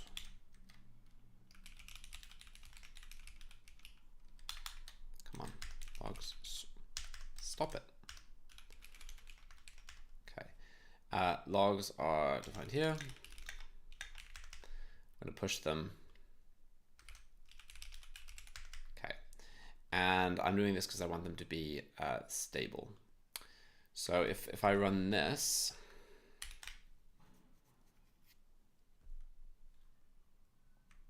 oh come on,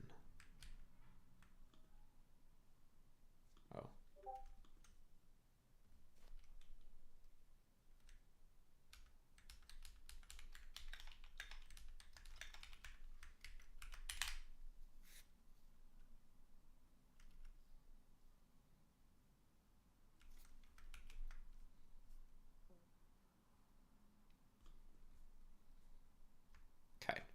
So we've got one stable array. We're going to call this to do again, and then we're going to try the same thing again by changing the order and seeing how it differs. So cool. Let's just copy this up. We're going to see what is different. So it looks like there's quite a lot less, which makes sense. Okay, the full path. Ah.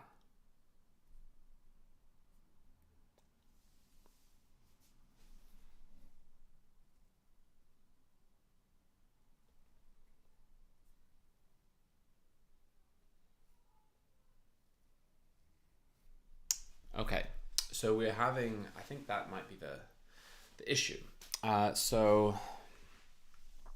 what's it resolving it to?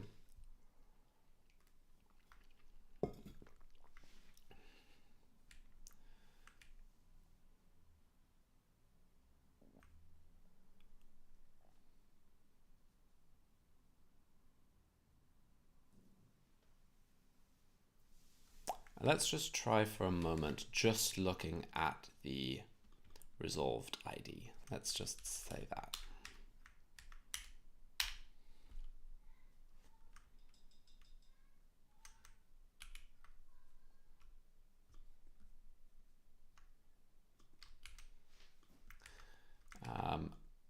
Okay, paste that and commit, and now we update with the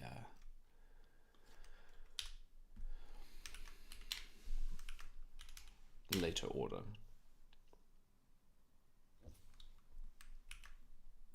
Okay, so we've got maybe the same. Okay, so we should have a much clearer list. Okay, one thing isn't resolved, app config with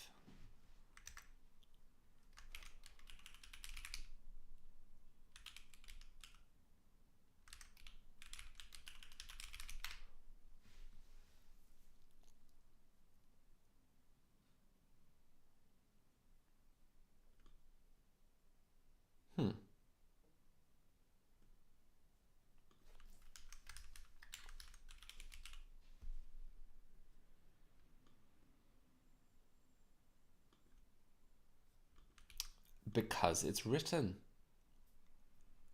That's why.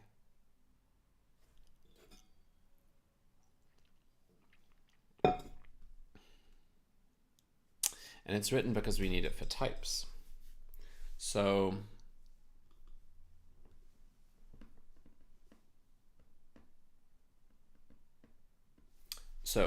we therefore should be able to make it unwritten and see if this makes a difference with our styles.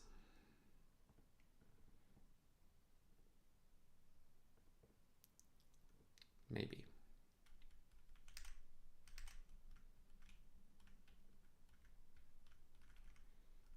This would be very weird if that ends up being the case.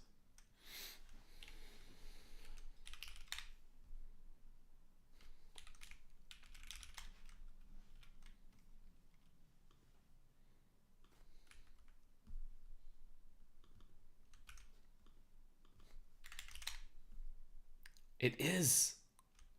That's crazy. Why? What is in that file? Okay.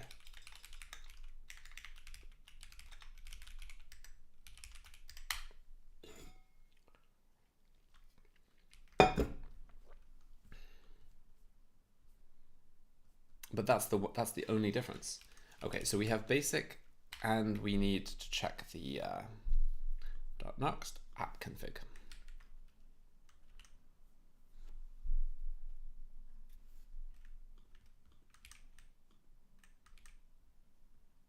Why would this do anything? Like, how can this make a difference?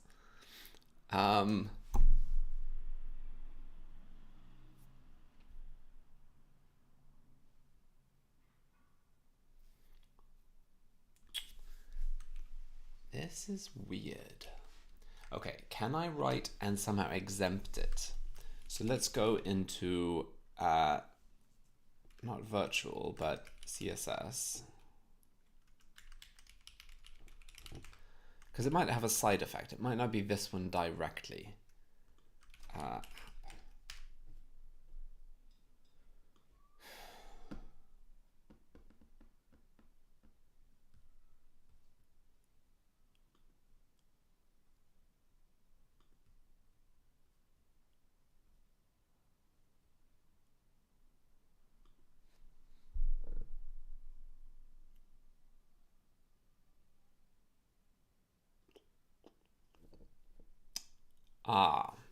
This might actually be the issue.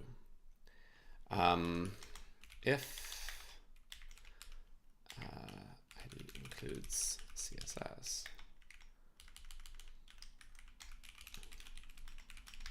that's what it is, I think. That's really the thing. Okay, so back to virtual. Order before, and let's build.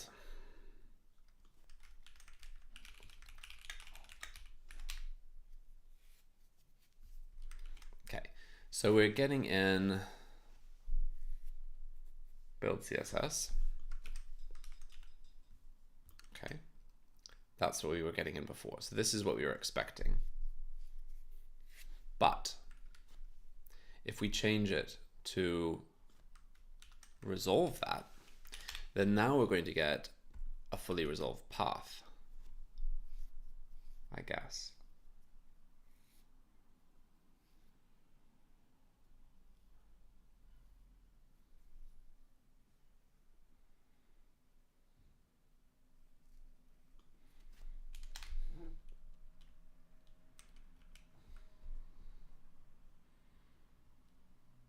Or not,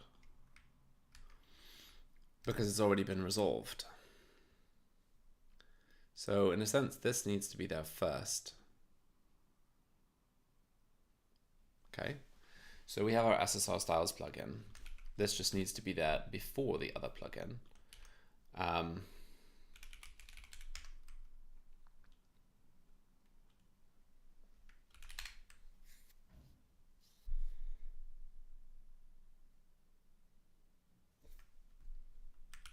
Let's just check. Did I get build CSS? Yeah, okay.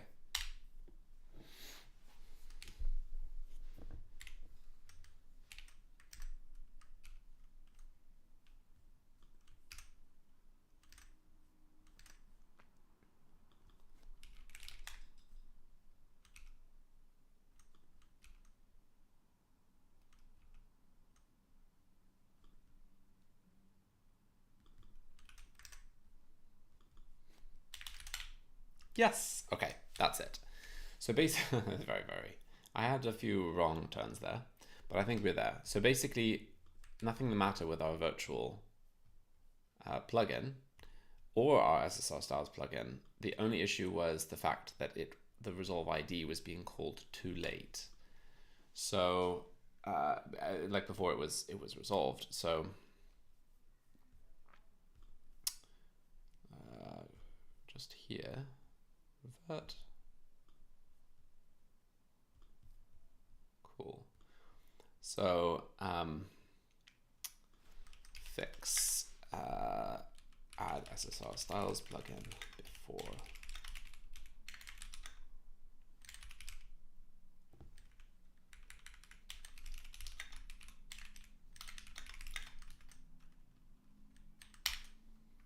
Cool. I think that should be it.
Okay, so I think this is very promising. I think this should be good now. Hopefully. Good.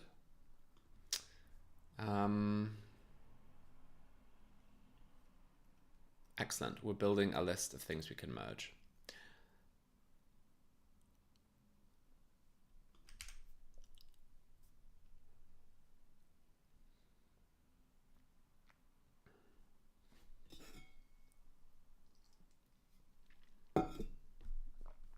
Let's just hide enhancements.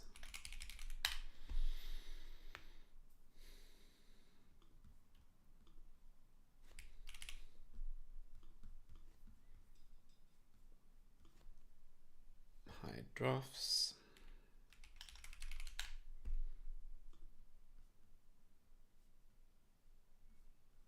Hide documentation.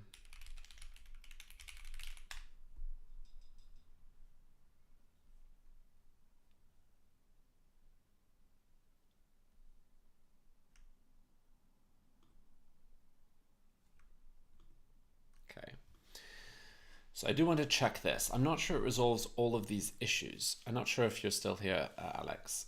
So I'm not sure it resolves all of these issues. That's the only thing that I am not sure about. But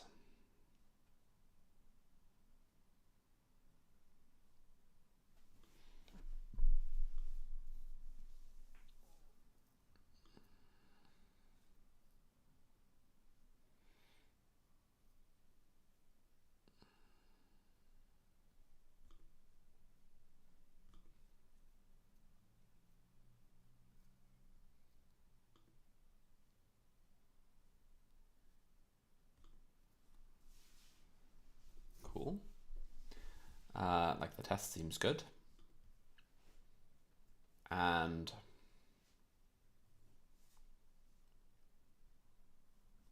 let's just see what the diff is. So looks like we're moving whether the root allows scroll to top into, oh, it's just a bit further down.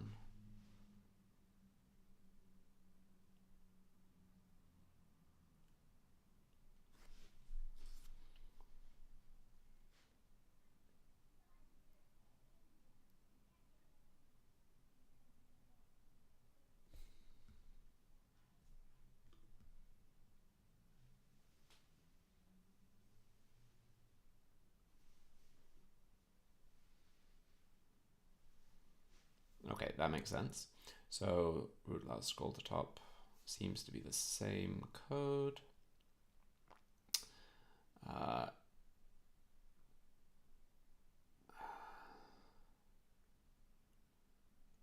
Yeah, fair.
Thank you, Abita. That's nice of you to say.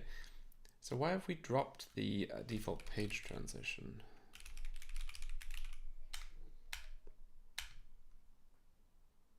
Why have we dropped has transition? Oh, I see. We've moved that into the question of whether we are running a transition or not.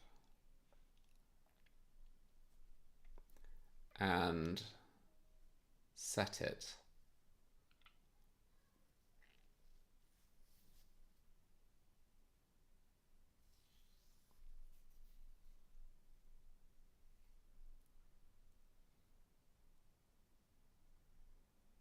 Yeah, that makes sense.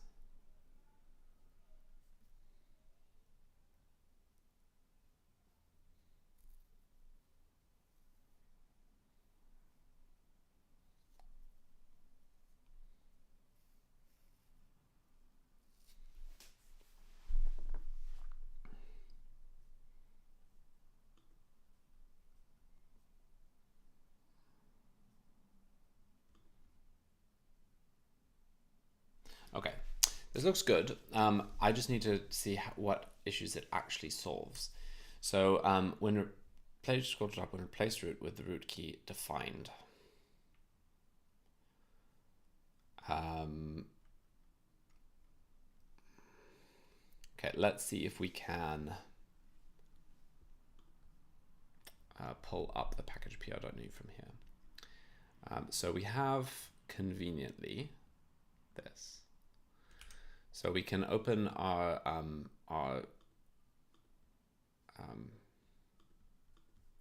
reproductions with that. So this one first, we should, let's reproduce the bug.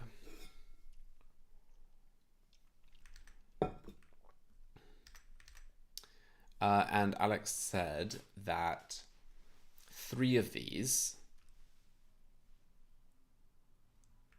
can have this added. So, but I'm not sure that they should have to.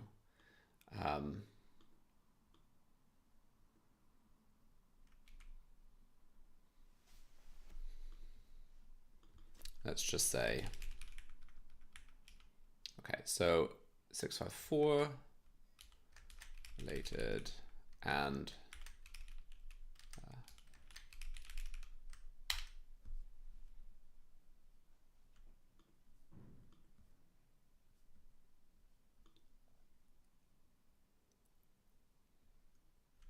No, I think that one is resolved.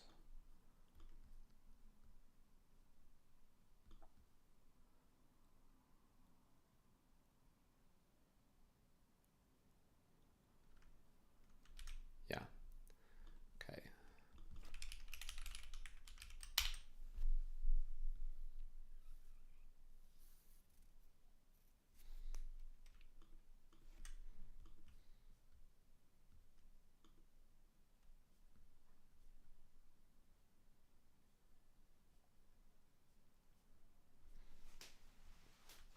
Okay, so let's just check the... Yes, I rotated the camera a bit so that it's a bit further away from me, because people were telling me... Someone said, she said, your camera looks like you had a... She said, I assume you just had a cheap webcam. That hit me hard. Hit me hard, I'll tell you that. Okay, 2541. And what was it before?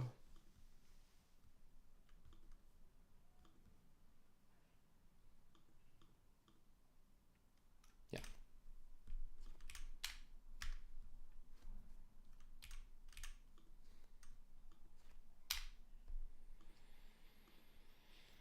Okay, so the only one I think...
I'm so glad.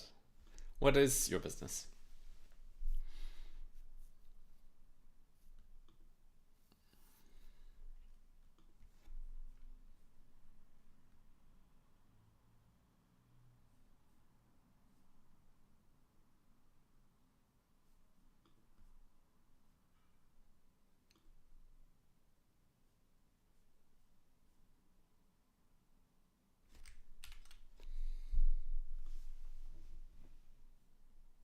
That's weird.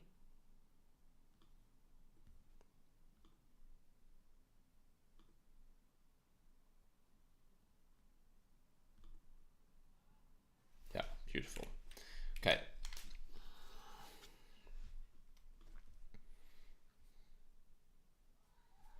But there are quite a lot of related ones.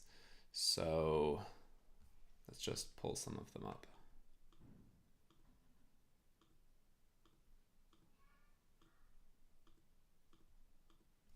Okay.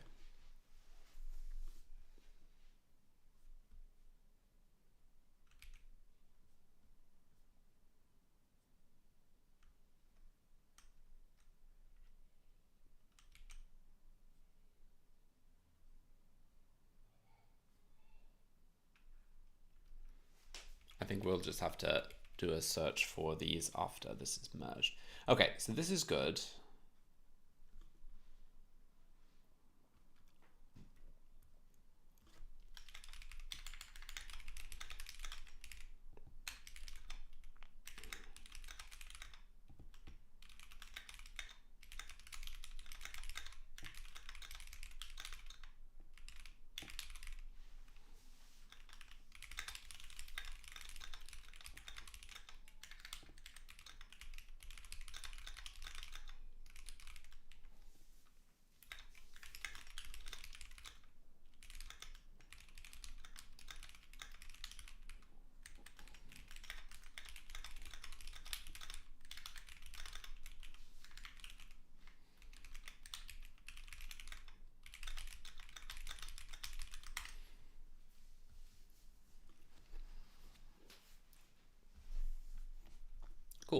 Okay, so let's merge this.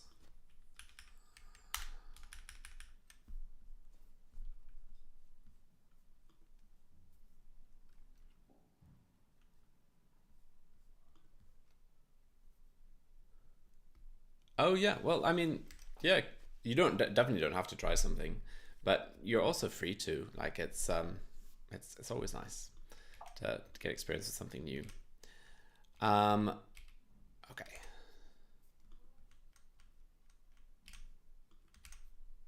What else can we merge? It looks like the VFS is passing. Glad to see that. And that should be good to merge.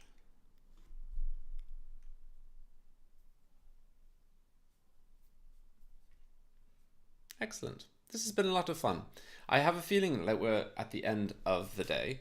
I'm a bit sort of not entirely sure of the time. Maybe we should find that out. But it's about 5 o'clock. So yeah, definitely try it. And if you can get your company to use it, that's even better.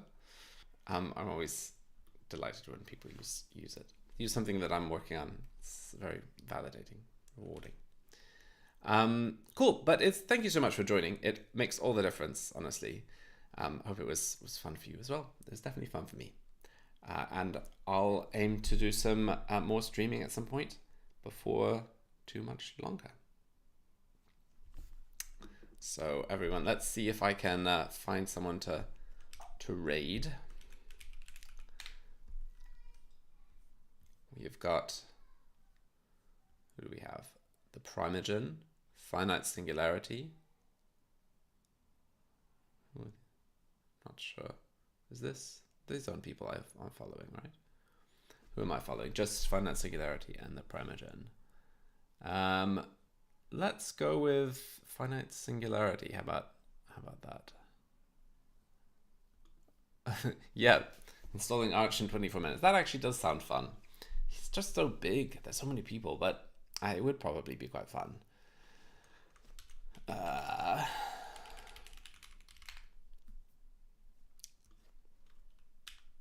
Let's raid. Then let's do Finite Singularity. Okay.